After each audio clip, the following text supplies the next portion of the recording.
ನಲ್ಲಿ ಕಂಪ್ಲೇಂಟ್ ಕೊಟ್ಟ ಮೇಲೆ ಅವರಿಗೆ ಮ್ಯಾಜಿಸ್ಟ್ರೇಟ್ ಮುಂದೆ ನೀವು ಹೇಳಿಕೆ ಕೊಡಬೇಕು ಅಂತೇಳಿ ಸೂಚನೆ ಕೊಟ್ಟು ಅವರು 164 ಸ್ಟೇಟ್ಮೆಂಟನ್ನು ಮ್ಯಾಜಿಸ್ಟ್ರೇಟ್ ಮುಂದೆ ಮಾಡ್ತಾರೆ. ಆ ಆಧಾರದ ಮೇಲೆ ಮತ್ತು ಸಾರ್ವಜನಿಕವಾಗಿ ಬಹಳಷ್ಟು ಚರ್ಚೆಗಳು ಒತ್ತಡಗಳು ಬಂದ ಆಧಾರದ ಮೇಲೆ ನಾವು ಅದನ್ನು ಸ್ಥಳೀಯ ಪೊಲೀಸ್ನವ್ರು ಮಾಡೋದು ಬೇಡ, ಅದಕ್ಕೆ ಒಂದು ಸ್ಪೆಷಲ್ ಆಗಿ ಇನ್ವೆಸ್ಟಿಗೇಷನ್ ಮಾಡೋಣ ಅಂತೇಳಿ ಅವರ ಸೂಚನೆ ಮೇಲೆ, ಯಾರು ನಮ್ಮ ಮ್ಯಾಜಿಸ್ಟ್ರೇಟ್ ಸೂಚನೆ ಮೇಲೆ ಇನ್ವೆಸ್ಟಿಗೇಟ್ ಮಾಡಿ ಅಂತ ಅವ್ರು ಹೇಳಿದಾಗ ನಾವು ಅದಕ್ಕೆ ಒಂದು SIT ಮಾಡ್ತೀವಿ. 13/7/25 ಒಂದು SIT ಮಾಡಿ ಅದಕ್ಕೆ ಆದಂಥ ಒಂದು ಸ್ಪೆಷಲ್ ಪ್ರೊವಿಷನ್ಸ್ ಮಾಡಿ ಎಲ್ಲ ಕೊಡ್ತೇವೆ. ಈಗ ಇನ್ವೆಸ್ಟಿಗೇಷನ್ ನಡೀತಾ ಇದೆ ಮಾನ್ಯ ಅಧ್ಯಕ್ಷರೇ. ಅವರು ಆ ವ್ಯಕ್ತಿ ಹೇಳಿದಂಥ ಏನು ಸ್ಥಳಗಳಿತ್ತು ಅದೆಲ್ಲನೂ ಕೂಡ ಶುರು ಮಾಡ್ತೀವಿ ಸರ್, ಆಮೇಲೆ ನೀವು ಹೇಳಿ ಅಲ್ಲಲ್ಲ ಒಂದೇ 2 ನಿಮಿಷ ಮೆನ್ಷನ್ ಮಾಡೋದಷ್ಟೇ, ನಾನು ಮಾತಾಡೋದಿಲ್ಲ. ಅದಕ್ಕಾಗಿ ಈಗ ಅದು ಇನ್ವೆಸ್ಟಿಗೇಷನ್ ನಡೀತಾ ಇದೆ ಮಾನ್ಯ ಅಧ್ಯಕ್ಷರೇ. ಈ ಮಧ್ಯೆ ನಾವು ವಿವರವಾಗಿ ತಾವು ಚರ್ಚೆ ಮಾಡಿದರೆ ಇನ್ವೆಸ್ಟಿಗೇಷನ್ಗೆ ಕೂಡ ಸ್ವಲ್ಪ ಎಫೆಕ್ಟ್ ಆಗ್ತದೆ ಅನ್ನುವಂಥದ್ದು ನಾನು ಸದನದ ಅಧ್ಯಕ್ಷರ ಗಮನಕ್ಕೆ ಮಾತಾಡೋದು ಬೇಡ ಅಂತ ಹೇಳೋದಿಲ್ಲ, ಆದ್ರೆ ನಿಮ್ಮಲ್ಲಿ ಮಾತಾಡುವಂತದ್ದು ಯಾವುದು ಕೂಡ ಇನ್ವೆಸ್ಟಿಗೇಷನ್ಗೆ ತೊಂದರೆ ಆಗದ ರೀತಿಯಲ್ಲಿ ತಾವು ಮಾತಾಡಬೇಕು ಅಷ್ಟೇ ನಾನು ಕೇಳೋದು. ಅಧ್ಯಕ್ಷರೇ, ಅಷ್ಟು ಎಚ್ಚರಿಕೆ. ಮಾನ್ಯ ಗೃಹ ಸಚಿವರೇ, ನೀವು ಹೇಳಿದಂತೆ ಇನ್ವೆಸ್ಟಿಗೇಷನ್ಗೆ ಏನೋ ತೊಂದರೆ ಆಗದಂತೆ, ಅದಕ್ಕೇನೋ ಅಪಾಯ ಆಗದಂತೆ ನಾನು ಮಾತಾಡ್ತೀನಿ ಅಷ್ಟೇ. ನಾನು ಏನ್ ಚಿಂತೆ ಮಾಡಬೇಡಿ.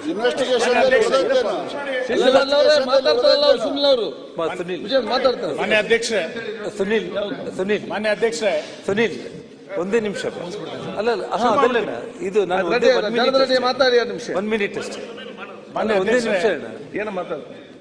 ಅಲ್ಲ ಜಸ್ಟ್ 1 ಮಿನಿಟ್ ಅಷ್ಟೇ. ಸನ್ಮಾನ್ಯ ಸಭಾಧ್ಯಕ್ಷರೇ, ನಿನ್ನೆ ಅಲ್ಲಲ್ಲ ಈ ವಿಷಯ ಇಲ್ಲಮ್ಮ, ನಾನು ಮಾತಾಡ್ತಿರೋದು ಬೇರೆ. ಮಾನ್ಯ ಅಧ್ಯಕ್ಷರೇ, ಅದು ನಿನ್ನ ಕೊಪ್ಪಳದ ವಿಜೇಂದ್ರ, ಕರ್ನಾಟಕ ರಾಜ್ಯದಲ್ಲಿ ಧಾರ್ಮಿಕ ಕ್ಷೇತ್ರಗಳ ಪೈಕಿ ಧರ್ಮಸ್ಥಳ ಕ್ಷೇತ್ರ ಒಂದು ಅತ್ಯಂತ ಪಾವಿತ್ರತೆಯಾದಂಥ ಕ್ಷೇತ್ರ. ಮಾತನಾಡುವ ಮಂಜುನಾಥ ಅಂತ ಹೇಳ್ತಾನೆ ರಾಜ್ಯದ ಇಡೀ ಹಿಂದೂ ಸಮಾಜ ಅತ್ಯಂತ ಶ್ರದ್ಧಾಭಕ್ತಿಗಳಿಂದ ನಡ್ಕೊಳ್ಳುವಂತ ಒಂದು ಪುಣ್ಯಕ್ಷೇತ್ರ ಇದೆ. ಬಹುಶಃ ನಮ್ಮ ರಾಜ್ಯದ ಎಲ್ಲರ ಮನೆಗಳಲ್ಲಿ ಧರ್ಮಸ್ಥಳದ ಫೋಟೋ ಇದೆ. ಧರ್ಮಸ್ಥಳವನ್ನು ಆರಾಧಿಸಿಕೊಂಡು ಬರ್ತಾ ಇರುವಂತ ಸಾವಿರಾರು ಲಕ್ಷಾಂತರ ಕುಟುಂಬಗಳು ವರ್ಷಕ್ಕೆ 1 ಬಾರಿ ಆದರೂ ಕೂಡ ಧರ್ಮಸ್ಥಳಕ್ಕೆ ಹೋಗಿ ಬರುವಂತ ಒಂದು ಪರಂಪರೆಯನ್ನ ಇಟ್ಕೊಂಡಿದ್ದಾರೆ. ಎಲ್ಲರ ಮನೆಗಳಲ್ಲಿ ಧರ್ಮಸ್ಥಳದ ಬಗ್ಗೆ ಅದರದೇ ಆದಂತ ಒಂದು ನಂಬಿಕೆ, ಅದರದೇ ಆದಂತ ಒಂದು ಶ್ರದ್ಧೆ ಇದ್ದೇ ಇದೆ. ಬಹುಶಃ ನಮ್ಮ ಅಜ್ಜನ ಕಾಲದಿಂದ ನಾವೆಲ್ಲರೂ ಕೂಡ ನನಗೆ ಗೊತ್ತಿದ್ದಂತೆ ಧರ್ಮಸ್ಥಳವನ್ನ ನಾವು ನೋಡ್ಕೊಂಡು ಬಂತಾ ಇರುವಂತವ್ರು.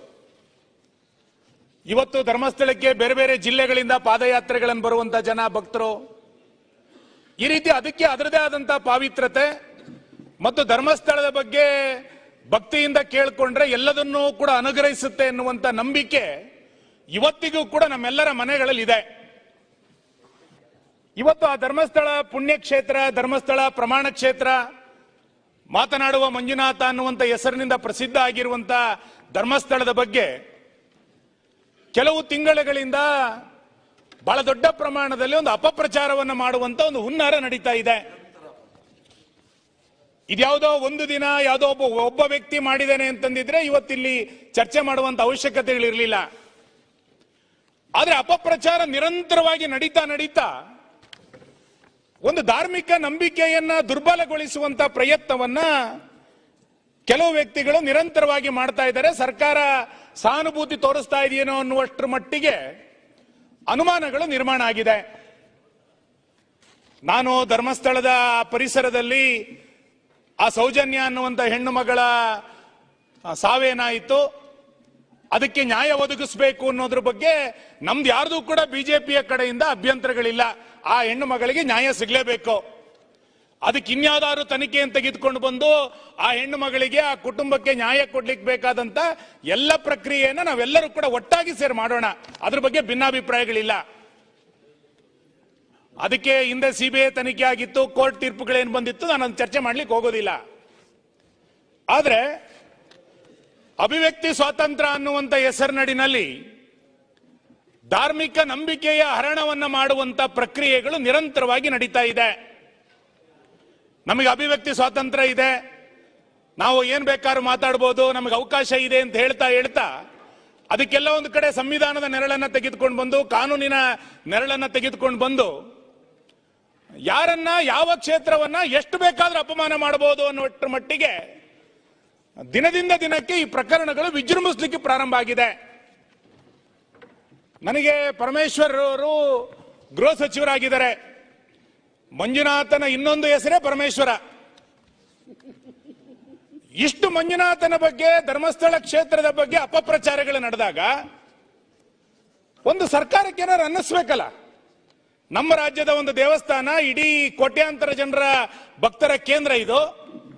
ಇದಕ್ಕೆ ಪ್ರತಿನಿತ್ಯ ಅಪಪ್ರಚಾರಗಳು ನಡೀತಾ ಇದೆ. ಒಂದು ಗುಂಪು ವ್ಯವಸ್ಥಿತ ಪಿತೂರಿಯನ್ನ ಮಾಡ್ತಾ ಇದೆ ಅಂತ, ಪಿತೂರಿ ಅನ್ನುವಂಥ ಶಬ್ದವನ್ನೇ ಬಳಸ್ತೇನೆ ನಾನು.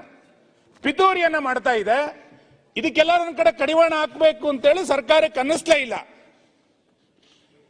ಪ್ರತಿದಿನ ಒಬ್ರಲ್ಲ ಒಬ್ರು ಬರ್ತಾರೆ, ನಾನೊಂದಿಷ್ಟು ಸಾಕ್ಷಿ ಕೊಡ್ತೀನಿ ಅಂತ ಹೇಳ್ತಾರೆ. ನಾಳೆ ಇನ್ನೊಬ್ಬ ಬರ್ತಾನೆ, ಇನ್ನೊಂದಿಷ್ಟು ಗುಂಡಿ ತೆಗಿಬೇಕು ಅಂತ ಹೇಳ್ತಾನೆ. ಹಿಂಗೆಲ್ಲ ಒಂದಿಷ್ಟು ದಿನನಿತ್ಯ ನಡೀತಾ ಇದೆ. ಇವತ್ತು ಕೂಡ ಇನ್ಯಾರೋ 2 ಜನ ಬಂದಿದ್ದಾರೆ ಅಂತೇಳಿ ನಾನು ಪತ್ರಿಕೆಗಳಲ್ಲಿ ನೋಡಿದೆ. ಸತ್ಯ ಅಲ್ಲಿ ಏನಾರ ಘಟನೆಗಳಾಗಿದ್ರೆ ಸತ್ಯ ಹೊರಗೆ ಬರಬೇಕು ಅನ್ನೋದ್ರ ಬಗ್ಗೆ ಯಾರ್ದು ಕೂಡ ಭಿನ್ನಾಭಿಪ್ರಾಯಗಳಿಲ್ಲ. ಯಾರೋ ಒಬ್ಬ ವ್ಯಕ್ತಿ ಮಾನ್ಯ ಗೃಹ ಸಚಿವರು ಹೇಳಿದಂತಾನೆ 164 ನಲ್ಲಿ ಹೇಳಿಕೆಯನ್ನು ಕೊಟ್ಟು ನನಗೊಂದು ಬುರುಡೆ ಸಿಕ್ಕಿದೆ ಅಂತೇಳಿ ಬರ್ತಾನೆ. ಇವತ್ತು ಆತ ತೆಗೆದುಕೊಂಡು ಬಂದಂತ ಬುರುಡೆ ಬಗ್ಗೆ ತನಿಖೆನೇ ಆಗ್ಲಿಲ್ಲ ಇನ್ನು. ಅದೇ ಬುರುಡೆ, ಹೊಸ ಬುರುಡೆಯ ಬಗ್ಗೆ, ಹೊಸ ಗುಂಡಿಗಳ ಬಗ್ಗೆ ಇವತ್ತು ತನಿಖೆಗಳು ನಡೀಲಿಕ್ಕೆ ಪ್ರಾರಂಭ ಆಗಿದೆ. ಆ ವ್ಯಕ್ತಿ ಇಲ್ಲಿ ಅಸಹಜ ಸಾವುಗಳಾಗಿದ್ದೆ, ಅದರ ಹೆಣವನ್ನು ನಾನು ಊದಿದ್ದೀನಿ ಅಂತ ಹೇಳಿದಾಗ ಮಂಗಳೂರಿನ SP ಅವರು ಹೇಳಿಕೆಯನ್ನು ಕೊಟ್ಟರು. ಈತ ಹೇಳ್ತಾ ಇರೋದ್ರ ಬಗ್ಗೆ ಒಂದು ಅನುಮಾನ ಇದೆ, ಆತನನ್ನ ಮಂಪರ್ ಪರೀಕ್ಷೆಗೆ ಒಳಪಡಿಸಬೇಕು ಅಂತೇಳಿ ಮಂಗಳೂರಿನ SP ಹೇಳಿಕೆ ಕೊಟ್ಟಿದ್ರು. ಆಗ ತನಿಖೆ ಸರಿಯಾಗಬಹುದು ಅಂತ ಅನ್ಕೊಂಡಿದ್ವಿ. ಬಹುಶಃ ಅವಾಗಲೇ ಆತನನ್ನು ವಶಕ್ಕೆ ತೆಗೆದುಕೊಂಡು ಮಂಪರ್ ಪರೀಕ್ಷೆನ ಇನ್ನೇನಾರು ಎನ್ಕ್ವೈರಿಗಳನ್ನು ಮಾಡಿದ್ರೆ ಇವತ್ತು ಇಷ್ಟು ಅಪಪ್ರಚಾರಗಳು ಮುಂದುವರಿತಿರ್ಲಿಲ್ಲ. ಅದಾದ ನಂತರ ಸರ್ಕಾರ SIT ರಚನೆಯನ್ನ ಮಾಡುತ್ತೆ. ನಾನು SIT ರಚನೆಯನ್ನ ಸ್ವಾಗತವನ್ನ ಮಾಡ್ತಾ, ಒಂದು ತನಿಖೆ ಹೇಗೆ ಹೋಗ್ಬೇಕು ಅಧ್ಯಕ್ಷರೇ? ಪ್ರತಿನಿತ್ಯ ಆ ಮುಸುಕುದಾರಿ ಅಥವಾ ಅನಾಮಿಕ ಅಥವಾ ನೀವು ಹೆಸರಿಟ್ಟಿರುವಂತಹ Bheema 1 point, 2 point, 3 point, 4 point ಅಂತೇಳಿ 13 ಪಾಯಿಂಟ್ಗಳನ್ನು ತೋರಿಸ್ತಾನೆ. ನನಗೊಂದು ಬಹಳ ಆಶ್ಚರ್ಯ ಮಾನ್ಯ ಅಧ್ಯಕ್ಷರೇ, ನಾವೆಲ್ಲ ಸಣ್ಣ ಮಕ್ಕಳಿದ್ದಾಗ ರಾಜ್ಕುಮಾರ್ ಅವರದ್ದು ಒಂದು ಪತ್ತೆದಾರಿ ಫಿಲಂಗಳು ನೋಡ್ತಾ ಇದ್ವಿ, ಸಸ್ಪೆನ್ಸ್ ಫಿಲಂಗಳನ್ನ. ಆ CID 999, ಆಮೇಲೆ ಥ್ರಿಲ್ಲರ್ ಸಸ್ಪೆನ್ಸ್ ಪಿಕ್ಚರ್, ಹಿಂಗೆಲ್ಲ ನೋಡ್ತಾ ಇದ್ವಿ. ಇದು ಹಂಗೆ, ಇದು ಬೆಳಿಗ್ಗೆ 10 ಗಂಟೆ 11 ಗಂಟೆಗೆ ಕಾಯೋದು.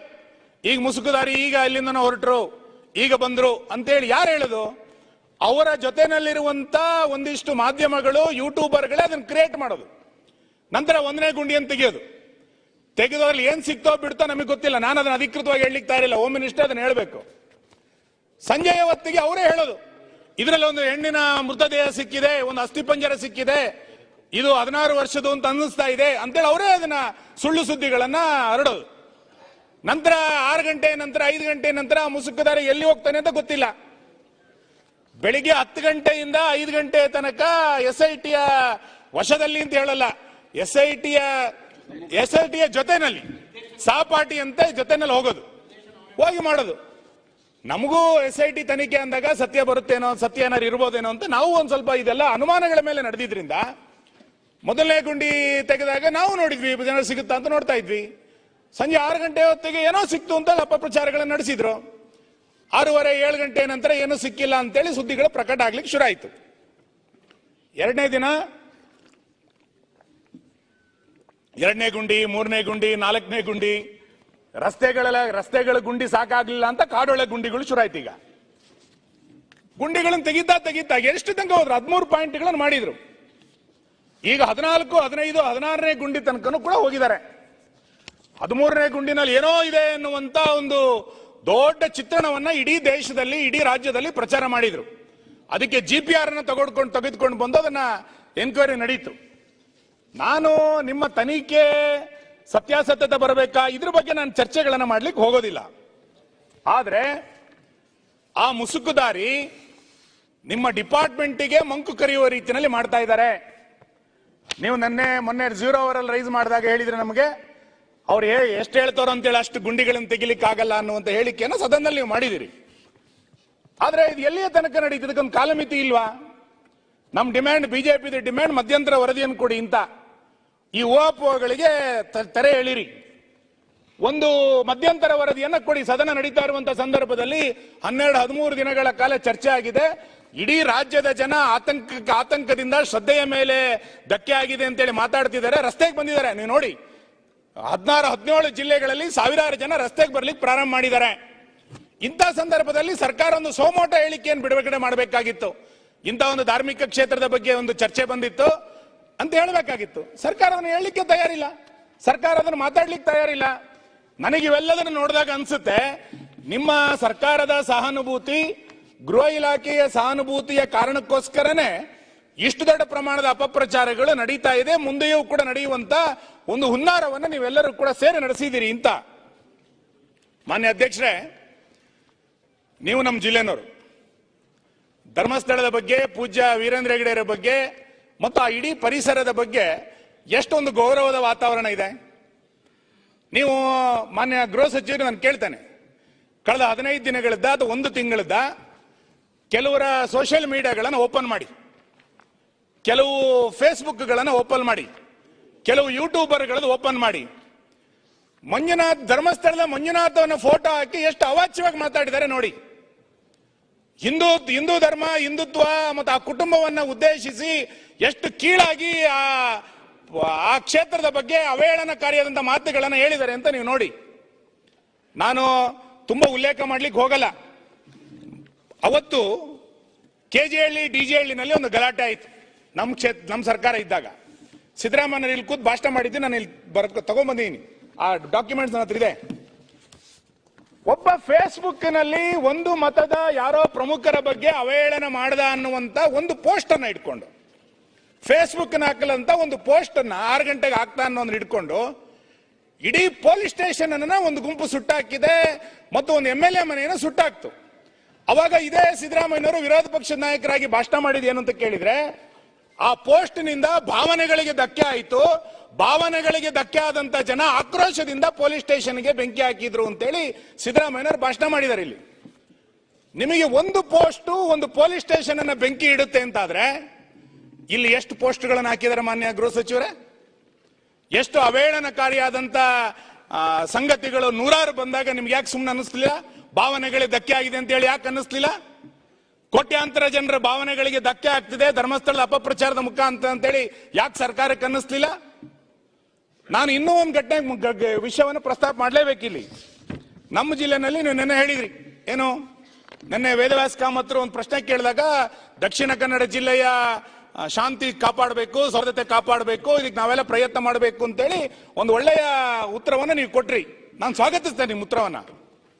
ಆ ಘಟನೆ ಹಿಂದೆ 2 ಮರ್ಡರ್ಗಳಾದಂತ ಘಟನೆಯ ಸಂದರ್ಭದಲ್ಲಿ ನಾವೆಲ್ಲ ಶಾಸಕರಲ್ಲಿ ಇದ್ದೀವಿ. ನಿಮ್ಮ ಮಂಗಳೂರಿನ ಜಿಲ್ಲಾಡಳಿತ, ಉಡುಪಿಯ ಜಿಲ್ಲಾಡಳಿತ, ಪೊಲೀಸ್ ಇಲಾಖೆ ನಮ್ಮೆಲ್ಲ ಕಾರ್ಯಕರ್ತರ ಫೇಸ್ಬುಕ್ಗಳನ್ನು ಹುಡುಕಿ ಇದರಲ್ಲಿ ಧಾರ್ಮಿಕ ನಿಂದನೆ ಏನಿದೆ, ಇದರಲ್ಲಿ ಧಾರ್ಮಿಕ ಪ್ರಚೋದನೆ ಏನಿದೆ ಅಂತೇಳಿ ಹುಡುಕಿ ಸುಳ್ಯದಿಂದ ಬೈಂದೂರಿನ ತನಕ 50ಕ್ಕೂ ಹೆಚ್ಚು FIRಗಳನ್ನ ಯಾರೋ ದೂರು ಕೊಟ್ಟಿದ್ದಲ್ಲ, ಸೋಮೋಟೋ ನೀವು ದಾಖಲು ಮಾಡಿದ್ರಿ. ಸೋಮೋಟೋ FIRಗಳನ್ನ ಹಾಕಿದ್ರಿ. ಏನಕ್ಕೆ ಹಾಕಿದ್ರಿ? ನನ್ನ ಕ್ಷೇತ್ರದ ಒಬ್ಬ ಕಾರ್ಯಕರ್ತ ರಾಮಾಯಣದ ಬಗ್ಗೆ ಏನೋ ಒಂದು ಪೋಸ್ಟ್ ಹಾಕಿದ ಅಂತಂದಾಗ ಬೆಳಿಗ್ಗೆ 6 ಗಂಟೆ ಕರ್ಕೊಂಡ್ಬಂದು ಅವನನ್ನು ಕರ್ಕೊಂಡೋಗಿ ಅರೆಸ್ಟ್ ಮಾಡಿದ್ರಿ ನೀವು. ಅದ್ರಲ್ಲಿ ಏನಿದೆ ಅಂತ ಕೇಳಿದ್ರೆ ಧಾರ್ಮಿಕ ಪ್ರಚೋದನೆ ಇದೆ ಅಂತ ಹೇಳಿದ್ರಿ. ನಾವು ಯಾರು ಕೂಡ ಅದಕ್ಕೆ ಪ್ರತಿಭಟನೆ ಮಾಡಲಿಲ್ಲ. ಆಯ್ತು, ಅದಕ್ಕೇನೋ ಅನ್ಸುತ್ತೆ ಅಂತ. ಅವಾಗ ಸೋಮೋಟೋ ಕೇಸುಗಳನ್ನ ದಾಖಲಿಸುವಂತ ನಿಮ್ಮ ಇಲಾಖೆ, ನಿಮ್ಮ ಆಡಳಿತ ಧರ್ಮಸ್ಥಳದ ಬಗ್ಗೆ ಇಷ್ಟೆಲ್ಲ ಅಪಪ್ರಚಾರಗಳು, ಅವಾಚ್ಯ ನಿಂದನೆಗಳಾದಾಗ ಯಾಕೆ ಸೋಮೋಟೋ ಒಂದು FIR ಮಾಡಲಿಲ್ಲ ನೀವು? ಅವತ್ತಿಗೊಂದು ಕಾನೂನು, ಇವತ್ತಿಗೊಂದು ಕಾನೂನಾ? ಧರ್ಮಸ್ಥಳದ ಬಗ್ಗೆ ನೂರಾರು ಅಪಪ್ರಚಾರಗಳನ್ನ ಫೇಸ್ಬುಕ್ಗಳನ್ನು ಓಪನ್ ಮಾಡಿದ್ರೆ ನಮಗೆ ತಲೆ ತಗ್ಗಿಸ್ಬೇಕು, ಅಷ್ಟು ಆಕ್ರೋಶ ಬರುತ್ತೆ. ಇಷ್ಟು ಹಿಂದುತ್ವದ ಬಗ್ಗೆ, ಅವಹೇಳನ ಬಗ್ಗೆ, ಒಂದು ದೇವಸ್ಥಾನಗಳ ಬಗ್ಗೆ ಅಪಪ್ರಚಾರದ ಪೋಸ್ಟ್ಗಳನ್ನು ಹಾಕಿದಾಗ ನಿಮ್ಮ ಅಧಿಕಾರಿಗಳು ಒಂದು FIR ಹಾಕೋದಿಲ್ಲ ಅಂತಂದ್ರೆ ಏನ್ ತಿಳ್ಕೊಳ್ಬೇಕು ಸರ್ಕಾರದ ಬಗ್ಗೆ? ನಾವು ಸರ್ಕಾರ ಇದಕ್ಕೆ ಸಪೋರ್ಟ್ ಮಾಡ್ತಾ ಇದೆ ಅಂತ ಅನ್ಕೊಳ್ಬೇಕ ನಾವು? ನಾನು ಅದಕ್ಕೆ ಹೇಳಿದೆ, ಸರ್ಕಾರದ ಸಹಾನುಭೂತಿ ಇದೆಯಾ ಈ ಅಪಪ್ರಚಾರಕ್ಕೆ? ಧರ್ಮಸ್ಥಳ ಕೇವಲ ಭಕ್ತಿಯ ಕೇಂದ್ರ ಮಾತ್ರ ಅಲ್ಲ. ಆ ಧರ್ಮಸ್ಥಳ ಕ್ಷೇತ್ರದಲ್ಲಿ ಕಳೆದ 50 ವರ್ಷಗಳಿಂದ ಒಂದು ಸರ್ಕಾರ ಮಾಡದಲೇ ಇರುವಂತ ನೂರಾರು ಸಾಮಾಜಿಕ ಕಾರ್ಯಗಳನ್ನ ಆ ಸಂಸ್ಥೆ ಮಾಡ್ತಾ ಬಂದಿದೆ. ನೀವು ಕೃಷಿ ಮೇಳದಿಂದ ಹಿಡಿದು ಅರಣ್ಯ ಬೆಳೆಸುವ ತನಕ, ಹೈನುಗಾರಿಕೆಯಿಂದ ಹಿಡಿದು ಮಧ್ಯವರ್ಜನ ಶಿಬಿರದ ತನಕ, ಕೆರೆ, ದೇವಸ್ಥಾನ, ಭಜನಾ ಮಂದಿರ, ರುದ್ರಭೂಮಿಯ ತನಕ ಸಂಸ್ಥೆ ಇವತ್ತು ದಾನ ಧರ್ಮಗಳನ್ನು ಮಾಡ್ತಾ ಬಂದಿದೆ. ಜ್ಞಾನ ವಿಕಾಸಕ್ಕೆ ಶಿಕ್ಷಕರನ್ನ ಕೊಡೋದ್ರಿಂದ ಆರಂಭ ಮಾಡಿ, ಪ್ರಾಕೃತಿಕ ವಿಕೋಪದಲ್ಲಿ ಶೌರ್ಯ ಅನ್ನುವಂತ ಟೀಮ್ ಅನ್ನ ಮಾಡಿ ಗ್ರಾಮಗಳಲ್ಲಿ ಸರ್ಕಾರ ಮಾಡಬೇಕಾಗಿರುವ ಕೆಲಸವನ್ನ ಧರ್ಮಸ್ಥಳ ಗ್ರಾಮಾಭಿವೃದ್ಧಿ ಯೋಜನೆ ಧರ್ಮಸ್ಥಳ ಕೇಂದ್ರವಾಗಿ ಇಟ್ಟುಕೊಂಡು ನಡೆಸ್ತಾ ಇದೆ. ಇಷ್ಟೆಲ್ಲ ಒಂದು ಸರ್ಕಾರಕ್ಕೆ ಸಾಮಾಜಿಕ ಪರಿವರ್ತನೆ ಮಾಡ್ತಾ ಇರುವಂತ ಒಂದು ಕ್ಷೇತ್ರದ ಬಗ್ಗೆ ಇಷ್ಟು ಅವಹೇಳನ ಮಾಡಿದಾಗ ನಿಮ್ ಸರ್ಕಾರಕ್ಕೆ ಅನ್ನಿಸ್ಲೇ ಇಲ್ವಲ್ಲ? ನಿನ್ನೆ ಯಾರೋ ಸಚಿವರಿಗೆ ಏಕವಚನದಲ್ಲಿ ಮಾತಾಡಿದ್ರು ಅಂತಂದಾಗ ನಿಮ್ಮ ಉಪಮುಖ್ಯಮಂತ್ರಿಗಳು ನಮಗೆ ಬಿಸಿ ರಕ್ತ ಇದೆ ಅಂತ ಭಾಷಣ ಮಾಡಿದ್ರು. ನಮಗೂ ಬಿಸಿ ರಕ್ತ ಇದೆ ಈ ಸಮಾಜಕ್ಕೆ. ಇಷ್ಟು ಧರ್ಮಸ್ಥಳದ ಬಗ್ಗೆ ಅಪಪ್ರಚಾರ ಮಾಡಿದಾಗ ಎಷ್ಟು ಬಿಸಿ ರಕ್ತದಿಂದ ಕುದಿಬೇಕಾಗಿತ್ತು ನಾವು? ಕೆಜಿಹಳ್ಳಿ ಘಟನೆಯಲ್ಲಿ ಒಂದು ಪೋಸ್ಟ್ ನಲ್ಲಿ ನೀವು ಬೆಂಕಿ ಹಾಕಿದಾಗ ಭಾವನೆಗಳಿಗೆ ಧಕ್ಕೆ ಆಯ್ತು ಅಂತ ಹೇಳಿ ಭಾಷಣ ಮಾಡಿರುವಂತ ಅವತ್ತಿನ ವಿರೋಧ ಪಕ್ಷದ ನಾಯಕರು ಇವತ್ತು ಮುಖ್ಯಮಂತ್ರಿ ಆಗಿ ಸಾವಿರಾರು ಪೋಸ್ಟ್ಗಳಾದಾಗ ನಿಮಗೆ ಭಾವನೆ ಧಕ್ಕೆ ಆಯ್ತು ಅಂತ ಅನ್ನಿಸ್ತಿಲ್ವಾ? ನಾನು ಮಾನ್ಯ ಅಧ್ಯಕ್ಷರೇ, ಮಾನ್ಯ ಗೃಹ ಸಚಿವರು ಹೇಳ್ತಾ ಇದ್ದೀನಿ, ಜನ ರಸ್ತೆಗೆ ಇಳಿದಿದ್ದಾರೆ ಇವತ್ತು. ಎಲ್ಲಿಯ ತನಕ 13 ಗುಂಡಿ 14 ಗುಂಡಿ ಬಿಡಿ, ಧರ್ಮಸ್ಥಳದ ಒಳಗಿರುವಂತ ಬಾಹುಬಲಿ ಬೆಟ್ಟದ ಬುಡಕ್ಕೆ ಕೈ ಹಾಕಿದ್ರಿ ನೀವು. ಬಾಹುಬಲಿ ಬುಡಕ್ಕೆ ಕೈ ಹಾಕಿರುವಂತ ನಿಮಗೆ ಸರ್ಕಾರದ ಬುಡಕ್ಕೂ ಕೂಡ ಇದು ಬರುತ್ತೆ ಅನ್ನೋ ನೆನಪಿರ್ಲಿ. ಸರ್ಕಾರದ ಬುಡಕ್ಕೂ ಬರುತ್ತಿದ್ದು ಅಷ್ಟು ಸುಲಭವಾಗಿ ತಪ್ಪಿಸ್ಕೊಳ್ಳಿಕ್ ಆಗಲ್ಲ ನೀವು. ನಮಗೆ ಬಹಳ ಆಶ್ಚರ್ಯ, ಪತ್ರಿಕೆಗಳಲ್ಲಿ ವರದಿ ಆಗ್ತಾ ಇರುವಂತದ್ದು, ನಮ್ಮ ಜಿಲ್ಲೆನಲ್ಲೇ ಸರ್ಕಾರಿ ಕೆಲಸವನ್ನ ಮಾಡಿದಂತ ಒಬ್ಬ ಹಿರಿಯ ಅಧಿಕಾರಿ ಈಗ ನಿಮ್ಮ ಪಾರ್ಟಿನಲ್ಲಿ ಸೇರಿ ಜನಪ್ರತಿನಿಧಿ ಆದ ನಂತರ ಒಂದು ಎಡಚರರು ಉಳಿದಂತವರು ಬೇರೆ ಬೇರೆ ಹೆಸರಿನಲ್ಲಿ ಸಂಘ ಸಂಸ್ಥೆಗಳನ್ನ ಕಟ್ಟಿಕೊಂಡು ಇದರ ಬಹಳ ದೊಡ್ಡ ಪ್ರಮಾಣದಲ್ಲಿ ಈ ಷಡ್ಯಂತ್ರವನ್ನು ನಡೆಸಿದ್ದಾರೆ ಅಂತೇಳಿ ಪತ್ರಿಕೆಗಳಲ್ಲಿ ವರದಿ ಆಗಿದೆ. ನಮಗೆ ಬಹಳ ಆಶ್ಚರ್ಯ ಆಗೋದು, ಆಯ್ತಪ್ಪ ಅಲ್ಲಿರುವಂತ ಯಾರೋ ಯುವಕರು ಇದಕ್ಕೆ ಮಾಡ್ತಿದ್ದಾರೆ, ಆಯ್ತು ಮಾಡಿ. ಧರ್ಮಸ್ಥಳದಲ್ಲಿ ಉಜಿರೆನಲ್ಲಿ ಯಾವುದೋ ಇದನ್ನ ಪ್ರತಿರೋಧವನ್ನ ಅಲ್ಲಿ ಸ್ಥಳೀಯರು ವ್ಯಕ್ತ ಮಾಡಿದಾಗ SDPI ಏನ್ ಸಂಬಂಧ ಸ್ವಾಮಿ? SDPನವರು ಯಾಕೆ ಪ್ರತಿಭಟನೆ ಮಾಡ್ಬೇಕು? ಅದಕ್ಕೆ ಧರ್ಮಸ್ಥಳಕ್ಕೂ SDPಗೂ ಏನ್ ಸಂಬಂಧ? ಧರ್ಮಸ್ಥಳದಲ್ಲಿ ಯಾವುದೋ ಘಟನೆಗಳಾದಾಗ SDPನವರು ಪ್ರತಿಭಟನೆ ಮಾಡ್ತಾರೆ ಅಂತಂದ್ರೆ ಇದರಿಂದ ಯಾರ್ಯಾರು ಇದ್ದಾರೆ ಅಂತ ಹೇಳ್ಬೇಕಲ್ಲ ನೀವು. ಇದರಿಂದ ನಡೀತಾ ಇರುವಂತ ಹುನ್ನಾರ ಏನು ಅನ್ನೋದು ನೀವು ಸ್ಪಷ್ಟ ಮಾಡ್ಬೇಕಲ್ಲ. ಎಲ್ಲಿಯ ತನಕದ ಆಕ್ರೋಶವಾದಂತ ಮಾತುಗಳನ್ನ ಆಡಿದ್ರೂ ಕೂಡ ಈ ಸರ್ಕಾರ ಕಣ್ಣು ಮುಚ್ಚಿ ಕುಳಿತುಕೊಳ್ಳುತ್ತೆ ಅಂತಂದ್ರೆ, ಅಲ್ಲಿರುವಂತ ಒಬ್ರು ಹೇಳ್ತಾರೆ ಧರ್ಮಸ್ಥಳಕ್ಕೆ ನಾವು JCBಯನ್ನು ನುಗ್ಗಿಸ್ತೇವೆ, ಧರ್ಮಸ್ಥಳಕ್ಕೆ ನುಗ್ಗುತ್ತೇವೆ ಅನ್ನುವಂತ ಹೇಳಿಕೆಗಳನ್ನ ಕೊಟ್ಟಾಗ್ಲೂ ಕೂಡ ನಿಮ್ ಸರ್ಕಾರ ಮಾತಾಡೋದಿಲ್ಲ. ಯಾಕೆ? ಯಾರು ಬೇಕಾದ್ರೂ ಧರ್ಮಸ್ಥಳಕ್ಕೆ ನುಗ್ಗಬಹುದು, JCB ಹಾಕ್ಬಹುದು ಅಂತ ಅನ್ಕೊಂಡಿದ್ದೀರಾ? ಸಮಾಜ ರಸ್ತೆಗಳಿದೆ ಇವತ್ತು. ಧರ್ಮಸ್ಥಳದ ಬಗ್ಗೆ ಮಾತಾಡಬೇಡಿ ಅಂತ ನಾವು ರಿಕ್ವೆಸ್ಟ್ ಮಾಡ್ತಾ ಇರೋದು. ಅಪಪ್ರಚಾರಗಳನ್ನು ಮಾಡೋರನ್ನ ಕಂಟ್ರೋಲ್ ಮಾಡಿ ಅಂತ ನಾನು ವಿನಂತಿ ಮಾಡ್ತಾ ಇದ್ದೇನೆ. ಮಾನ್ಯ ಗೃಹ ಸಚಿವರು ಮೊನ್ನೆ ಹೇಳಿದ್ರು, SITಯ ತನಿಖೆನಲ್ಲಿ ನಾವು ಮಧ್ಯಪ್ರವೇಶ ಮಾಡೋದಿಲ್ಲ ಅಂತ. ನಾವು ತನಿಖೆನಲ್ಲಿ ಮಧ್ಯಪ್ರವೇಶ ಮಾಡಿ ನಾವು ಹೇಳಲೇ ಇಲ್ಲ. ತನಿಖೆ ಹಿಂಗೆ ಆಗಬೇಕು ಅಂತೇಳಿ ನಾವು ಕೂಡ ಆಗ್ರಹ ಮಾಡ್ತಾ ಇಲ್ಲ. ಆದ್ರೆ ಅಪಪ್ರಚಾರದ ಬಗ್ಗೆ ನಿಮ್ಮ ಸರ್ಕಾರದ ನಿಲುವೇನು? ನಿಮ್ಮ ಇಲಾಖೆ ಯಾಕೆ ಅಪಪ್ರಚಾರದ ಬಗ್ಗೆ ಇವತ್ತು ತಲೆ ಕೆಡಿಸ್ಕೊಳ್ತಾ ಇಲ್ಲ? ನೀವು ಅಪಪ್ರಚಾರದ ಬಗ್ಗೆ ಕಳೆದ 15 ದಿನಗಳಿಂದ ಅಥವಾ ಕಳೆದ 1.5-2 ತಿಂಗಳಿಂದ ಇಷ್ಟು ದೊಡ್ಡ ಪ್ರಮಾಣದ ಅಪಪ್ರಚಾರಗಳು ನಡೆದರೂ ಕೂಡ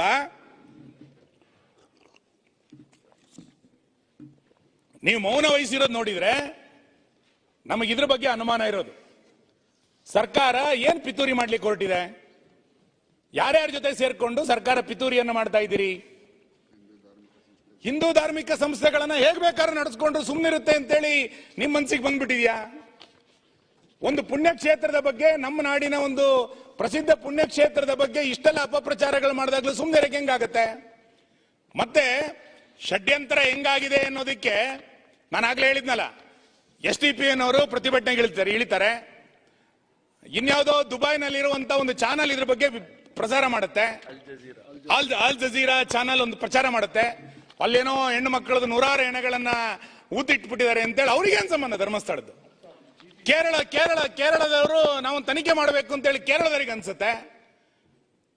ಏನ್ ನಡೆಸಿದ್ರಿ ಮಾನ್ಯ ಅಧ್ಯಕ್ಷರೇ? BBC-ನವರು ನಿನ್ನೆ ಇನ್ನೊಂದು ಯಾವ್ದೋ ಹೊರದೇಶದ ಚಾನಲ್ ಇದ್ರಲ್ಲಿ ಬಹಳ ದೊಡ್ಡ ಸುದ್ದಿ ಪ್ರಕಟ ಆಯಿತು ಅಂತೇಳಿ ಹೇಳಲಿಕ್ಕೆ ಶುರು ಮಾಡಿದ್ದಾರೆ. ನೀವು ಇದರ ಮೂಲ ಏನು ಅನ್ನೋದನ್ನ SIT ಹುಡುಕ್ಬೇಕಲ್ಲ. ಬರೀ ಗುಂಡಿ ಹುಡುಕಿದ್ ಮಾತ್ರ ಅಲ್ಲ, ಇದರ ಹಿಂದೆ ಯಾರ್ಯಾರು ಸಾಕ್ಷಿಗಳು ಅಂತ ಹೇಳ್ತಾ ಇದ್ರಲ್ಲ, ಬಹಳ ಜನ ನಮಗೆ ಸಾಕ್ಷಿ ಇದೆ ಅಂತ ಹೇಳಿದಾರಲ್ಲ, ಆ ಎಲ್ಲ ಸಾಕ್ಷಿದಾರರನ್ನ SIT ತನಿಖೆ ಮಾಡಬೇಕು. ಇದರ ಮೂಲ ಏನು ಅನ್ನೋದನ್ನ ತನಿಖೆ ಮಾಡಬೇಕು. ಮಾನ್ಯ ಗೃಹ ಸಚಿವರೇ, ನೀವು ಬಹಳ ಸಜ್ಜನರಾಗಿ ನನಗೇನೋ ಗೊತ್ತಿಲ್ಲ ಅಂತ ಮೌನ ವಹಿಸಿದ್ರೆ, ನಾಳೆ ಬೆಳಿಗ್ಗೆ ಆ ಮುಸುಕುದಾರಿಯನ್ನ ನಿಮ್ಗೆ ಇನ್ಯಾರೋ ಒತ್ತಡ ಮಾಡಿ ನಿಮ್ಮ ಗೃಹ ಇಲಾಖೆಗೆ ಸಲಹೆಗಾರನ ಮಾಡಿಬಿಡ್ತಾರೆ. ಎಚ್ಚರಿಕೆ ತಗೊಳ್ಳಿ, ಅಂತ ಪರಿಸ್ಥಿತಿ ಇದೆ ಇವತ್ತು. ಹಂಗಾಗಿ ನೀವು ಬಹಳ ಎಚ್ಚರಿಕೆಯಿಂದ, ನನಗೆ DK ಶಿವಕುಮಾರ್ ಇದ್ದಾಗ ಸ್ವಲ್ಪ ಧೈರ್ಯ ಇತ್ತು. ಏನು ಅಂತ ಕೇಳಿದ್ರೆ, ಧರ್ಮಸ್ಥಳಕ್ಕೆ ಬಂದಾಗ ಅವ್ರು ಹೇಳಿಕೆ ಕೊಟ್ಟಿದ್ರು, ಧರ್ಮಸ್ಥಳದ ಬಗ್ಗೆ 100 DK ಶಿವಕುಮಾರ್ ಇದ್ದಾರೆ ಅಂತ ಹೇಳಿಕೆ ಕೊಟ್ಟಿದ್ರು. ನಮಗೊಂದು ವಿಶ್ವಾಸ, ಹೌದಪ್ಪ ನಮಗೊಬ್ಬ ಭಕ್ತ ಇದ್ದಾರೆ ಇಲ್ಲಿ, ಧರ್ಮಸ್ಥಳಕ್ಕೆ ಏನಾರು ಆದ್ರೆ ನೋಡ್ತೀನಿ ಅಂತ. ಆ 100 DK ಶಿವಕುಮಾರ್, ಆ ಬಿಸಿ ರಕ್ತದ DK ಶಿವಕುಮಾರ್ ಎಲ್ಲೋದ್ರು? ಮಾತಾಡ್ಬೇಕಿತ್ತಲ್ಲ. SIT ರಚನೆ ಆಗ್ಬೇಕಾರೆ ಆಯ್ತಪ್ಪ, ನಾಳೆ ಇನ್ನೊಂದು ಯಾರೋ ಬಂದು ಇಲ್ಲೊಂದು ಹೆಣ ಊತಿದೀವಿ ಅಂತ ಇನ್ನೊಂದು SIT ಮಾಡ್ತೀರೇನು? SIT ಹಿಂದೆ ಏನ್ ಪಿತೂರಿ ನಡೆದಿದೆ ಅಂದ್ರೆ ನಾನು ಕೊನೆಗೆ ಬರ್ತೇನೆ. ಅದಕ್ಕೆ ಇಂಥ ಒಂದು ಷಡ್ಯಂತ್ರಗಳು ಧರ್ಮಸ್ಥಳದ ಬಗ್ಗೆ, ಧರ್ಮಸ್ಥಳ ಕ್ಷೇತ್ರದ ಬಗ್ಗೆ, ಹಿಂದೂ ಪಾವಿತ್ರತೆಯನ್ನು ಹಾಳು ಮಾಡುವಂತ ವ್ಯವಸ್ಥೆಗಳು ನಡೆದಾಗ ಸರ್ಕಾರ ಸುಮ್ಮನೆ ಕೂತಿರೋದ್ರ ಬಗ್ಗೆನೆ ನಮಗೆ ಅನುಮಾನಗಳು ಬರ್ತಾ ಇದೆ. ನಿಮಗೆ ಹುಲಿ ಉಗುರು ಹುಡುಕ್ಲಿಕ್ಕೆ ಬಹಳ ಆಸಕ್ತಿ. ಹುಲಿ ಉಗುರು ಹುಡ್ಕೊಂಡು ಯಾರ್ಯಾರ್ದೋ ಮನೆಗೆ ಹೋದ್ರಿ ನೀವು, ಹುಲಿ ಉಗುರು ಹುಡ್ಕೊಂಡು ಸರ್ಕಾರದ ಪೊಲೀಸ್ ಇಲಾಖೆ ಇಟ್ಕೊಂಡು ಗುಂಡಿ ತೋಡೋದ್ರ ಬಗ್ಗೆ ಬಹಳ ಆಸಕ್ತಿ. ಡ್ರಗ್ಸ್ ಫ್ಯಾಕ್ಟರಿ ಮೈಸೂರಲ್ಲಿ ಸಿಕ್ಕಿಬಿದ್ದಾಗ್ಲೂ ಕೂಡ ನಿಮ್ಮ ಇಲಾಖೆಗೆ ಏನು ಅನ್ನಿಸ್ಲಿಲ್ಲ. ಫೇಸ್ಬುಕ್ ಅಲ್ಲಿ 100 ಜನ ಅಪಪ್ರಚಾರ ಮಾಡಿದಾಗ್ಲೂ ಕೂಡ ಸರ್ಕಾರಕ್ಕೇನು ಅನ್ಸೋದಿಲ್ಲ. ಹಾಗಾಗಿ ಇವತ್ತು ಇದಕ್ಕೆಲ್ಲರೂ ಒಂದು ಕಡೆ ಈ ಅಪಪ್ರಚಾರಕ್ಕೆ ಕೊನೆ ಎಳಿಬೇಕು ಅನ್ನುವಂತ ಆಗ್ರಹವನ್ನು ನಾನು ಈ ಸಂದರ್ಭದಲ್ಲಿ ಮಾಡ್ತೇನೆ. ಮಾನ್ಯ ಅಧ್ಯಕ್ಷರೇ, ನಮಗೆ ಕಾಡ್ತಾ ಇರುವಂತ ಪ್ರಶ್ನೆ ಏನು ಅಂತ ಕೇಳಿದ್ರೆ, ಇಲ್ಲಿ ಸತ್ಯ ಹೊರಗೆ ಬರಬೇಕು ಅನ್ನೋದಕ್ಕಿಂತನೇ ಹೆಚ್ಚಾಗಿ, ಇಲ್ಲಿ ನ್ಯಾಯ ದೊರಕಬೇಕು ಅನ್ನುವಂತ ಕಳಕಳಿಗಿಂತ ಹೆಚ್ಚಾಗಿ, ಒಂದು ಧಾರ್ಮಿಕ ನಂಬಿಕೆಯನ್ನ ಹಾಳು ಮಾಡುವಂತ ಒಂದು ವ್ಯವಸ್ಥಿತವಾದಂತ ಹುನ್ನಾರ ನಡೀತಾ ಇದೆ ಅಂತ. ನ್ಯಾಯಕ್ಕಿಂತ ಹೆಚ್ಚಾಗಿ ಒಂದು ಧಾರ್ಮಿಕ ನಿಂದನೆ ನಡಿಬೇಕು, ಸತ್ಯಕ್ಕಿಂತ ಹೆಚ್ಚಾಗಿ ಒಂದು ವ್ಯವಸ್ಥೆಯನ್ನ ಹಾಳು ಮಾಡಬೇಕು.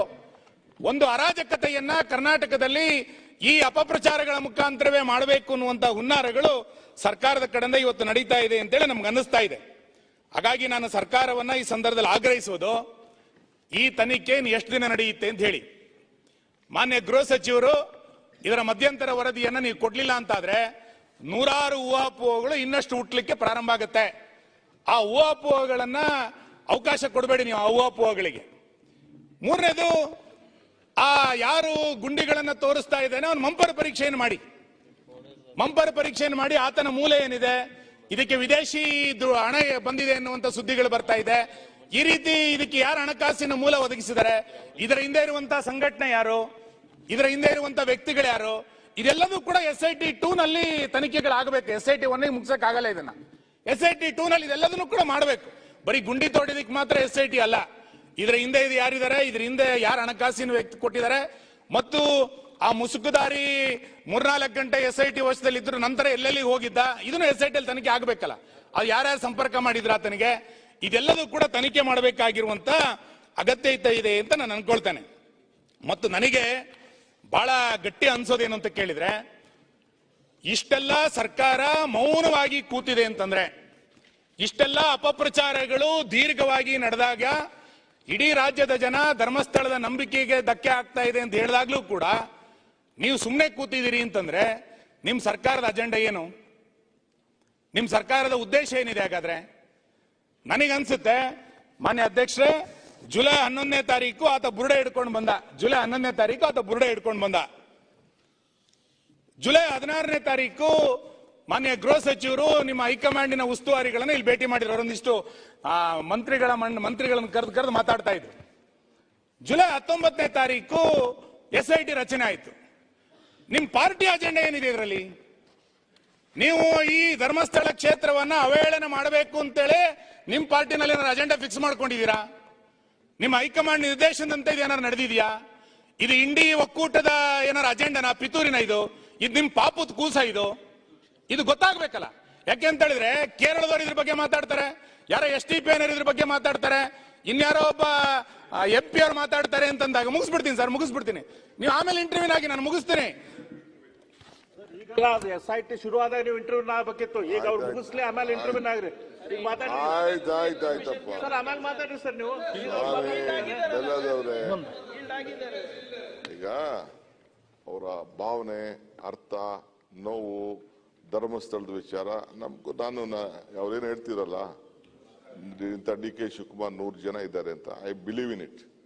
ಮಾತು ಬಿಡದ ಮಂಜುನಾಥ, ಕಾಸು ಬಿಡದ ತಿಮ್ಮಪ್ಪ, ಅದ್ರಲ್ಲಿ ನಂಗೆ ನಂಬಿಕೆ ಇರೋನು. ಆ ಧರ್ಮಸ್ಥಳದ ಬಗ್ಗೆನೂ ನಂಬಿಕೆ ಇರೋನು, ಆ ದೇವಸ್ಥಾನ ಬಗ್ಗೆ ನಂಬಿಕೆ ಇರೋನು, ಧರ್ಮಾಧಿಕಾರಿ ಬಗ್ಗೆ ನಂಬಿಕೆ ಇರೋನು. ಅವರ ಆಚಾರ ವಿಚಾರ ಎಲ್ಲ ಕೂಡ ನಮಗೂ ಅರಿವಿದೆ, ನಮಗೂ ಗೊತ್ತಿದೆ. ಬಟ್ ಪರಿಸ್ಥಿತಿ ಏನಿದೆ ಅಂತ ಹೋಮ್ ಮಿನಿಸ್ಟರ್ ಹೇಳ್ತಾರೆ. ನಾನು because is the home minister, he has gone very deeply. We know this subject. But what made us happen? ಯಾಕೆ ಇದಾಯ್ತು? ನಿಮ್ಗಿನ್ನ ಜಾಸ್ತಿ ಇಲ್ಲಿ ನಾವು ಮಾತಾಡೋ 4 ಜನ ಅಲ್ಲ, ಲಕ್ಷಾಂತರ ಜನ ಭಕ್ತಾದಿಗಳು ಇವತ್ತು ಇಡೀ ದೇಶದಲ್ಲೇನೆ ಎಲ್ಲೂ ಅನ್ನದಾಸೋಹ ಪ್ರಾರಂಭ ಮಾಡದೇ ಇದ್ದಾಗ ಅಲ್ಲಿ ಒಂದು ಪರಂಪರೆ ಪ್ರಾರಂಭ ಮಾಡಿದ್ದು ಕೂಡ ನಮ್ಗೆ ಅರಿವಿದೆ. ಯಾಕೆ ಹಿಂಗ್ ಆಗ್ತಾ ಇದೆ ಅಂತ ಕೂಡ ನೀವು don't link it to a political angle. Congress high command why Congress will involve? ಯಾವನೊಬ್ಬ ಬಂದು ಅಲ್ಲಿ ಇರೋಂತ ಇಂಟರ್ನಲ್ ಪ್ರಾಬ್ಲಮ್ ಅಂತ ಬಂದು ಮಾಡಿ ಅವ್ನು ಯಾವನೊಬ್ಬ ಬಂದು ಮಾಡಿದ್ದಾನೆ. ಡೆಫಿನೆಟ್ಲಿ ನಿಮ್ಗಿನ್ನ ಜಾಸ್ತಿ ನಮ್ಮ ಪಾರ್ಟಿಲೇ ಕೂಡ, ಇನ್ಕ್ಲೂಡಿಂಗ್ ಶಿವಲಿಂಗೇಗೌಡರು ಇರ್ಬೋದು, ನಮ್ಮ ರೈ ಇರ್ಬೋದು, ಇವರೆಲ್ಲ ಸೇರ್ಕೊಂಡು ನಮ್ಮ ಪೊಲಿಟಿಕಲ್ ಪಾರ್ಟಿಲೂ ಕೂಡ CLP ಮೀಟಿಂಗ್ ಅಲ್ಲಿ we are very firm that ಆ ಧರ್ಮಸ್ಥಳದ ಗೌರವ ಏನಿದೆ, ಧಾರ್ಮಿಕವಾದಂತ ಗೌರವ, ಯಾಕೆಂದ್ರೆ ಭಕ್ತನಿಗೂ ಭಗವಂತನಿಗೂ ಇರುವಂತ ಸಂಬಂಧದಲ್ಲಿ ಯಾವ ಸಂದರ್ಭ ಕೂಡ ನಾಶ ಆಗಬಾರ್ದು. ಅವ್ರು ಮೊದಲಿಂದ ಕೂಡ ಕಾಪಾಡ್ಕೊಂಡು ಬಂದಿದ್ದಾರೆ. ಅವ್ರು ಮಾಡ್ತಾ ಇರೋಂಥ ಸೋಷಿಯಲ್ ಸರ್ವಿಸ್, ಅವ್ರು ಮಾಡ್ತಾ ಇರೋಂಥ ಧಾರ್ಮಿಕ ವಿಧಾನ, ಅದ್ರ ಬಗ್ಗೆ ಯಾರಿಗೂ ಅನುಮಾನನೂ ಇಲ್ಲ. We support Karnataka Congress government is committed to stand by their philosophical work and ಧಾರ್ಮಿಕವಾದಂತ ವರ್ಕ್ಗೆ ರಕ್ಷಣೆ ಕೊಡಲಿಕ್ಕೆ ನಾವು ಬದ್ಧವಾಗಿದ್ದೀವಿ. ಕೆಲವರು ಬಂದು ಹೇಳಿದ್ದಾರೆ, ಕೋರ್ಟಲ್ಲಿ ಹೋಗಿ ಹೇಳಿದ್ದಾರೆ. ಕೋರ್ಟಲ್ಲಿ ಹೇಳಿದ ಸುಮ್ಮನೆ ಹೋಮ್ ಮಿನಿಸ್ಟರ್ ಕಿತ್ಕೊಂಡು ಒಂದು ಸರ್ಕಾರ ಸುಮ್ಮನೆ ಕೂತ್ಕೊಳಕ್ ಆಗ್ತದ? That the honourable home minister will reply. I am telling you still now we know ಧರ್ಮಸ್ಥಳದ ವೀರೇಂದ್ರ ಹೆಗ್ಗಡೆ ಅವರಾಗ್ಲಿ, ಅವರ ಪರಂಪರೆ ಆಗ್ಲಿ, ಆ ದೇವಸ್ಥಾನ ಆಗ್ಲಿ, ಅವ್ರ ಧಾರ್ಮಿಕ ವಿಚಾರ ಆಗ್ಲಿ, ಧರ್ಮ ಆಗ್ಲಿ, ಅದ್ರ ಬಗ್ಗೆ ನಮಗೂ ನಿಮ್ಗೆ ಎಷ್ಟು ಕಾಳಜಿ ಇದೆ ಅದಕ್ಕಿಂತ ಒಂದು ರೌಂಡ್ ಜಾಸ್ತಿನೇ ಇದೆ. ಅದು ಕೂಡ ತಮ್ಮ ತಲೆಯಲ್ಲಿ ಇರ್ಲಿ. ವರ್ಕ್ ನೀವು ಹೇಳ್ತಾ ಇದೀರಿ ನಿಜ. ಈಗ ಸೋಷಿಯಲ್ ಮೀಡಿಯಾ ಬಂದ್ಬಿಟ್ಟಿದೆ. ಸೋಷಿಯಲ್ ಮೀಡಿಯಾ ಬಂದ್ಬಿಟ್ಟಿದೆ. ಯಾರು ಅಲ್ಲಲ್ಲ ಹೇಳ, ಸೋಷಿಯಲ್ ಮೀಡಿಯಾ ಬಂದ್ಬಿಟ್ಟಿದೆ. ಸೋಷಿಯಲ್ ಮೀಡಿಯಾ ಬಂದ್ಬಿಟ್ಟಿದೆ. ಇದನ್ನ ಮಾಡ್ತಾ ಇದೆ. ಏನ್ ಮಾಡಕ್ಕಾಗ್ತದೆ? ನಿಮಗೆ ಈ ಸಹಾನುಭೂತಿ ಅಪಪ್ರಚಾರ ಮಾಡಬೇಕಾದ್ರೆ ಪ್ರಶ್ನೆ ಬರ್ತಿರ್ಲಿಲ್ಲ. ಶಿವಕುಮಾರ್ ಅವರೇ, ತಾವು ಅಲ್ಲ, ಒಂದೇ ನಿಮಿಷ, ತಾವು ಬಹಳ ರೋಷಾವೇಶದಿಂದ ಹೇಳಿದ್ದೀರಾ. ರೋಷ ಇಲ್ಲಪ್ಪ, ದ್ವೇಷದಿಂದನೂ ಹೇಳಿದ್ದೀರಾ. ದ್ವೇಷ ಇಲ್ಲ, ಬಹಳ ನಮ್ರತೆಯಿಂದ ಮಾತಾಡ್ತಾ ಇದ್ದೀರಾ. ಬಹಳ ಖಡಕ್ ಆಗಿ ಹೇಳಿದ್ದೀರಾ. ರೋಷ ಬೇಡ, ಖಡಕ್. Stand so my stand on Dharmasthala, my stand on Manjunatha, my belief on Manjunatha. ಆದ್ರೆ ಶಿವಕುಮಾರ್ ಇಂಗ್ಲಿಷ್ ಅಲ್ಲಿ ಒಂದು ಸೆಂಟೆನ್ಸ್ ಇದೆ, proof of pudding is in eating ಅಂತ. ನಿಮ್ಮ ಒಟ್ಟು ನಡವಳಿಕೆ, ಈ ಸರ್ಕಾರದ ನಡವಳಿಕೆ, SIT ಬೇಡ, ದಕ್ಷಿಣ ಕನ್ನಡ ಪೊಲೀಸ್ ಅವರೇ ದಕ್ಷರಿದ್ದಾರೆ, ಅವ್ರಿಗೆ ಇದಿದೆ ಅಂತ ಹಿಂದಿನ ದಿವಸ ಹೇಳಿ, ಮಾರನೇ ದಿವಸ SIT ಪ್ರಾರಂಭ ಮಾಡಿ ಅವನ್ ತೋರ್ಸಿಕ್ಕಿಂತ ಜಾಸ್ತಿ ಇವಾಗ ಏನ್ ಹೇಳ್ತಾರೆ ಅಲ್ಲೆಲ್ಲ ಹೋಗಿ ಅಡಿತಾ ಇದ್ದೀರಲ್ಲ. ಈ proof of pudding is eating ಅನ್ನೋದು ಇಲ್ಲಿ ಬರ್ತದೆ. DK ಶಿವಕುಮಾರ್ ಉಪಮುಖ್ಯಮಂತ್ರಿ ಆಗಿ ಹೇಳಿದಾರೋ, ಒಬ್ಬ ಭಕ್ತನಾಗಿ ಹೇಳಿದಾರೋ ನನ್ಗೆ ಅರ್ಥ ಆಗೋದಿಲ್ಲ. ಆದ್ರೆ ನಿಮ್ಮ ಮಾತಿಗೆ, ನಿಮ್ಮ ಭಾವನೆಗೆ, ಇವ ಆಗ್ತಾ ಇರೋ ನಡವಳಿಕೆಗೆ ಏನು ಸಂಬಂಧ ಇಲ್ಲ. ಎಲ್ಲ ಸಂಪೂರ್ಣ ಆಪೋಸಿಟ್ ಆಗ್ತಾ ಇದೆ. Who is directing SIT? SIT ಯಾರು ಡೈರೆಕ್ಷನ್ ಕೊಡ್ತಾ ಇರೋದು? ಆಮೇಲೆ SITಗೆ ಮಿನಿಮಮ್ ಕಾಮನ್ ಸೆನ್ಸ್ ಇರಬೇಕು. ಆ ವ್ಯಕ್ತಿನ ತನ್ನ ಕಸ್ಟಡಿಯಲ್ಲಿ ದಿವಸ ಹೋಗ್ಬಿಟ್ಟು ಅಲ್ಲೆಲ್ಲ ಟ್ಯೂಟರಿಂಗ್ ತಗೊಂಡ್ಬರೋದಲ್ಲ. SIT ಕೊಟ್ಟದ್ರಿಂದ ಬಹಳ ಸ್ಟ್ರೇಂಜ್ ಅಂತಂದ್ರೆ ಒಬ್ಬ ವಕೀಲರು ಅಂತ ಹೇಳಿದ್ರ, SIT ಮಾಡು ಅಂತ ಹೇಳಿದ್ರ 164 ಅಲ್ಲಿ ಅಲ್ಲ. ಆಯ್ತು ಅಧ್ಯಕ್ಷರೇ, ಸುರೇಶ್ ಕುಮಾರ್ ಒಂದು ನಿಮಿಷ. SIT ಕೊಟ್ಟದ್ರಿಂದ ಅಲ್ಲ ಶಿವಕುಮಾರ್ ನೋಡಿ, ಈಗ ಎಲ್ಲ ಚರ್ಚೆ ಆಗ್ತದೆ. ಇವರ ಬಗ್ಗೆ ಮುಗಿಸಿದ್ರೆ ಸರಿಯಾಗಿದೆ. ಸುನಿಲ್ ಕುಮಾರ್ ಮುಗಿಸಿ, ಅಶೋಕ್ ಅವ್ರು ಮಾತಾಡಿ, ನಿಮ್ಮೆಲ್ಲ ಅವಕಾಶ ಕೊಡುವ. ಬಿಟ್ಟವನು ನೆನ್ನೆ ಇಷ್ಟು ಪ್ರಚೋದನಾಕಾರಿ ಭಾಷಣ ಮಾಡಿದ್ದಾನೆ. You should have nabbed it. ನೀವು ಹೇಟ್ ಸ್ಪೀಚ್ ಬಗ್ಗೆ ಒಂದು ಲೆಜಿಸ್ಲೇಷನ್ ತರಬೇಕು ಅಂತ ಇದ್ದೀರಾ. ಅದಕ್ಕೆ ಫಸ್ಟ್ ಕೇಸ್ ಅದಾಗಬೇಕಾಯಿತು. ಎಂತ ನುಗ್ಗುತ್ತೀವಿ ನಾವು, ಧರ್ಮಸ್ಥಳಕ್ಕೆ ನುಗ್ಗಿಸ್ತೀವಿ, ಇಡೀ ರಾಜ್ಯ ನುಗ್ಗುತ್ತೆ. What is this? How can you allow such ಒಂದು ಇನ್ಫ್ಲಮೇಟರಿ ಒಂದು ಸ್ಪೀಚ್ ಮಾಡ್ಲಿಕ್ಕೆ ಏನ್ ಮಾಡ್ತೀರಾ? ಅದಕ್ಕೋಸ್ಕರ DK ಶಿವಕುಮಾರ್ ಅವರೇ, ನಿಮ್ಮ ಮಾತನ್ನ ನಾನು ಗಂಭೀರವಾಗಿ ಕೇಳಿದ್ದೀನಿ. ಐ ಅಪ್ರಿಶಿಯೇಟ್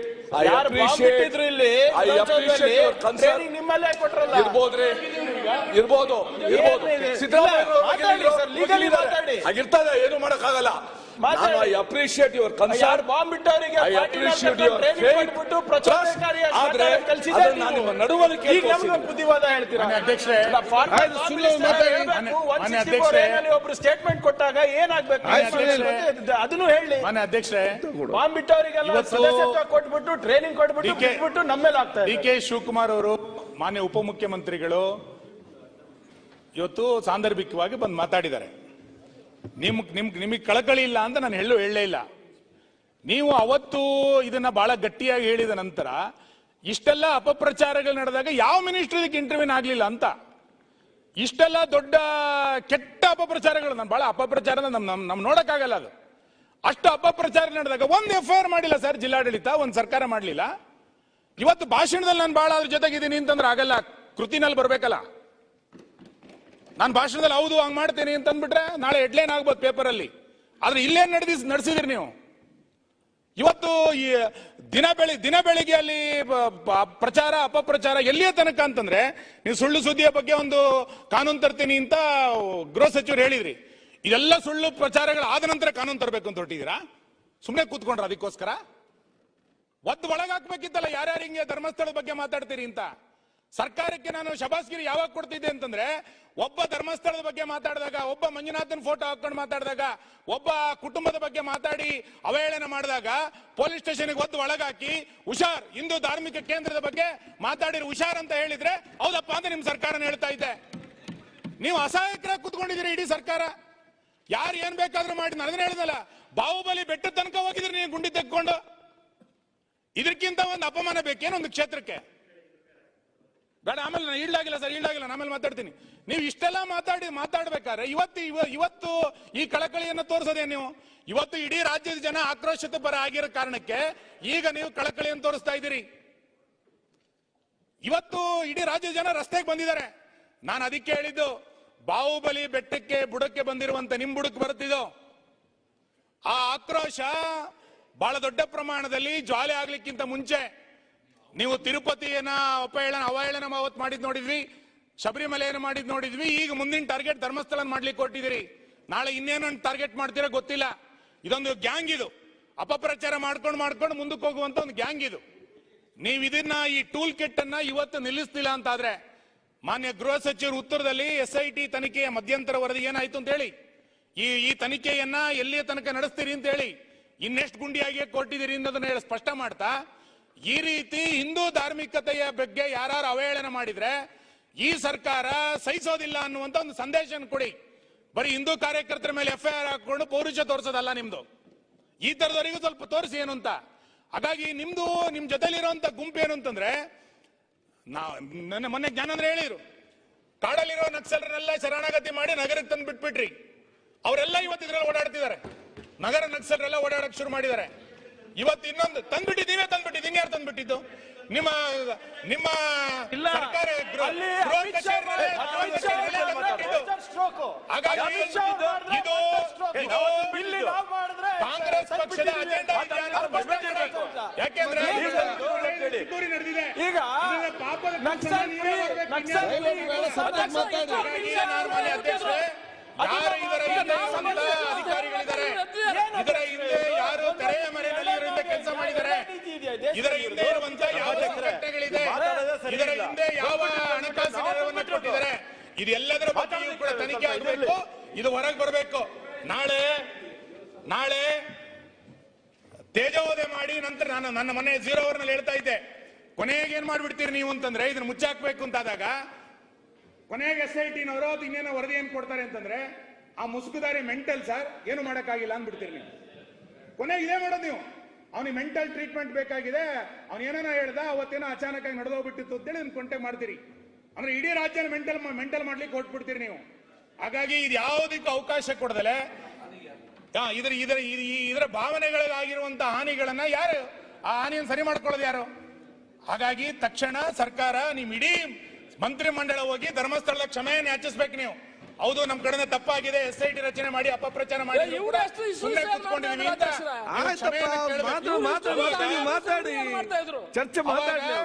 ನಿಮ್ಮ ಸರ್ಕಾರದ ಬಗ್ಗೆ ಹೌದಪ್ಪ, ನಮ್ಮ ಧಾರ್ಮಿಕ ಕ್ಷೇತ್ರದ ಬಗ್ಗೆ ಈ ಸರ್ಕಾರಕ್ಕೂ ಕೂಡ ನಂಬಿಕೆ ಇದೆ ಎನ್ನುವಂತ ವಿಶ್ವಾಸ ನಿರ್ಮಾಣ ಆಗುತ್ತೆ.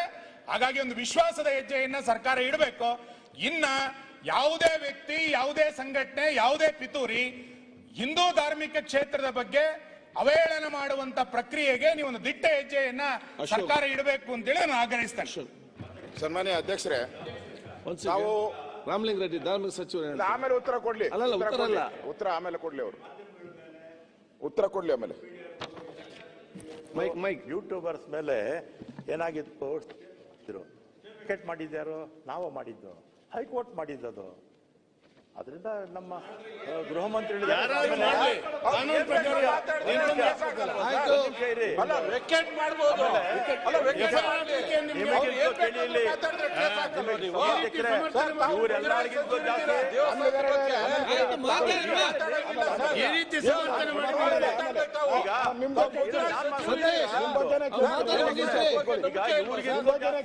ಧರ್ಮಸ್ಥಳಕ್ಕೆ ನಾವು ಜಾಸ್ತಿ ಹೋಗ್ಬೇಕು.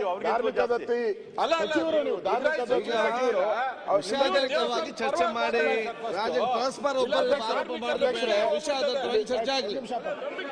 ಅಧ್ಯಕ್ಷರೇ, ಸತೀಶ್ ಬಹಳ ಪ್ರಮುಖವಾಗಿ ಸತೀಶ್ ಅವರೇ, ರಾಮಲಿಂಗ ರೆಡ್ಡಿ ಸಾಹೇಬ್ರೆ, ನಿಮ್ಮ ಅವ್ರಿಗೆ ಹೇಳಿ ಹೇಳುತ್ತೆ ಬಿಜೆಪಿಯವರಿಗಿಂತಲೂ ಜಾಸ್ತಿ ಕಾಂಗ್ರೆಸ್. ಸತೀಶ್ ರೆಡ್ಡಿ, ರಾಮಲಿಂಗ ರೆಡ್ಡಿ ಸಾಹೇಬ್ರೆ, ವೀರೇಂದ್ರ ಹೆಗಡೆ ಅವರೇ ಪತ್ರ ಬರೆದ್ರಲ್ಲ ನಮ್ ಗ್ಯಾರಂಟಿಗಳು ಸರಿ ಇದೆ ಅಂತ. ಸನ್ಮಾನ್ಯ ಅಧ್ಯಕ್ಷರೇ, ಪ್ರತಿಪಕ್ಷ ನಾಯಕ ನೋಡಿ. ಸನ್ಮಾನ್ಯ ಅಧ್ಯಕ್ಷರೇ, ಆಯ್ತು ಜನಕ್ಕೆ ಆಯ್ತು, ನೀವು ಮಾತಾಡಿ. ಅಶೋಕ್ ಮಾತಾಡ್ತಿದಾರಲ್ಲ. ಅಲ್ಲ ಅಧಿಕಾರಿಗಳಿಗೆ ಸಂಬಂಧ ಇಲ್ಲ ಸರ್. ನೀವು ಮುಜರಾಯಿ ಸಚಿವರಾಗಿ ಸತೀಶ್ ಎಲ್ಲರಿಗೂ 15 ದಿನದಿಂದ ಕೂಡ 15-20 ದಿನ ಆಯ್ತು. ಸರ್ಕಾರ ಒಂದು ಸನ್ಮಾನ್ಯ ಡಿ.ಕೆ. ಶಿವಕುಮಾರ್ ಅವರು ಚರ್ಚೆ ಮಾಡಿಕೊಂಡು ಮತ್ತೆ ನಮ್ಮ ಪರಮೇಶ್ವರ್ ಅವರು ಬಹಳ ನೀಟಾಗಿ ಇದನ್ನ ತಂದಿದ್ದಾರೆ. ನೀವು ಇದನ್ನ ಈ ಎಪಿಸೋಡ್ ಅನ್ನ ನೋಡಿದ್ರೆ it's not a incident, it is preplanned and ಅದನ್ನ ಈ ನಾವು ಸ್ಯಾಟಲೈಟ್ ನ ಕಳಿಸ್ತಿರಲ್ಲ, ನಾವು ಸ್ಯಾಟಲೈಟ್ ಕಳಿಸ್ಬೇಕಾದ್ರೆ ಯಾವ ರೀತಿ ಪ್ಲಾನ್ ಮಾಡ್ತಿರೋ ಆ ರೀತಿ ಮಾಡಿರೋ ಪ್ಲಾನ್. ಫಸ್ಟು ಆ ಒಂದು ಮಾಸ್ಕ್ ಮ್ಯಾನ್ ಹುಡುಕಿದ್ರು. ಆ ಮಾಸ್ಕ್ ಮ್ಯಾನ್ಗೆ ಸಪೋರ್ಟ್ ಆಗಿ ಯೂಟ್ಯೂಬರ್ಸ್, ಆ ಯೂಟ್ಯೂಬ್ ಓಪನ್ ಮಾಡಿದ್ರಲ್ಲ, ಎಷ್ಟು ದುಡ್ಡು ಖರ್ಚು ಮಾಡಿದ್ದಾರೆ, ಯೂಟ್ಯೂಬರ್ಸ್ ಹುಡುಕಿದ್ರು. ಆಮೇಲೆ ಕೇರಳ ಸರ್ಕಾರ ಬಂತು. ಎಷ್ಟು ಪವರ್ಫುಲ್ ಇವರು ಅಂತ, ಇವ್ರು ಎಷ್ಟು ಪವರ್ಫುಲ್ ಇದ್ದಾರೆ ಅನ್ನೋದಕ್ಕೆ ಕೇರಳ ಸರ್ಕಾರ ಕಾರಣ ಹೇಳಿದ್ರು. ಡಿ.ಕೆ. ಶಿವಕುಮಾರ್ ಅವರು ಡಿ.ಕೆ. ಶಿವಕುಮಾರ್ ಒಬ್ಬನೇ ಅಲ್ಲ, ಇದರಲ್ಲಿ 100 ಜನ ಇದ್ದಾರೆ ಅಂತ. ಆ 100 ಜನ ಇದ್ದಾರೆ, 100 ಜನ ಡಿ.ಕೆ. ಶಿವಕುಮಾರ್ ಇದ್ದಾರೆ. ಈ ಡಿ.ಕೆ. ಶಿವಕುಮಾರ್ ಇಲ್ಲ ಅಲ್ಲಿ, ಈ ಡಿ.ಕೆ. ಶಿವಕುಮಾರ್ ಇಲ್ಲ, 100 ಜನ ಬೇರೆ ಡಿ.ಕೆ. ಶಿವಕುಮಾರ್ ಇದ್ದಾರೆ. ಈ ಡಿ ಕೆ ಶಿವಕುಮಾರ್ ಬಿಟ್ಟು ಅಂತ ನಾನು ಹೇಳ್ತೀನಿ. 164 ಅಂತ ಹೇಳ್ತೀರಾ ಡಿ ಕೆ ಶಿವಕುಮಾರ್ ಪದೇ ಪದೇ 164 ಅಂತ. ಏನು 164 ಕೊಟ್ಬಿಟ್ರೆ SIT ಮಾಡು ಅಂತ ಹೇಳಿದ್ರ? ಯಾರು ಹೇಳಿದ್ರು SIT ಮಾಡು ಅಂತ? ಕೋರ್ಟ್ ಹೇಳ್ತಾ? ತೋರಿಸಿ, ಇದ್ರೆ ದಾಖಲೆ ಕೊಡಿ ಪ್ಲೀಸ್, ಪ್ರೊಡ್ಯೂಸ್ ಕೊಡಿ ದಾಖಲೆ. SIT ಮಾಡಕ್ಕೆ ಹೇಳಿದ್ರು ಅಂತ. ಮೊಹಂತಿನ್ ಮಾಡಕ್ಕೆ ಯಾರು ಹೇಳಿದ್ರು? ಕೋರ್ಟ್ ಹೇಳ್ತಾ ಮೊಹಂತಿನ್ ಮಾಡಬೇಕು ಅಂತ? Particular Mohanty is a good officer, ನಂದೇನು ಪ್ರಶ್ನೆನೇ ಇಲ್ಲ. ನೀವು SIT ಮಾಡಬೇಕು ಅಂತ ಕೋರ್ಟ್ ಹೇಳಿಲ್ಲ. ಅಧ್ಯಕ್ಷರೇ, ಮೊಹಂತಿ ಮಾಡಬೇಕು ಅಂತ ಸ್ವಾಗತ ಮಾಡಿದ್ದಾರೆ ಅಧ್ಯಕ್ಷರೇ. ಧರ್ಮಸ್ಥಳದವರು SIT ಸ್ವಾಗತ ಮಾಡಿದ್ದಾರೆ. ಇಲ್ಲಿ ಯಾರು ಮಾಡಿಸಿದ್ದು? ಕೋರ್ಟ್ ಹೇಳಿದ್ಯಾ? ಇಲ್ಲಿ ಯಾರು ಮಾಡಿಸಿದ್ದು? ಈ ಪ್ರಶ್ನೆ ಇವಾಗ ನಮ್ಗೆ ಮಾಡ್ತಾ ಇರೋದು. ಇದರ ಹಿಂದೆ ಗ್ಯಾಂಗ್ ಯಾವುದು? ಆಯ್ತು, ಇಲ್ಲಿ ಕೇಳಿ. ಇದ್ರ ಹಿಂದೆ ಇರೋದ ಗ್ಯಾಂಗ್ ಯಾವುದು? ಆ ಮುಖ್ಯಮಂತ್ರಿಗಳನ್ನ ಸರೌಂಡ್ ಆಗಿರುವಂತ ಗ್ಯಾಂಗ್ ಯಾವುದು? ಮುಖ್ಯಮಂತ್ರಿಗಳ ಆಫೀಸಲ್ಲಿ ಅದಕ್ಕೆ ಪ್ರೇರಣೆ ಕೊಡ್ತಕ್ಕಂಥ ಗ್ಯಾಂಗ್ ಯಾವುದು? ಅರ್ಥ ಮಾಡ್ಕೊಳ್ಳಿ ಅಧ್ಯಕ್ಷರೇ, ಇದು ಟ್ಯಾಕ್ಸ್ ಪೇಯರ್ಸ್ ಮನಿ. ನಾನು ಸಂಬಳ ತಗೊಳ್ತಾ ಇರೋದು ಟ್ಯಾಕ್ಸ್ ಪೇಯರ್ಸು, ಪರಮೇಶ್ವರ್ ಅವರು ಟ್ಯಾಕ್ಸ್ ಪೇಯರ್ ಸಂಬಳ ತಗೊಂತಾ ಇರೋದು, ಪೊಲೀಸವ್ರಿಗೂ ಟ್ಯಾಕ್ಸ್ ಪೇಯರ್ ಕೊಡ್ತಾ ಇದ್ದೀರಾ. ಗುಂಡಿ ಬೆಟ್ಟ ಅಗದು ಬಿಟ್ರಿ, ಇಲಿ ಹಿಡಿದು ಬಿಟ್ರಿ. ಆಯ್ತು, ಅವ್ರು ಸಿಕ್ತಂದ್ರೆ ಅವ್ರು ಮಾತಾಡಿ ಮುಗಿಸ್ಲಿ, ಯಾಕೆ ಇಂಟರ್ಫಿಯರ್ ಆಗ್ತದೆ? ಹೇಳ್ತೀನಿ. ನೀವು 4 ಜನ ಹೇಳಿದ್ರೆ ಅವ್ರು ಏನ್ ಮಾಡ್ಬೇಕು? ಒಂದು ಬೋಗಸ್ ಬುರ್ಡೆ ಸಿಕ್ಕೈತಲ್ಲ, ಬೋಗಸ್ ಬುರ್ಡೆ. ಹುಲಿ ಬಂತು ಅಂತ ಒಂದು ಇಲಿನೂ ಬರಲಿಲ್ಲ. ನನಗೆ ಅದು ನಾನು ನೋಡ್ತಾ ಇದ್ದೀನಿ, ನಾನೇನು ಮಾಧ್ಯಮದವರ ಇದೆ ಏನಲ್ಲ. ನೀವು ಏನೋ ನಾನು ಹೇಳಿದೆ, ಒಂದು ಸ್ಯಾಟಲೈಟ್ ಹೋಗ್ಬೇಕಾದ್ರೆ ಯಾರು ವಿಲಿಯಮ್ಸ್ ಅಲ್ಲ, ಸುನೀತಾ ವಿಲಿಯಮ್ಸ್ ಹೋಗ್ಬೇಕಾದ್ರೆ ಮಾಧ್ಯಮದವರೆಲ್ಲ ಹಿಂಗ್ ಹೋಗ್ತಾ ಇದ್ದಾರೆ, ಹತ್ತುತ್ತಾ ಇದ್ದಾರೆ, ಕೂತ್ಕೊಂಡ್ರು, ಮಾಸ್ಕ್ ಹಾಕೊಂಡ್ರು, ಟೇಕ್ ಆಫ್ ಆಯ್ತು, ಹೋದ್ರು. ಇದೆ ಈ ಮಾಸ್ಕ್ ಮ್ಯಾನ್ದು. ಯಾರು ಇವನು ಮಾಸ್ಕ್ ಮ್ಯಾನು? ನೀವು ಆ ಜಿಲ್ಲೆಯವರೇ, ನಿಮಗೂ ಅದ್ರ ಬಗ್ಗೆ ಬಹಳ ವಿಶೇಷ ಭಕ್ತಿನೂ ಇದೆ, ಪ್ರೀತಿನೂ ಇದೆ. ಪರಮೇಶ್ವರ್ಗೆ ಅವ್ರ ಹೆಸರು ಗೊತ್ತಿಲ್ಲ? ಪರಮೇಶ್ವರ್ ನಿಮ್ಗೆ ಅವರು ಗೊತ್ತಿಲ್ಲ, ನಿಮಗೂ ಗೊತ್ತಿಲ್ಲ, ಹೇಳಲ್ಲ. ಅವನ ಹೆಸರೇನು? ಅದೆಲ್ಲ ಅಲ್ಲ, ಭೀಮನೂ ಅಲ್ಲ, ಪಾಮನೂ ಅಲ್ಲ. ಜನ ಹೆಂಗ್ ಮಾತಾಡ್ತಾ ಇದ್ದಾರೆ? ಜನ ಹೇಳ್ತಾ ಇದಾರೆ ಅವನ ಯಾರು ಚೆನ್ನಯ್ಯ ಅಂತ ಹೇಳ್ತಾರೆ ಜನ. ಚಿನ್ನಯ್ಯ ಕೊಳ್ಳೇಗಾಲದವನು ಅಂತ ಹೇಳ್ತಾರೆ ಜನ. ಕನ್ವರ್ಟ್ ಆಗಿರೋನು ಅಂತ ಹೇಳ್ತಾರೆ, ಕ್ರಿಶ್ಚಿಯನ್ ಕನ್ವರ್ಟ್ ಆಗಿರೋನು ಅಂತ ಹೇಳ್ತಾರೆ. ಮಾತಾಡ್ತಾ ಇದ್ದಾರೆ, ಎಲ್ಲ ಸೋಷಿಯಲ್ ಮೀಡಿಯಾ ಎಲ್ಲ ಬರ್ತಾ ಇದೆ. ಅವನಿಗೆ ಮಾಸ್ಕ್ ಹಾಕಿ ಅವನೊಂಥರ ಏನೋ ಸ್ಪೈಡರ್ ಮ್ಯಾನ್ ತರ ಮಾಡ್ಬಿಟ್ಟಿದ್ದೀರ.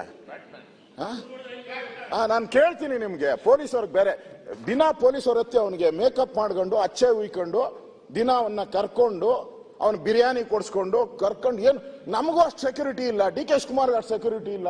ಹಿಂದೆ ಅವ್ನು ಖುಷಿ ಅವನೇ, ಇಸ್ ವೆರಿ ಹ್ಯಾಪಿ. ಅವನು ಹೇಳ್ತಾನೆ, ಒಳ್ಳೆ 2 ತಿಂಗಳಲ್ಲ, ಆರಾಮ್ಸೆ ಅವ್ನು ಲೈಫ್ ಲಾಂಗ್ ಸೇಫ್ ಆಗೋದು ಅವನು. ನೀವು ಯಾಕೆ ಮಾತಾಡ್ತೀರ? ಮಾತಾಡ್ಲಿ, ಅಲ್ಲಿ ಮಾತಾಡಿ. ನನಗೆ ಅನ್ಸೋವಂಥದ್ದು, ಅವನು ಎಂಜಾಯ್ ಮಾಡ್ತಾ ಇದ್ದಾನೆ. ಅವನು ಹೇಳ್ದ, ಇಲ್ಲಿದೆ ನೋಡಿ ಅಂದ. ಈ ಪೊಲೀಸರು ದಡ ಅಂತ ಚನ್ಕೆ ಬಾಂಡ್ಲಿ ಗುಂಡ್ಲಿ ಎಲ್ಲ ಎತ್ಕೊಂಡು ಹೋಗ್ಬಿಟ್ರು, ಹೋಗಿದ್ರು. 1 ಆಯ್ತು, 2 ಆಯ್ತು, 3 ಆಯ್ತು.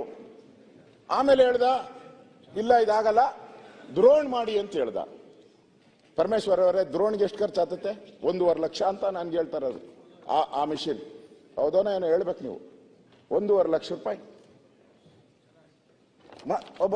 ನಮ್ಮಲ್ಲಿ ಒಬ್ಬ, ನೀವು ಓದಿದ್ದೀರಾ ಅಂತ, ಮಹಾಭಾರತದಲ್ಲಿ ಒಬ್ಬ ಇದ್ದ, ಘಟೋದ್ಗಜ ಅಂತ, ರಾಕ್ಷಸ. ಅವನು ನೀವು ಎಲ್ಲಿ ಹೇಳಿದ್ರು ಹಂಗೆ ಭೂಮಿನ ಬಗದ್ ಬಿಡೋನು, ಭೂಮಿನ ಹಂಗೆ ಓಪನ್ ಮಾಡ್ಬಿಡೋನು. ಏನ್ ಪರಮೇಶ್ವರ್ ಅವರೇ, 20 ಅಡಿ ಆಳದಾಗ ಯಾವನಾನ ಎಣ ಉಣ್ತಾನ? ಕಾಮನ್ ಸೆನ್ಸ್ ಬೇಡ ಪೊಲೀಸವ್ರಿಗೆ? 20 ಫೀಟ್. ಅದು ಮಂಗಳೂರಲ್ಲಿ, ನಮ್ಮಲ್ಲಾದ್ರೂ ಪರವಾಗಿಲ್ಲ. ಮಂಗಳೂರವರೆಲ್ಲ ಇಟ್ಕೆ ಮಾಡ್ತಾರೆ, ನರ್ಜು ಗಲ್ಲು ಬಹಳ ಗಟ್ಟಿ ಇಟ್ಕೆ ಮಾಡ್ತಾರೆ ಅಲ್ಲೆಲ್ಲ. ಲ್ಯಾಟ್ರೇಟ್, ಕೆಂಪಕಲ್ಲು. ನಮ್ಮಲ್ಲಿ ನಾವು ಅಗಿಯೋದು ಡಿ ಕೆ ಶಿವಕುಮಾರ್ 3 ಅಡಿ ಅಗಲ, 6 ಅಡಿ ಉದ್ದ, ಅಲ್ಲ ಡೆಪ್ತ್ 6 ಅಡಿ. ಆರಡಿನೇ ಅಗಿಬೇಕಾದ್ರೆ ಎತ್ತಾಕಕ್ಕಾಗಲ್ಲ ಮಣ್ಣು, ಚೆನ್ಕೆ ತಗೊಂಡು ಹಿಂಗೆ ಎತ್ತಾಕಲ್ಲ. ನಾವು ಒಳಗಡೆ ಇನ್ನ ಇಬ್ಬರನ್ನ ಇಟ್ಕೊಂಡು ಬಾಂಡ್ಲಿಯಲ್ಲಿ ಮಕರಿಯಲ್ಲಿ ತುಂಬಿ ಆಚೆ ಹಾಕ್ತೀರಿ. ಇವನೊಬ್ಬ ಸೂಪರ್ ಮ್ಯಾನ್, ಸ್ಪೈಡರ್ ಮ್ಯಾನ್ ಒಬ್ಬರೇ ಮಾಡ್ದ. ಇವ್ ಬೇತಾಳ ಪಿಕ್ಚರ್ ನಾವು ನೋಡ್ತಾ ಇದ್ರಿ, ಬೇತಾಳ ಕಥೆಗಳು ನಾವು ದಿನ ಚಂದಮಾಮ ಹಿಂದೆ ನಮ್ಮ ಕಾಲದಲ್ಲಿ ಬರ್ತಾ ಇತ್ತು, ಈಗಿಲ್ಲ, ಓದ್ತಾ ಇಲ್ಲ. ವಿಕ್ರಮ್ ಬೇತಾಳ. ವಿಕ್ರಮ್ ಬೇತಾಳ ಅವನು ಎಣಾನ ಹಾಕೊಂಡು ಹೋಗೋನಲ್ಲ ಹೆಗಲ ಮೇಲೆ ಎತ್ಕೊಂಡು, ಹಂಗೆ ಇವನು ಎಣಾಣ ಹಾಕೊಂಡು ಕಾಡ್ಗೆ ಹೋಗ್ಬಿಡೋನು. ಇವನ್ಗೆ ಯಾವ ಪ್ರಾಣಿನೂ ಕಚ್ಚಲ್ಲ, ಯಾವ ಚಿರತೆನೂ ಬರಲ್ಲ. ಇಲ್ಲಿ ದಿನ ಅವರೆಲ್ಲ ಹೇಳ್ತಾ ಇದ್ರು, ಚಿರತೆ ಬಂತು, ಹುಲಿ ಬಂತು, ಹಾಲು ಏನೋ ಇವು ಆನೆ ಬಂತು ಅಂತ ಹಿಡ್ಕೊಂಡು ಹೇಳ್ತಾ ಇದ್ ನಮ್ಮ ಪೂಂಜ. ಇವನ್ಗೆ ಆನೆನೂ ಹಿಡಿಯಲ್ಲ, ಚಿರತೆನೂ ಹಿಡಿಯಲ್ಲ, ಏನೂ ಇಲ್ಲ ಇವನ್ಗೆ. 20 ವರ್ಷದಿಂದ ಅಂದ್ರೆ ಕಾಮನ್ ಸೆನ್ಸ್ ನಾನು ಹೇಳೋದು. ಯಾರೋ 164 ಸ್ಟೇಟ್ಮೆಂಟ್ ಮಾಡಿದ್ದಾರೆ ನಿಜ, ನಾನೇನೋ ಇಲ್ಲ ಅಂತ ಹೇಳಲ್ಲ. ಅದಕ್ಕೆ ಎಷ್ಟು ತನಿಖೆ ಬೇಕಾಯ್ತು ಅಷ್ಟನ್ನು ಮಾಡಬೇಕಾಯ್ತು ಮೊದಲು. ನೀವು ಈ SIT ಮಾಡಿದ್ದೀರಿ, ನಾವೇನು ವಿರೋಧ ಮಾಡಿಲ್ಲ. ಈ SIT ನಾನು ಹೇಳ್ತಾ ಇದ್ದೀನಿ, ಸುನಿಲ್ ಹೇಳಿದ್ದಾರೆ ಈಗ, SIT ಇಲ್ಲಿಗೆ ನಿಲ್ಬಾರ್ದು. ಅವನು ಮಾಸ್ಕ್ ಮ್ಯಾನ್ ಆಗಿರಬಾರದು. ಅವನು ಓಪನ್ ಆಗ್ಬೇಕು. ಅವನು ಯಾರವನು ಓಪನ್ ಆಗ್ಬೇಕು, ಗೊತ್ತಾಗ್ಬೇಕು ಜನಕ್ಕೆ. ಈ SIT ಕಂಟಿನ್ಯೂ ಮಾಡಿ. SIT 2 KGF 1 KGF 2 ಇತ್ತಲ್ಲ, ನಿಮ್ದಲ್ಲ, ಹಂಗೆ ಆಗ್ಬೇಕು. ಇಲ್ಲ ಅಂದ್ರೆ ನೋಡಿ, ಈಗ ನಾನು ಸಜೆಷನ್ ಕೊಡ್ತೀನಿ ಸರ್ಕಾರಕ್ಕೆ. ನಮ್ಮ ಮುನಿಯಪ್ಪನವರು ಇದ್ದಾರೆ, ಮಂತ್ರಿ ಇಲ್ಲ, ಕೃಷಿ ಸಚಿವರು ಕೃಷ್ಣ ಬೈರೇಗೌಡ ಇದ್ರು, ಹೋಗ್ಬಿಟ್ಟಿದ್ದಾರೆ ಪಾಪ. ಎಲ್ಲಿ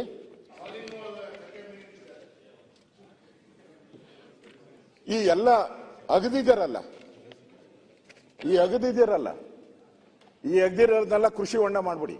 ಹೆಂಗೂ ಅಗದಿದ್ದೀರಲ್ಲ, ಲಕ್ಷಾಂತರ ದುಡ್ಡು, ಪ್ರಾಣಿಗಳು ಪಕ್ಷಿಗಳೆಲ್ಲ ಬಂದು ನೀರನ್ನ ಕುಡಿತತೆ. ಅಗದು ಯಾಕೆ ಮುಚ್ಚುತ್ತೀರ ಅದನ್ನ? ರಾಶಿ ದಿನ ನಾವು ಬೆಳಿಗ್ಗೆ ಎದ್ರೆ ಬೇರೆ ಈ ಅಧಿವೇಶನದ್ದು ಏನು ಬರಲ್ಲ, ಅಧಿವೇಶನದ ನ್ಯೂಸೇ ಇಲ್ಲ. ದಿನ ಅವ್ನು ಬೆಳಗ್ಗೆ ಚೆನ್ಕೆ ಎತ್ಕೊಂಡ್ರು, ಗುದ್ಲಿ ಎತ್ಕೊಂಡ್ರು, ಹೋದ್ರು.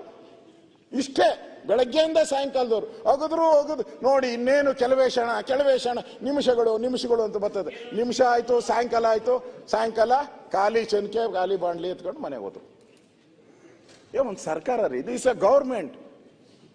ಪೊಲೀಸ್ ಇಲಾಖೆ IPS ಆಫೀಸರ್ಸ್ ಕಾಮನ್ ಸೆನ್ಸ್ ಬೇಕಲ್ಲ. ಅವನ್ ಫಸ್ಟ್ ಅವನ್ ಯಾರು ಅಂತ ಅವನ್ನ ಐಡೆಂಟಿಫೈ, ಈಗ ಕಂಪ್ಲೇಂಟ್ ಯಾರು ಕೊಡ್ತಾನಲ್ಲ ಅವನ್ ಯಾರು ಅಂತ ಐಡೆಂಟಿಫೈ ಮಾಡ್ಬೇಕಾಯ್ತಲ್ಲ ಇವರು. ಅವನ ಹಿನ್ನೆಲೆ ಏನು, ಅವನ್ ಕಳ್ಳನ ಸುಳ್ಳನ ಏನು ಅಂತ ಗೊತ್ತಾಗ್ಬೇಕಲ್ಲ ನಿಮ್ಗೆ. ಅವನ ಹಿಂದೆ ಎಲ್ಲೋ ಕಳ್ತನ ಮಾಡ್ತಾ ಇದ್ನ, ಏನೂ ನೋಡಿಲ್ಲ, ಕರ್ಕೊಂಡ್ರು ಹೊರಟ್ರು. ಅವನಿಗೆ ಇವತ್ತು ಲಕ್ಷಾಂತರ ರೂಪಾಯಿ ದುಡ್ಡು ಖರ್ಚು ಮಾಡ್ತಾ ಇದ್ದೀರ ಅವನಿಗೆ. ಇದು ನನ್ಗನ್ಸ್ತೈತೆ, ಇದು ಸುನಿಲ್ ಈಗಾಗಲೇ ಹೇಳಿದ್ದಾರೆ, ನಮ್ಗೆ ಕೊಲೆ ಸೌಜನ್ಯ ಕೊಲೆ ಆಗಿದೆಲ್ಲ ಇನ್ನಷ್ಟು ತನಿಖೆ ಮಾಡಿ ಏನೇನ್ ಸಾಧ್ಯನೋ ಈ ಪ್ರಪಂಚದಲ್ಲಿ ಅಷ್ಟೆಲ್ಲ ತನಿಖೆ ಮಾಡಿ ನ್ಯಾಯ ಕೊಡಿಸಿ ನಾವು ಅವ್ರ ಪರವಾಗಿದ್ದೀವಿ. ಏನಪ್ಪಾ Poonja, we are with you, ನಾವಿದ್ದೀರಿ. ಆದ್ರೆ ಆ ಹೆಸರಲ್ಲಿ ಧರ್ಮಸ್ಥಳ ದೇವರನ್ನ ಮಂಜುನಾಥ ಏನು ತಪ್ಪು ಮಾಡಿದ್ದ? ಪ್ರತಿ ಸಾರಿ ಮಂಜುನಾಥ. ನಾನು ಪರಮೇಶ್ವರ್ ಅವರಿಗೆ ಹೇಳ್ತೀನಿ, ನೀವು ತಿರುಪತಿಗೆ ಹೋಗಿ ಬಂದಿದ್ದೀರಲ್ಲ ಮೊನ್ನೆ, ಹುಟ್ಟಿದಬ್ಬಕ್ಕೆ ಏನೋ ತಿರುಪತಿಗೆ ಹೋದ್ರಿ ಅಂತ ನಾನು ನೋಡಿದ್ದೆ. ಹೋಗಿದ್ದೀರಾ? ತಿರುಪತಿಗೆ ಹೋಗಿದ್ದೀರಾ? ಅಲ್ಲೊಬ್ಬ ಯಾವನೋ ಇದ್ದ ಮುಖ್ಯಮಂತ್ರಿ, ಏನು ಹೆಸರು ಹೇಳೋದು ಬೇಡ, ಏಡುಕೊಂಡಲ್ಲ ಅಲ್ಲ ಅಂದ. ನಾವೆಲ್ಲ ಏಡುಕೊಂಡಲ್ಲ ವೆಂಕಟರಮಣ ಕೂಗ್ಕೊಂಡು ಹೋಗ್ತಾ, ನಾವು ಕೂಗಲ್ಲ, ಸುಮ್ಮನೆ ಸೈಲೆಂಟ್ ಹೋಗ್ತೀರಾ. ಕ್ಯೂ ನಿಂತಾಗ ಜ್ಞಾಪಕ ಇರಬೇಕು, ಆಟೋಮೆಟಿಕ್ ನಾವು ಕೂಗಕ್ಕೆ ಶುರು ಮಾಡ್ತೀರಿ. ಏಡುಕೊಂಡಲ್ಲ ವೆಂಕಟರಮಣ. ಆ CM ಯಾರು ಹೇಳ್ದ, 7 ಹಾಕ್ರಿ 6 ಇರೋದು, ಒಂದು ಬರೆದ್ಬಿಡ್ರಿ ಬೇರೆಯವ್ರಿಗೆ ಅಂದ. ಆಮೇಲೆ ಒಂದು ವಾರಕ್ಕೆ ಹೊರಟೋದ ಅವ್ನು, ಬಿಡು, ಯಾವ್ದೋ ಬೆಟ್ಟಕ್ಕೆ ಗುದ್ದಿ ಹೊರಟೋಯ್ತು, ಅದು ಬೇರೆ. ನೀವು ತಿರುಪ್ತಿನ ಮುಣಗ್ಸಾಕ್ ಹೊರಟ್ರಿ. ಇಲ್ಲಿ ಅದಾದ್ಮೇಲೆ ನೀವು ಶಬರಿಮಲೆಗೆ ಬಂದ್ರಿ. ಇಲ್ಲಿ ಶನಿ ಏನದು ಶನಿ ಸಿದ್ದಾಪುರಕ್ಕೆ ಬಂದ್ರಿ. ನಾನು ಹೇಳ್ತಾ ಇರೋದು ಈ ಗ್ಯಾಂಗ್ ಇದೆಯಲ್ಲ, ಈ ಸಾಮಾನ್ಯದ ಗ್ಯಾಂಗ್ ಅಲ್ಲ. ಶನಿ ಸಿಂಗಾಪುರಕ್ಕೆ ಹೋಗಿದ್ರಿ, ಅದನ್ನ ಹಾಳು ಮಾಡಿದ್ರಿ. ಆಮೇಲೆ ಇದು ಏನೋ ನಮ್ಮ ಕೇರಳ ಶಬರಿಮಲೆಗೆ ಬಂದ್ರಿ. ಆ ಅಮ್ಮನ ಯಾರೋ ಹೆಣ್ಮಗಳನ್ನ ಹಿಡ್ಕೊಂಡು ದೇವಸ್ಥಾನಕ್ಕೆ ನುಗ್ರಿ ಅಂತ ಹೇಳ್ತೀನಿ. ನೋಡಿ ಎಲ್ಲಾ ದೇವಸ್ಥಾನಕ್ಕೂ ಅವ್ರದೇ ಒಂದು ಪಾವಿತ್ರ ಇರ್ತದೆ. ಈಗ ಇದಿದೆ, ಮಸೀದಿ ಇದೆ, ನಾನು ಹೋಗಿದ್ದೀನಿ ಮಸೀದಿ. ಹೆಣ್ಮಕ್ಳು ಹೋಗ್ತಾರಲ್ಲಿ? ಇಲ್ಲ, ಅವ್ರದ್ದು ರೂಲ್, ಅದು ಅವ್ರ ಧರ್ಮದ್ದು. ನೀವು ಕೇರಳಗೆ ಇದಕ್ಕೆ ಅಯ್ಯಪ್ಪ ಸ್ವಾಮಿಗೆ ಹೋಗ್ಬೇಕು ಬಿಟ್ರು, ಅದೊಂದು ದೊಡ್ಡ ಗಲಾಟೆ ಮಾಡಿದ್ರು. ಅದಾಯ್ತು, ತಿರುಪತಿ ಆಯ್ತು, ಶನಿ ಮಹಾತ್ಮಂದ ಆಯ್ತು, ಶನಿ ಸಿಂಗಾಪುರ ಆಯ್ತು, ಕೇರಳ ಆಯ್ತು, ಈಗ ಧರ್ಮಸ್ಥಳಕ್ಕೆ ಬಂದಿದ್ದೀರಾ. ಏನು ಅಂತಂದ್ರೆ ಹಿಂದೂಗಳ ದೇವರು ಸರಿ ಇಲ್ಲ, ಹಿಂದೂಗಳ ದೇವರು ಸರಿ ಇಲ್ಲ. ಇವನ್ನೆಲ್ಲ ಮುಗಿಸ್ಬಿಟ್ರೆ ಈ ಧರ್ಮವನ್ನೇ ಹಾಳು ಮಾಡ್ಬಿಡ್ಬೋದು, ಹಿಂದೂ ಧರ್ಮವನ್ನೇ ಹಾಳು ಮಾಡ್ಬಿಡ್ಬೋದು. ಈ ಪಿತೂರಿ ಇಟ್ಕೊಂಡು ಮಾಡ್ತಾ ಇರೋದು ಇದು. ಇಲ್ಲ ಅಂದ್ರೆ ಅವನ್ ಯಾರೋ SITಗೆ ರಚನೆ ಮಾಡ್ತಾರೆ, ಅವನ್ ಯಾರೋ ಕಂಪ್ಲೇಂಟ್ ಮೇಲೆ ಮುಖ್ಯಮಂತ್ರಿಗಳು ಅಂದ್ರೆ ಹಂಗಾರೆ 100 ಕಂಪ್ಲೇಂಟ್ ಕೊಡ್ತಾರೆ ದಿನ. ನನ್ನ ಹತ್ರನೂ ಬರ್ತಾರೆ, CBI ತನಿಖೆ ಕೊಡಿ, CBI ತನಿಖೆ ಕೊಡಿ, ED ಕೊಡಿ, ಅದು ಕೊಡಿ, ಇದು ಕೊಡಿ ಅಂತಾರೆ. ಏನೆಲ್ಲ ಕೊಟ್ಬಿಡ್ತೀರಾ ನೀವು? ಏನ್ ಕೋರ್ಟ್ ಹೇಳಿತ್ತ ನಿಮ್ಗೆ ಕೊಡಕ್ಕೆ? ಏನು ಹೇಳಿಲ್ಲಲ್ಲ. ಈ ಪಾವಿತ್ರತೆಯನ್ನು ಹಾಳು ಮಾಡುವಂತ ಹುನ್ನಾರ ಅಷ್ಟೇ ಬಿಟ್ರೆ ಇದ್ರಲ್ಲಿ ಏನು ಇಲ್ಲ. ಇದು ಒಂದು ಗ್ಯಾಂಗ್ ಐತೆ, ಇಲ್ಲೇ ಅಂತಲ್ಲ, ಇಡೀ ದೇಶದಲ್ಲೈತೆ ಈ ತರ ಮತಾಂತರ ಮಾಡುವಂಥದ್ದು, ಈ ತರ ದೇವರುಗಳನ್ನ ಅವಹೇಳನ ಮಾಡ್ತಕ್ಕಂಥದ್ದು. ಇದು ಇವತ್ತು ಇಂಪಾರ್ಟೆಂಟು. ಇಲ್ಲಿಯ ಮುಸ್ಕು ಮ್ಯಾನ್ ಯಾವನಿದಾನೋ ಅವನಲ್ಲ, ಅವನ ಹಿಂದೆ ಇರೋ ಗ್ಯಾಂಗ್ ಇಂಪಾರ್ಟೆಂಟು. ಆ ಗ್ಯಾಂಗ್ ಇಂಪಾರ್ಟೆಂಟು. ಅವರು ಬಲಾಢ್ಯರು, ಅವ್ರು ಇವನ್ ಕೈಲಿ ಮಾಡಿಸ್ತಾವ್ರಷ್ಟೇ. ಅಂತವ್ನು ಹುಡುಕಿದ್ದಾರೆ ಇದ್ರನ್ನ. ಮತ್ತೆ ಯಾವುದೋ ಒಂದು ಚಾನಲ್ ಅಲ್ಲೂ ಬಂದಿತ್ತು, ಈ ಸುಜಾತಾ ಭಟ್ ಆ ದೂರು ಕೊಡ್ತಾರೆ. ಸುಜಾತ ಭಟ್ ಈಗ ನನ್ನ ಮಗಳು ಧರ್ಮಸ್ಥಳಕ್ಕೆ ಹೋದ್ಲು, ಅವತ್ತು ಅನನ್ಯ ಹೋದ್ರು, ಅಲ್ಲಿ ಕಿಡ್ನಾಪ್ ಮಾಡ್ಕೊಂಡು ಹೊರಟೋದ್ರು, ಆಮೇಲೆ ಸಾಯಿಸ್ಬಿಟ್ರು ಅಂತ. ನೆನ್ನೆ ಸ್ಟ್ರಿಂಗ್ ಆಪರೇಷನ್ ಮಾಡಿದ್ದಾರೆ, ಯಾವುದು ಸುವರ್ಣ ಚಾನಲ್ ಮಾಡಿದ್ದಾರೆ. ಅವರು ಮಗಳೇ ಇಲ್ಲ ಅಂತ ಅವರ ಅಕ್ಕ ಭಾವ, ಅವರ ಅವಳಿಗೆ ಮದುವೆನೇ ಆಗಿಲ್ಲ ಅಂತ ಅವರು ಮನೆಯವರು ಹೇಳಿದ್ದಾರೆ. ಮತ್ತೆ ಆ ಕಾಲೇಜಲ್ಲಿ MBBS ಅಂತ, MBBS ಅಲ್ಲಿ ಹೋದ್ರೆ ಆ ಕಾಲೇಜಲ್ಲಿ ಹೆಸರೇ ಇಲ್ಲ MBBS. ಈಗ ಮತ್ತೆ ಇನ್ನಿಬ್ಬರು ಹುಡ್ಕೊಂಡ್ ಬಂದಿದ್ದಾರೆ. ಯಾವಾಗ ಈ ಗುಂಡಿಯಾಗಿ ಚನಕೆ ಬಾಂಡ್ಲು ತೆಗಿ ಗುಂಡಿಯಾಗಿ ಹೋಗಿ ಆದ್ಮೇಲೆ ಈಗ ಇನ್ನಿಬ್ಬರು ಹುಡ್ಕೊಂಡ್ ಬಂದಿದ್ದಾರೆ. ನಾವು ಇನ್ನಿಬ್ಬರು ತೋರಿಸ್ತೀರಿ ಅಂತ. ಪೊಲೀಸರದು ನಾನು ಅನ್ನೋದು, ಪೊಲೀಸರಿಗೆ ಯಾರು ಇದೆಲ್ಲ ಡೈರೆಕ್ಷನ್ಸ್ ಕೊಡ್ತಾವ್ರೆ? ಪಾಪ ಅವರು ಅಮಾಯಕರಾಗ್ಬಿಟ್ಟವ್ರೆ. ನಾನು ನೋಡಿದೆ ಪೊಲೀಸವ್ರನ್ನ, ಪೊಲೀಸವ್ರು ಹೇಳಿದ್ದು ನನಗೆ, ಸಾರ್ ಇವನ್ ಬಗ್ಗೆ ನಾವೇನಾನ ರೋಪ್ ಹಾಕ್ಬಿಟ್ರೆ ಮಾರನೇ ದಿನ ನನ್ಗೆ ಫೋನ್ಗಳು ಬರ್ತಾವೆ ಸರ್ ಅಂತ ಪೊಲೀಸವ್ರು ಹೇಳಿದ್ದು. ಇವನ್ಗೇನಾನ ನಾವು ರೋಪ್ ಹಾಕ್ಬಿಟ್ರೆ ಅದೇ ಬೇಕಾಗಿರೋದು ನಮ್ಗೂ. ಮಾಡ್ಲಿ, 100% ಡೌಟೇ ಇಲ್ಲ. ನೋಡಿ ಹೆಂಗ್ ನಡ್ಸ್ಕೊಬೇಕಾಯ್ತು, ಅಲ್ಲ ಅವ್ನ ಹೆಂಗ್ ನಡ್ಸ್ಕೊಬೇಕಾಯ್ತು ನಡ್ಸ್ಕೊಂತಾರ. IPS ಆಫೀಸರ್ ಅವನ ಹಿಂದೆ ಓದ್ತಾರಲ್ಲ ಡೈಲಿ. ಒಂದ್ಸರಿ ಅವನು ಇವಾಗ ನೀವು ಕೊನೆಯಲ್ಲಿ ಡಿಕ್ಲೇರ್ ಮಾಡೋದ್ ಬದಲು, ಕೊನೆಯಲ್ಲಿ ಇವನು ಮೆಂಟಲ್ಲು ಹುಚ್ಚ ಅಂತ ಡಿಕ್ಲೇರ್ ಮಾಡೋದ್ ಬದಲು ಸ್ಟಾರ್ಟಿಂಗ್ ಅವನು ಹುಚ್ಚನ ಮೆಂಟಲ್ಲು ಅಂತ ಡಿಕ್ಲೇರ್ ಮಾಡೋ ತಿಳ್ಕೊಂಬಿಟ್ಟಿದ್ರೆ ಮುಗ್ದೋಗಿತ್ತಲ್ಲ ಈ ಕೇಸು. ಇವತ್ತವರೆಗೂ ಮಂಪರ್ ಪರೀಕ್ಷೆ ಯಾಕೆ ಮಾಡಿಲ್ಲ ಅವನಿಗೆ? ಇಷ್ಟು ದುಡ್ಡು ಉಳಿತಾ ಇತ್ತಲ್ಲ ಸರ್ಕಾರದಿದು. ನನಗನ್ಸ್ತತೆ ಒಂದು 20 ಲಕ್ಷದ ಮೇಲೆ ಸಂಬಳ, ಸಾರಿಗೆ ಎಲ್ಲ ಸೇರಿದ್ರೆ ಒಂದು 20-25 ಲಕ್ಷ ಖರ್ಚಾಗಿರ್ತದೆ. ಇನ್ನೂ ಆಗೈತಾ? 1 ಕೋಟಿ ಆಗೈತೆ. ಈಗ ಬಂದವರೆ ಮುಚ್ಚಬೇಕಲ್ಲ, ಅಗ್ದಿದ್ದೆಲ್ಲ ಮುಚ್ಚಬೇಕು. ಯಾರು ನಾನು ನೋಡಿದೆ, ಒಂದು ಇಟ್ಯಾಚಿ JCB ದಿನ ಏನ್ ಪೊಲೀಸರು ಸ್ಟನ್ ಇದಿಟ್ಕೊಂಡವ್ರೆ, ಏನೋ ಸ್ಟನ್ ಗನ್ಗಳು. ನಮ್ಗೆ ಇಷ್ಟು ಪಿಸ್ತೂಲ್ ಕೊಡು ಅಂದ್ರೆ ನಮ್ಮ DG ಕೊಡ್ಬೇಕಾ ಸರ್, ಅದು ವೆಪನ್ ಸರ್, ಗೊತ್ತಾಗಲ್ಲ, ಯಾವನ ಕೈಗೋ ಕೊಡಕ್ಕಾಗಲ್ಲ ಅಂತ 100 ಹೇಳ್ತಾರೆ ನಮ್ಗೆ ಯಾರನ್ನ ಕೊಡ್ಬೇಕಂದ್ರೆ. ಅವನು ಸ್ಟನ್ ಗನ್ ಇಟ್ಕೊಂಡವ್ರೆ ಅವನಿಗೆ. ಇಲ್ಲಿ ಸರ್ಕಾರದ ಫೇಲೂರು ಪಕ್ಕಾ. ಸರ್ಕಾರ ಇದನ್ನ ಒಂದು ರೀತಿ ಪ್ರಾಯೋಜಿತ ಅಂತಾನೆ ನಾನು ಹೇಳ್ಬೇಕು. ಇಲ್ಲ ಅಂದ್ರೆ ಹಿಂಗ್ ನಡೀತಾನೆ ಇರಲಿಲ್ಲ. ಅವ್ನು ಯಾವನ್ಗೋ ಇಷ್ಟೊಂದು ಬಿಲ್ಡಪ್, ಒಂದು ಸ್ಯಾಟಲೈಟ್ ಹೋಗೋಕ್ಕೂ ಇಷ್ಟು ಬಿಲ್ಡಪ್ ಕೊಟ್ಟಿಲ್ಲ, ಅಷ್ಟು ಮಾಧ್ಯಮದಲ್ಲಿ ಬಂದ್ಬಿಟ್ಟಿದೆ. ಅಷ್ಟು ದಿನನಿತ್ಯ ಏನು ಅಸೆಂಬ್ಲಿಯಲ್ಲಿ ನಡೆಯೋದು ಏನು ಗೊತ್ತಾಗೋದೇ ಇಲ್ಲ. ಆ ರೀತಿ ಆಗಿರೋವಂಥದ್ದನ್ನು ನಾವು ನೋಡ್ತಾ ಇದ್ದೀರಿ. ಅದಕ್ಕೋಸ್ಕರ ನಾನು ಸರ್ಕಾರಕ್ಕೆ ವಿನಂತಿ ಮಾಡ್ತೀನಿ, ಆಗ್ರಹ ಮಾಡ್ತೀನಿ, ನೀವು ಈ ಮುಸ್ಕು ಮ್ಯಾನ್ ಯಾರು ಅನ್ನೋದ ಫಸ್ಟ್ ಹೇಳ್ಬೇಕು. ಮಾಸ್ಕ್ ಮ್ಯಾನ್ ಮತ್ತೆ ಅವನಿಗೆ ಯಾಕೆ ಇಷ್ಟೆಲ್ಲ ಅವನಿಗೆ ಹುಚ್ಚನ ಇವತ್ತೇ ಹೇಳ್ಬಿಡಿ. ನೀವು ಆಮೇಲೆ ರಿಪೋರ್ಟ್ ಸೋಮವಾರ ನನ್ಗೆ ಗೊತ್ತು ಅವಾಗೆ ಮಹಾಂತಿ ಎಲ್ಲ ಬಂದು ನಿಮ್ಮನ್ನು ಭೇಟಿ ಮಾಡೋಗಿದ್ದಾರೆ. ನಮ್ಮ ಮಾಧ್ಯಮದಲ್ಲಿ ಬಂದಿರೋದು ಮುಖ್ಯಮಂತ್ರಿ ಭೇಟಿ ಮಾಡಿ ಕ್ಲಿಯರ್ ಆಗಿ ಹೇಳಿದ್ದಾರೆ. ಅವ್ರು ಏನು ಅಂತ ಹೇಳಿದ್ದಾರೆ ಹೇಳ್ಬಿಟ್ಟಿದ್ದಾರೆ. ನೀವು ಮಂಗಳವಾರ ಕರೆದುಬಿಟ್ಟು ಅವನೊಬ್ಬ ಹುಚ್ಚ, ಅವನ್ನ ಮೆಂಟಲ್ ಆಸ್ಪತ್ರೆಗೆ ಕರ್ಕೊಂಡು ಹೋಗ್ತಾ ಇದ್ದೀರಿ ಅಂತೇಳಿ ಅದೊಂದು ಸೀರಿಯಲ್ಲು. ಅವನ್ನ ಅರೆಸ್ಟ್ ಮಾಡೋದು, ಮೆಂಟಲ್ ಆಸ್ಪತ್ರೆಗೆ ಕರ್ಕೊಂಡು ಹೋಗೋದು, ಬಿಡೋದು, ಅದೊಂದು ಟ್ರೀಟ್. ತಿರ್ಗಿ ಅದನ್ನೇ ನೋಡ್ಬೇಕು ನಾವು. ತಿರ್ಗಿ SIT ಅವರು ದಿನ ಪಾಪ ಅವನಿಗೆ ಆಗಿದ್ದ ಕತೆ, SIT ಪೊಲೀಸವ್ರಿಗೆ ಆಗ ಕತೆ, ಮೆಂಟಲ್ ಆಸ್ಪತ್ರೆ ಆಗಿರೋರ್ಗೆ ಆತತೆ. ಅಲ್ಲಿ ದಿನ ಹುಡ್ಕು ಅಂತ ತೋರಿಸ್ತಾನೆ ಅವ್ರು. ಈಗ ಮುಂದುವರಿಸಿ. ಅದರಿಂದ ಇದು ಆಗೋದು ಬೇಡ. ಇದು ಬಹಳ ಸೀರಿಯಸ್ ಪ್ರಶ್ನೆ, ಒಂದು ಧರ್ಮದ ಪ್ರಶ್ನೆ. ಧರ್ಮದ ವಿಚಾರವಾಗಿ ಇಷ್ಟೆಲ್ಲ ನಡೀತಾ ಇದೆ. ಇದು ನಡಿಬಾರ್ದು. ಬೇರೆ ಸಂದರ್ಭದಲ್ಲಿ ಆಗಿದ್ರೆ ಹಿಂಗ್ ಮಾಡ್ತಾ ಇರಲಿಲ್ಲ.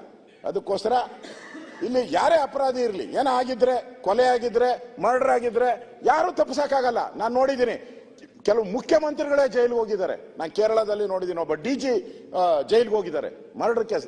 ನಮ್ಮ ದೇಶದ ಕಾನೂನು ಇದೆಯಲ್ಲ, ಬೇರೆ ಎಲ್ಲ ಬಿಟ್ರು ಮರ್ಡರ್ ಕೇಸ್ ಬಿಡಲ್ಲ ನಮ್ಮಲ್ಲಿ, ನಮ್ಮ ಪೊಲೀಸರು ಬಿಡಲ್ಲ. ಆ ಊಣಿ ಇರೋದು, ತಗೊಂಡೋಗಿರೋದು, ಆ 100 ಹೆಣ ನೋಡಿದ್ದೀನಿ. ಅವೆಲ್ಲ ಸಾಧ್ಯನೇ ಇಲ್ಲ ರೀ. ಆ ಸಿನಿಮಾದಲ್ಲೂ ಬರಲ್ಲ, ಅಷ್ಟು ಸಿನಿಮಾದಲ್ಲೂ ಹಂಗಿರ ಸಾಧ್ಯನೇ ಇಲ್ಲ. ನೀವು ನೋಡಿದಿರ ಒಂದೇನಾದ್ರು ಸಣ್ಣ ಇನ್ಸಿಡೆಂಟ್ ಕೊಲೆ ಆದ್ರೆ ಎಷ್ಟು ಫಾರ್ಮಾಲಿಟೀಸ್ ಇದೆ ಗೊತ್ತಾ? ಯಾರು ಫೋನ್ ಮಾಡಿದ್ರು ಬಿಡಲ್ಲ ನಮ್ಮ ಪೊಲೀಸರು ಆ ವಿಚಾರದಲ್ಲಿ. ಈ 100 ಜನನೇ ಎತ್ಕೊಂಡೋಗಿ ಒಬ್ಬನೇ ಆ ಬೇತಾಳರ ರೀತಿ ಹೋಗಿ ಊಣಿ ಎತ್ಕೊಂಬಂದು ಬಿಟ್ಟಿದ್ದೀನಿ ಅಂತ ಹೇಳಿದ್ರೆ ನಮ್ಮ ಕಾಮನ್ ಸೆನ್ಸ್ ಇದೆ. ಸರ್ಕಾರದ ಕಾಮನ್ ಸೆನ್ಸ್ ಇರಬೇಕು. ಅದಕ್ಕೆ ಇಲ್ಲಿ ಕಾಮನ್ ಸೆನ್ಸೇ ಸರ್ಕಾರ ಉಪಯೋಗ ಮಾಡಿ. ಅದಕ್ಕೆ ನಾ ಹೇಳ್ತೀನಿ, ಈ SITನ ರದ್ದು ಮಾಡಬಾರ್ದು, ಕಂಟಿನ್ಯೂ ಆಗಬೇಕು. ಮತ್ತು ಇಷ್ಟೊಂದು ದುಡ್ಡು ಖರ್ಚಾಗಿದೆಯಲ್ಲ, ಯಾಕೆ ಖರ್ಚಾಯಿತು, ಯಾಕೆ ಮಾಡಿದ್ರಿ, ಇದು ಯಾರು ಒತ್ತಡದಿಂದ ಮಾಡಿದ್ರಿ, ಇದನ್ನು ಕೂಡ ಮತ್ತೊಂದು ತನಿಖೆ ಆಗಬೇಕು. ನಾನು ಹೇಳೋವಂಥದ್ದು ಈ ವಿಚಾರವಾಗಿ ಇದು ಬಿಟ್ಬಿಡಿ. ಇದು ಪೊಲೀಸರು ನಮ್ಮ ತನಿಖೆ ಮಾಡ್ಕೊಂಡು ಹೋಗ್ತಾರೆ. ಏನು ಈ ಮರ್ಡರು ಏನೇನಾಗಿದೆ ನಮ್ಮ ಪೊಲೀಸರು ಅದಕ್ಕೆ ಶಕ್ತಿ ಇದೆ, ಮಾಡ್ತಾರೆ. ಅದನ್ನ ಬಿಡಲ್ಲ. ನಾನು ಹೋಮ್ ಮಿನಿಸ್ಟರ್ ಆಗಿದ್ದೀನಿ, ಮರ್ಡರ್ ಕೇಸ್ ಯಾವನ್ ಹೇಳಿದ್ರು ಕೇಳಲ್ಲ, ಯಾರು ಹೇಳಿದ್ರಲ್ಲ ಅದನ್ನ ಮಾಡ್ತಾರೆ. ಆದರೆ ಈ ಷಡ್ಯಂತ್ರ ಮಾಡಿರೋ ಗುಂಪಿದೆಯಲ್ಲ, ಇದನ್ನ ನೀವು ಬೇರೆ ತನಿಖೆಗೆ ಇಲ್ಲ ಆಗಲ್ಲ. ನೀವು CBI ತನಿಖೆಗಾದ್ರೂ ಕೊಡಿ, ಇಲ್ಲ NI, ಯಾಕಂದ್ರೆ ವಿದೇಶದ ದುಡ್ಡೆಲ್ಲ ಬಂದಿದೆ ಇವ್ರಿಗೆ, ಇವ್ರ ಅಕೌಂಟ್ಗೆ ವಿದೇಶದ ದುಡ್ಡೆಲ್ಲ. NI ತನಿಖೆ ಆಗಲಿ ಕೊಡಿ ಅಂತ ಹೇಳಿ ಆಗ್ರಹವನ್ನ. Harish Poonja local MLA local ಅಲ್ಲ ಸನ್ಮಾನ್ಯ ಹರೀಶ್ ಪೂಂಜಾ ಅವರು ಸುರೇಶ್ 3 ನಿಮಿಷ ಮಾತಾಡ್ತಾರೆ. 3 ಮಿನಿಟ್ಸ್. ಮಾನ್ಯ ಸಭಾಧ್ಯಕ್ಷರೇ, ನಾವು ಸಾಕಷ್ಟು ವರ್ಷಗಳಿಂದ ಸಾರ್ವಜನಿಕ ಬದುಕಲ್ಲಿ ಇದ್ದೀವಿ. ನಾವು ಬಹಳಷ್ಟು ಕಂಪ್ಲೇಂಟ್ಸ್ ಎಲ್ಲ ನೋಡಿದ್ವಿ. ನನ್ನ ಅನುಭವದಲ್ಲಿ the most privileged complainant is this ಮುಸುಕುದಾರಿ. ಇವನ್ಗಷ್ಟು ಪ್ರಿವಿಲೇಜಸ್ ಯಾವ ಕಂಪ್ಲೇಂಟ್ಗೂ ಸಿಗ್ಲೇ ಇಲ್ಲ. ಆ ರೀತಿ ಇವತ್ತು ಸಿಕ್ಕಿದೆ. ಮತ್ತೆ ಸುನೀಲ್ ಕುಮಾರ್ ಅವರು ಹೇಳಿದಂಗೆ ಧರ್ಮಸ್ಥಳ ಒಂದು ದೇವಸ್ಥಾನ ಅಲ್ಲ, ಒಂದು ಭಾವನೆ ಅದು. ನಾವು ಹಿಸ್ಟ್ರಿಯಲ್ಲಿ ನೋಡ್ಬಿಟ್ಟಿದೀವಿ. ಮೊಹಮ್ಮದ್ ಗೋರಿ, ಮೊಹಮ್ಮದ್ ಗಜ್ನಿ, ಅಲಾವುದ್ದೀನ್ ಖಿಲ್ಜಿ ಇವರೆಲ್ಲ ಬಂದು ಆ ಸೋಮನಾಥನ್ ಮೇಲೆ ಅಟ್ಯಾಕ್ ಮಾಡಿದ್ದು, ವಿಗ್ರಹಗಳನ್ನ ಬಂಧಿಸಿದ್ದು, ನಮ್ಮ ನಂಬಿಕೆಗಳನ್ನ ಹಾಳು ಮಾಡಕ್ ಟ್ರೈ ಮಾಡಿದ್ವಿ.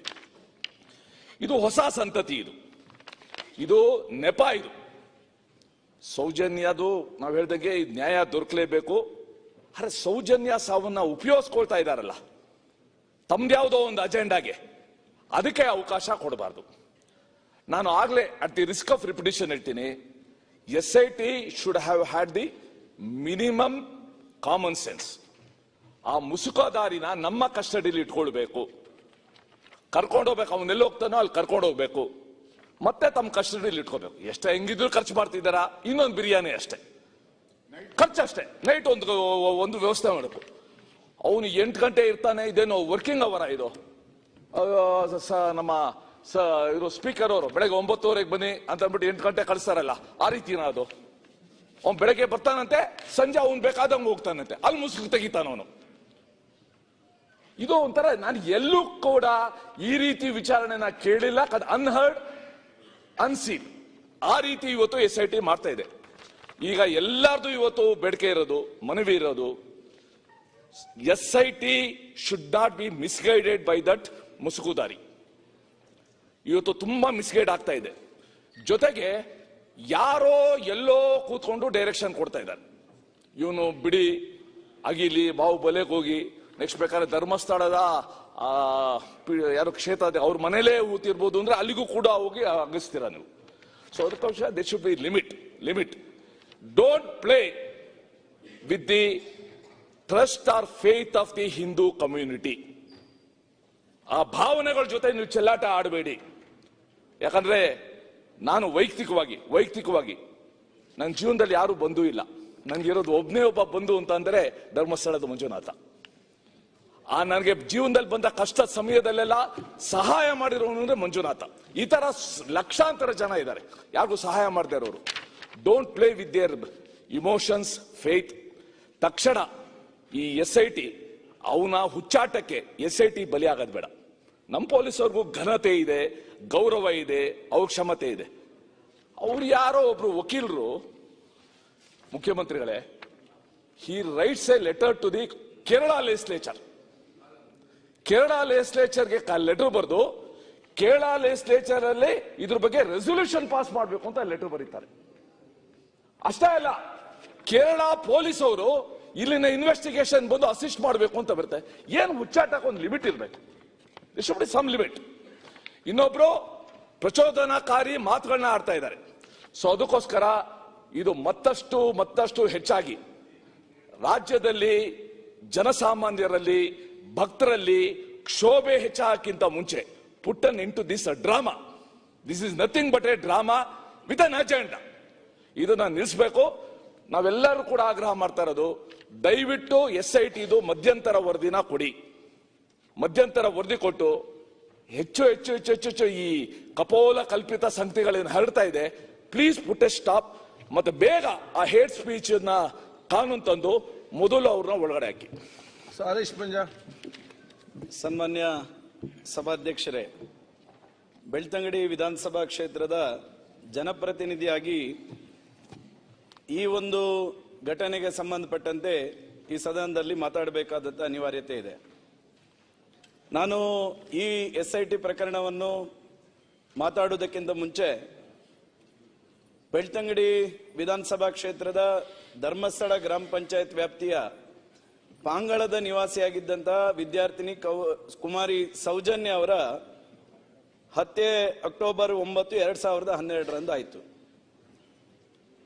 ಈ ದಿವಸದ ನಂತರ ಅನೇಕ ಹೋರಾಟಗಳ ಮೂಲಕ ಸರ್ಕಾರಗಳು ಬೇರೆ ಬೇರೆ ತನಿಖೆಗೆ ಅದನ್ನು ಒಳಪಡಿಸಿದ್ದು.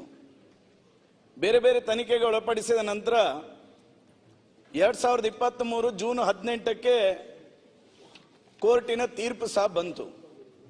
ಕೋರ್ಟ್ ತೀರ್ಪು ಬಂದ ಸಂದರ್ಭದಲ್ಲಿ ಯಾರು ಅಪರಾಧಿ ಅಂತೇಳಿ ಅರೆಸ್ಟ್ ಆಗಿದ್ದಂತ ವ್ಯಕ್ತಿಯನ್ನು ಸಾಕ್ಷ್ಯಾಧಾರದ ಕೊರತೆಯಿಂದಾಗಿ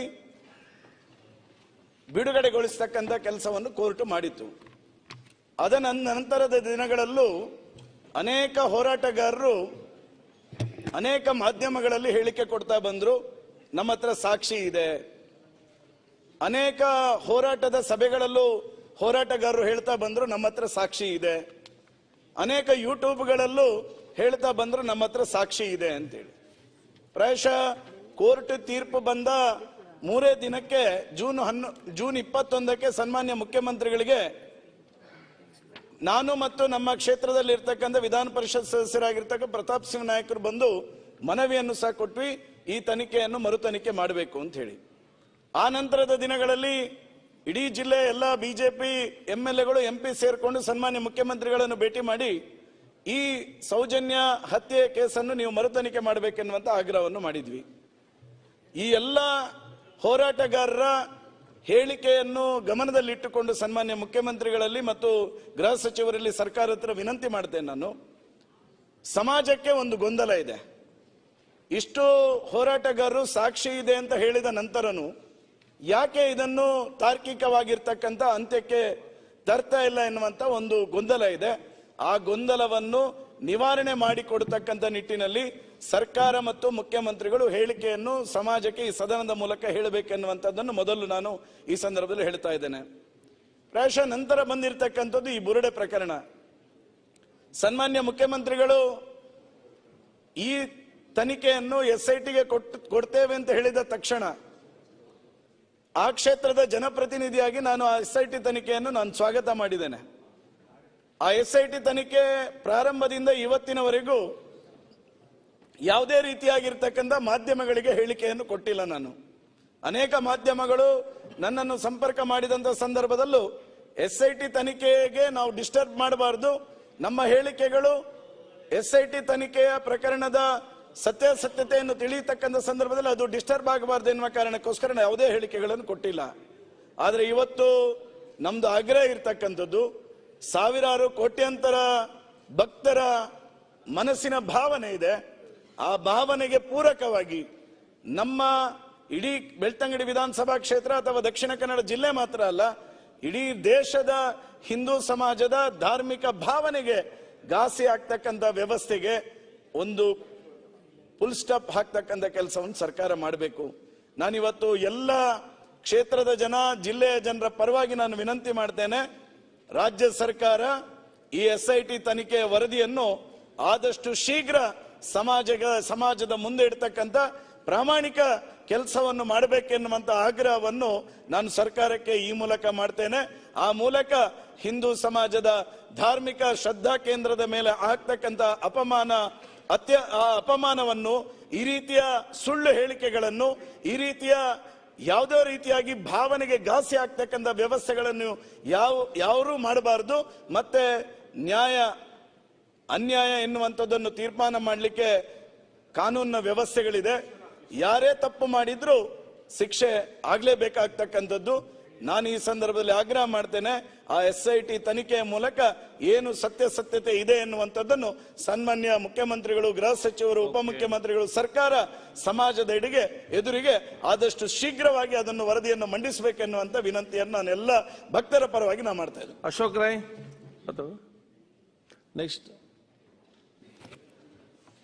ಮಾನ್ಯ ಸಭಾಧ್ಯಕ್ಷರೇ, ಧರ್ಮಸ್ಥಳದಲ್ಲಿ ಸುಮಾರು 10-12 ವರ್ಷಗಳ ಹಿಂದೆ ಸೌಜನ್ಯನ ಕೊಲೆಯಾಗಿದೆ, ಅತ್ಯಾಚಾರ ಆಗಿರುವ ಒಂದು ವಿಚಾರ ಗೊಂದಲವನ್ನು ಸೃಷ್ಟಿ ಮಾಡಿತ್ತು ಸಭಾಧ್ಯಕ್ಷರೇ. ಆನಂತರ ಅದು ಕೋರ್ಟಿನಲ್ಲಿ ಅದಕ್ಕೆ ಶಿಕ್ಷೆ ಆಗುವಂಥದ್ದು, ಆನಂತರ ಅವರನ್ನು ಬಿಡುಗಡೆ ಆಗುವಂಥ ಕೆಲಸಗಳು ಆಗಿತ್ತು. ಆದರೆ ಸಮಾಜದಲ್ಲಿ ಎಲ್ಲ ಕಡೆ ಗೊಂದಲ ಅದೇ ರೀತಿ ಇತ್ತು ಸಭಾಧ್ಯಕ್ಷರೇ. ಸೌಜನ್ಯವನ್ನು ಅತ್ಯಾಚಾರ ಮಾಡಿದ್ದಾರೆ, ಅಲ್ಲಿ ಅವರೇ ಮಾಡಿದ್ದಾರೆ ಅನ್ನುವ ವಿಚಾರಗಳು ಗೊಂದಲ ಎಲ್ಲ ಕಡೆ ಸೃಷ್ಟಿಯಾಗಿ ಸೋಷಿಯಲ್ ಮೀಡಿಯಾದಲ್ಲಿ ಅದು ಚರ್ಚೆಯಲ್ಲಿ ನಿರಂತರ ಇತ್ತು. ಈಗ ನಡೀತಿರುವಂತಹ ಕೇಸು ಸುಮಾರು 10-18 ದಿವಸದಿಂದ SITಗೆ ಈ ವಿಚಾರವನ್ನು ನಮ್ಮ ಸರ್ಕಾರ ಕೊಟ್ಟಿದೆ ಸಭಾಧ್ಯಕ್ಷರೇ. ಇದನ್ನು ಪೂರ್ತಿ ಧರ್ಮಸ್ಥಳದ ಆಡಳಿತದವರು ಕೂಡ ಇದನ್ನು ಸ್ವಾಗತ ಮಾಡಿದ್ದಾರೆ. ಎಲ್ಲರೂ ಕೂಡ ಯಾರು ಇದನ್ನು ವಿರೋಧ ಮಾಡ್ತಾ ಇದ್ರು, ಪರ ಇದ್ರು, ಎಲ್ಲರೂ ಕೂಡ SITಯನ್ನು ಸ್ವಾಗತ ಮಾಡಿದ್ದಾರೆ. ಇದು ಸರ್ಕಾರದ ಒಂದು ಒಳ್ಳೆಯ ಕೆಲಸ ಅಂತ ನಾನು ಹೇಳಲಿಕ್ಕೆ ಇಚ್ಛೆ ಪಡ್ತೀನಿ. ಇವತ್ತು ಮುಖ್ಯಮಂತ್ರಿಗಳು, ಉಪಮುಖ್ಯಮಂತ್ರಿಗಳು, ನಮ್ಮ ಗೃಹ ಸಚಿವರು ಈ ನಿರ್ಧಾರ ನಿಜವಾಗ್ಲೂ ಅದು ಒಳ್ಳೆಯದು. ಇದನ್ನು ಧರ್ಮಸ್ಥಳದವರು ಕೂಡ ಸ್ವಾಗತ ಮಾಡೋದು ಎಲ್ರಿಗೂ ಗೊತ್ತಿದೆ. ಇದರಿಂದ ಏನಾಗಿದೆ ಅಂತ ಹೇಳಿದ್ರೆ, ಈ ಸಮಾಜದಲ್ಲಿ ಏನು ಗೊಂದಲ ಇತ್ತು ಧರ್ಮಸ್ಥಳದ ಬಗ್ಗೆ, ಇಡೀ ರಾಜ್ಯದಲ್ಲಿ ವಿಶ್ವದಲ್ಲಿ ಕೂಡ ಭಕ್ತಾದಿಗಳು ಇದ್ದಾರೆ, ಅವರ ಮನಸ್ಸಿನಲ್ಲಿ ಒಂದು ಗೊಂದಲ ಇತ್ತು. ಆ ಗೊಂದಲಕ್ಕೆ ಇವತ್ತು ತೆರೆ ಎಳೆಯುವಂತಹ ಕೆಲಸ ಬಹುಶಃ ಸರ್ಕಾರ ಮಾಡಿದೆ. ಸರ್ಕಾರ ತಗೊಂಡಿರುವಂತಹ ಒಂದು ಒಳ್ಳೆ ನಿರ್ಧಾರ ಸಭಾಧ್ಯಕ್ಷರೇ. ಆದ್ರೆ ನನ್ನ ಒಂದು ವಿಚಾರ ಏನಂತ ಹೇಳಿದ್ರೆ, ನಾನು ಕೂಡ ಪಕ್ಕದ ನಮ್ಮ ವಿಧಾನಸಭಾ ಕಾನ್ಸ್ಟಿಟ್ಯೂನ್ಸಿ ಇರುವುದು ನನ್ನ ಪಕ್ಕದಲ್ಲಿ ಸಭಾಧ್ಯಕ್ಷರೇ. ಇದರಲ್ಲಿ ರಾಜಕೀಯ ಮಾಡುವುದು ಒಳ್ಳೆಯದಲ್ಲ. ಅಧಿಕಾರದಲ್ಲಿರುವ ಕಾಂಗ್ರೆಸ್ ಪಕ್ಷ, ನಮ್ಮ ಪಕ್ಷ ಕೂಡ ಧರ್ಮಸ್ಥಳದ ವಿರೋಧ ಇಲ್ಲ. ಇವತ್ತು ನಮ್ಮ ಪಕ್ಷ SITಗೆ ಕೊಟ್ಟದ್ರಿಂದ ನಮ್ಮ ಮುಖ್ಯಮಂತ್ರಿಗಳು, ಉಪಮುಖ್ಯಮಂತ್ರಿಗಳು, ಗೃಹ ಮಂತ್ರಿಗಳು SITಗೆ ಕೊಟ್ಟಿರೋದ್ರಿಂದ ಬಹುಶಃ ಜನರಲ್ಲಿರುವಂತಹ ಗೊಂದಲ ನಿವಾರಣೆಗೆ ದಾರಿಯಾಗಿದೆ ಅಂತ ನನ್ನ ಅಭಿಪ್ರಾಯ ಸಭಾಧ್ಯಕ್ಷ. ಇದರಲ್ಲಿ ನಾವು ಅವರ ಪರವಾಗಿದ್ದೇವೆ, ವಿರೋಧ ಪಕ್ಷದವರು 13 ದಿವಸ ಅಂತದ್ದು ಯಾವುದೇ ಮಾಹಿತಿಗಳನ್ನು ಅದರ ಪರವಾಗಿ ಯಾರು ಸ್ಟೇಟ್ಮೆಂಟ್ಗಳನ್ನು ಮಾಡಲಿಲ್ಲ. 13 ದಿವಸ ನಂತರ ಅದರಲ್ಲಿ ಜನರ ಪರ ವಿರೋಧವನ್ನು ನೋಡಿಕೊಂಡು ಆನಂತರ ಒಂದು ಪರವಾಗಿ ತಗೊಳ್ಳುವುದಂತಲ್ಲ, ನಮ್ಮ ಸರ್ಕಾರ ಕೂಡ ಅದರ ವಿರೋಧವಾಗಿ ಇಲ್ಲ. ನಾವು SIT ಕೊಟ್ಟಿರೋದ್ರಿಂದ ಇಡೀ ಧರ್ಮಸ್ಥಳದ ಭಕ್ತಾದಿಗಳು ಯಾರಿದ್ದಾರೆ ಅವರ ಗೊಂದಲಕ್ಕೆ ತೆರೆ ಎಳೆಯುವಂತಹ ಕೆಲಸವನ್ನು ಬಹುಶಃ ನಮ್ಮ ಸರ್ಕಾರ ಮಾಡಿದೆ. ಇದು ಒಳ್ಳೆಯ ಕೆಲಸ. ಆದರೆ ಮುಂದಿನ ದಿವಸಗಳಲ್ಲಿ ಇನ್ನು ಅಲ್ಲಿ ಆಗಿಬೇಕು, ಇಲ್ಲಿ ಆಗಿಬೇಕು, ಇನ್ನೊಂದು ಈಗ ಒಂದು ಹಂತದ ಮಾಹಿತಿ ಬಂದಿದೆ, ಒಂದು ಹಂತದ ರಿಪೋರ್ಟ್ ನಮಗೆ ಬಂದಿದೆ. ಅದರಿಂದ ಮುಂದಿನ ಹಂತದಲ್ಲಿ ಇದಕ್ಕೆ ಯಾವ ರೀತಿ ಕಾನೂನಿನ ಪ್ರಕಾರ ಯಾವುದೇ ಕ್ರಮಗಳನ್ನು ಕೈಗೊಳ್ಳಬೇಕು ಅದನ್ನು ಮಾನ್ಯ ಮುಖ್ಯಮಂತ್ರಿಗಳು, ನಮ್ಮ ಉಪಮುಖ್ಯಮಂತ್ರಿಗಳು ಮೊದಲ ದಿವಸವನ್ನು ಹೇಳಿದ್ದಾರೆ. ನಾವು ಧರ್ಮಸ್ಥಳದ ಪರವಾಗಿದ್ದೇವೆ, ನಾವು ಹಿಂದೂ ಧರ್ಮದ ಪರವಾಗಿದ್ದೇವೆ, ನಾವು ಅದರ ವಿರೋಧಿಗಳಲ್ಲ, ನಾನೆಲ್ಲ ಭಕ್ತ ಆಗಿದ್ದೇನೆ. ಅದರಿಂದ ನಾವು ಸರ್ಕಾರ ಯಾವುದೇ ಧರ್ಮದ ವಿರೋಧಗಳಲ್ಲ, ಅಂತ ಕ್ಷೇತ್ರವನ್ನು ಕೂಡ ಉಳಿಸುವಂತಹ ಕೆಲಸವನ್ನು ಸರ್ಕಾರ ಮಾಡ್ತದೆ. ಜೊತೆಯಲ್ಲಿ ಆ ಧರ್ಮಸ್ಥಳ ಕ್ಷೇತ್ರ ಬರೀ ಧರ್ಮದ ಕ್ಷೇತ್ರ ಮಾತ್ರ ಅಲ್ಲ ಸಭಾಧ್ಯಕ್ಷರೇ, ಇಡೀ ದಕ್ಷಿಣ ಕನ್ನಡ ಜಿಲ್ಲೆಗೆ ಅದೊಂದು ಟೆಂಪಲ್ ಟೂರಿಸಂ ಕೂಡ ಅದು ಸಾಕ್ಷಿಯಾಗಿದೆ. ಅದರಿಂದ ಸರ್ಕಾರ ಇದರ ಪರವಾಗಿದೆ. ಎಲ್ಲರೂ ಇದರ ಪರವಾಗಿ ಏನೇನೋ ಕಾನೂನು ಪ್ರಕಾರವಾಗಿ ಕ್ರಮವನ್ನು ತಗೊಳ್ಬೇಕು, ಅದನ್ನು ಮಾಡುವಂತಹ ಕೆಲಸವನ್ನು ಮಾಡ್ತದೆ ಅನ್ನುವ ವಿಚಾರಗಳನ್ನು ಈ ಇಡೀ ರಾಜ್ಯಕ್ಕೆ ತಿಳಿಸುತ್ತಾ ಅವಕಾಶಕ್ಕೆ ಒಂದೇ ಸುರೇಶ್ ಶೆಟ್ಟಿ ನೆಕ್ಸ್ಟ್ ಜಾನಂದ್ ಫಸ್ಟ್ ಕಾರಪ್ಪ ಸುರೇಶ್ ಶೆಟ್ಟಿ ಅವರು ಮಾತಾಡ್ತಾರೆ. ನೆಕ್ಸ್ಟ್ ಅರಗ ಜಾನಂದ್ ಮತ್ತು ವಿಶ್ವನಾಥ್. ಸನ್ಮಾನ್ಯ ಅಧ್ಯಕ್ಷರೇ, ಲಾಸ್ಟ್ಗೆ ಅಣ್ಣಪ್ಪ ಪಂಜುರ್ಲಿ ಮತ್ತು ಮಂಜುನಾಥ ನನ್ನ ಮನೆ ದೇವರು. ಬಹಳ ಆತಂಕದಿಂದ ಕಳಕಳಿಯಿಂದ ಈ ವಿಷಯವನ್ನು ನಾನು ಪ್ರಸ್ತಾಪ ಮಾಡ್ತಾ ಇದ್ದೀನಿ. ನಾವೆಲ್ಲ ಕೇಳಿದ್ದೀವಿ ಕುಂಬಾರನಿಗೆ ವರ್ಷ ದೋಣಿಗೆ ನಿಮಿಷ ಅಂತೇಳಿ. ರಾಮಾಯಣದಲ್ಲಿ ಸೀತಾಮಾತೆಯ ಮೇಲೆ ಒಂದು ಅಪವಾದ ಬಂದಾಗ ಆ ಅಪವಾದದಿಂದ ಹೊರಬರಬೇಕೆನ್ನುವಂಥ ಚಿಂತನೆಯೊಂದಿಗೆ ಶ್ರೀರಾಮಚಂದ್ರ ತುಂಬು ಗರ್ಭಿಣಿ ಸೀತೆಯನ್ನ ಕಾಡಿ ಕಳಿಸ್ಕೊಡ್ತಾನೆ. ಆದರೆ ಅದು ದೊಡ್ಡ ಸುದ್ದಿ ಆಗ್ತದೆ. ಅವರು ಅದರಿಂದ ಪಾವಿತ್ರತೆಯನ್ನು ಉಳಿಸ್ಕೊಂಡು ಅವಳು ಪ್ರೂವ್ ಮಾಡ್ತಾಳೆ, ನಾನೇನು ಎಲ್ಲೂ ಶೀಲ ಕಿಟ್ಟಿಲ್ಲ ಅಂತೇಳಿ. ಅದು ದೊಡ್ಡ ಸುದ್ದಿನೇ ಆಗೋದಿಲ್ಲ. ಹಾಗಾಗಿ ಈ ನಾಡಿನ ದೇವಸ್ಥಾನಗಳು, ದೈವಸ್ಥಾನಗಳು, ಮೂಲಸ್ಥಾನಗಳು, ನಾಗಸ್ಥಾನಗಳು ನಮ್ಮ ಪೂರ್ವಜನಿಗೆ ಬಿಟ್ಟು ಹೋದ ಅಪೂರ್ವ ಆಸ್ತಿ ಅಂತ ಭಾವಿಸ್ತಾನೆ. ಅಲ್ಲಿಯ ಕಲ್ಲುಗಳು, ಕಂಬಗಳು ಕೂಡ ನಮ್ಮ ಆಸ್ತಿಕತೆ, ಅಗಾಧತೆ, ಸೊಲ್ಲನ್ನು ಫಲವಿಸ್ತವಂತೆ. ತುಂಬಾ ನೋವಿಂದ ಹೇಳ್ತಾ ಇದ್ದೀನಿ. ಸೌಜನ್ಯ ಕೇಸಿನ ಬಗ್ಗೆ ನಮಗೆಲ್ಲ ಅನುಕಂಪ ಇದೆ, ಆ ಕುಟುಂಬದ ಬಗ್ಗೆ ನಮಗೆಲ್ಲ ಅನುಕಂಪ ಇದೆ. ಆ ಹೋರಾಟದಲ್ಲಿ ನಾವು ಕೂಡ ಭಾಗಿಗಳಾಗಿದ್ದೀವಿ. ಸತ್ಯ ಹೊರಗೆ ಬರಬೇಕು, ಅನಂತರ ಅಪರಾಧಿಗಳ ಶಿಕ್ಷೆ ಆಗಬೇಕು ಅನ್ನೋದು ಎರಡು ಮಾತಿಲ್ಲ. ಆದರೆ ಇತ್ತೀಚೆಗೆ ನಡೆಯುವಂಥದ್ದು ಏನು, ಬಹುಶಃ ನಮಗೂ ಒಂದು ಗೊಂದಲ ಇತ್ತು, ಸಣ್ಣ ಗೊಂದಲ ಇತ್ತು. ಆದರೆ ಇದೆಲ್ಲ ಸಮಾಜಕ್ಕೆ ತಿಳಿಬೇಕು.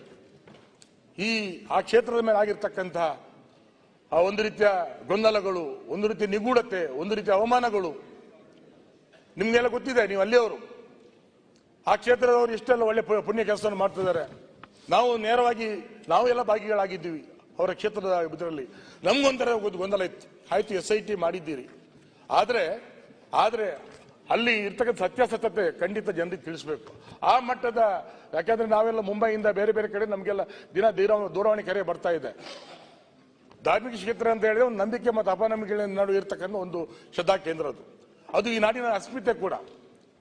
ಹಾಗಾಗಿ ಇವತ್ತು ನಮ್ಮ ಉತ್ತರ ಕನ್ನಡದಲ್ಲಿ ಹೇಳ್ತಾರೆ, ಇದ್ದ ಮೂವರಲ್ಲಿ ಕದ್ದವರು ಯಾರು ಅಂತೇಳಿ. ಒಂದು ಎಲ್ಲೋ ಚೊಂಬು ಕಳ್ತನ ಆಗ್ತದಂತ, ಅವ್ರು ಅಲ್ಲೇ ಇರ್ತಾರೆ. ಹಾಗಾಗಿ ಹಿಡ್ಕೋ ಬರ್ಕೋ ಅಂತೇಳಿ 3 ಜನರನ್ನೇ ಸೂಚಿಸುವ ಬಿಟ್ರೆ ರಿಸಲ್ಟ್ ಏನು ಬರಲಿಲ್ಲ ಅಲ್ಲಿ. ಆ ನಿಟ್ಟಿನಲ್ಲಿ ಖಂಡಿತವಾಗಿ ಇವತ್ತು ನಮ್ಮ DCM ಅವರು ಅಲ್ಲಿಗೆ ಕ್ಷೇತ್ರಕ್ಕೆ ಬಂದಾಗ ಹೇಳಿದ್ರು, ಅವರು ಒಂದು ಒಳ್ಳೆ ಉದ್ದೇಶದಿಂದ ಈ ಒಂದು ಕೆಲಸ ಆದ್ರೆ ಇರತಕ್ಕಂಥ ಎಲ್ಲ ಗೊಂದಲ ನಿವಾರಣೆ ಆದ್ರೆ, ಯಾಕಂತ ಹೇಳಿದ್ರೆ ಕಟ್ಟಲಿಕ್ಕೆ ಬಹಳ ಕಷ್ಟ ಆಗ್ತದೆ. ಸರಿ, ಯಾಕಂದ್ರೆ constructive is very difficult, destructive is very easy ಅನ್ನೋ ಮಾತನ್ನ ನಾವೆಲ್ಲ ಕೇಳಿದ್ದೀವಿ. ಆ ನಿಟ್ಟಿನಲ್ಲಿ ಖಂಡಿತವಾಗಿಯೂ ಸರ್ಕಾರ ಇವತ್ತು ಈ ಟೆಂಪೋ ಹಾಗೆ ಮೇಂಟೈನ್ ಆಗ್ತಾ ಇದೆ. ಇವತ್ತಾರು ಇನ್ಯಾರು ಇಬ್ಬರು ಬಂದಿದ್ದಾರೆ, ಆ ಟೆಂಪೋ ಹಾಗೆ ಮೇಂಟೈನ್ ಆಗ್ತದೆ. ಆ ಗೊಂದಲ, ಆ ರೀತಿ ಅದನ್ನೆಲ್ಲ ಪರಿಹಾರ ಮಾಡಬೇಕು ಸರ್ಕಾರ ಅಂತ ಹೇಳ್ತಾ ಖಂಡಿತ ಅವಕಾಶ ಹೊಂದಿಸಿ ನಮಸ್ಕಾರ. ಸನ್ಮಾನ್ಯ ಅಧ್ಯಕ್ಷರೇ, ಧರ್ಮಸ್ಥಳದ ವಿಚಾರದಲ್ಲಿ ಈ ಸದನದಲ್ಲಿ ಸಾಕಷ್ಟು ಚರ್ಚೆ ಮಾಡಬೇಕು ಅಂತೇಳಿ ನಾವೆಲ್ಲ ಬಯಸಿದ್ವಿ. ಕಾರಣ ಇಷ್ಟೇನೆ, SIT ರಚನೆ ಆದ ಮೇಲೆ ನಾವು ಎಲ್ಲರೂ ಸ್ವಾಗತ ಮಾಡಿದ್ದೀವಿ. ಸ್ವತಃ ಧರ್ಮಸ್ಥಳದ ಆಡಳಿತ ಮಂಡಳಿಯು ಸ್ವಾಗತ ಮಾಡ್ತು. ಯಾಕಂದ್ರೆ ಎಲ್ಲ ಒಂದು ಕಡೆ ಕೆಲವರಲ್ಲಿ ಇರುವಂತಹ ಅನುಮಾನ ಅದು ಹೋಗ್ಲಾಡಬೇಕು, ಇದರಿಂದ ಹೊರಗೆ ಬರಬೇಕು ಅಂತೇಳಿ ಸರಿ ಇತ್ತು, ಆ ಮಟ್ಟಿಗೆ ಸರಿ ಇತ್ತು. ಆದರೆ ನನ್ನಂಥವನಿಗೆ ಗೊತ್ತಾಗ್ತಾ ಇತ್ತು. ಮೊನ್ನೆ ಸಿದ್ದರಾಮಯ್ಯನವರು ಜನತಾ ಪಕ್ಷದಲ್ಲಿದ್ದರು. ಅಧ್ಯಕ್ಷರೇ, ಈ ರಾಜ್ಯಕ್ಕೆ ಪಶ್ಚಿಮ ಘಟ್ಟಕ್ಕೆ ನಕ್ಸಲರು ಹೇಗೆ ಬಂದರು ಅಂತ ಹೇಳುವಂತ ಹಿನ್ನೆಲೆ ನಮ್ಮೆಲ್ಲರಿಗೂ ಕೂಡ ಗೊತ್ತಿದೆ. ಅದರಲ್ಲಿ ಹಿಂಸೆ ಅನುಭವಿಸಿದವರು ನಾವು. ಯಾರು ನಿಮಗೆ ಮೊನ್ನೆ ಒತ್ತಡ ಹಾಕಿದ್ರು, ಮೀಡಿಯಾದಲ್ಲಿ ನೋಡ್ತಾ ಇದ್ವಿ ನಿಮ್ಮ ಹಿಂದೆ ಮುಂದೆ ಯಾರ್ಯಾರು ಸುತ್ತಾ ಇದ್ರು ಅಂತ.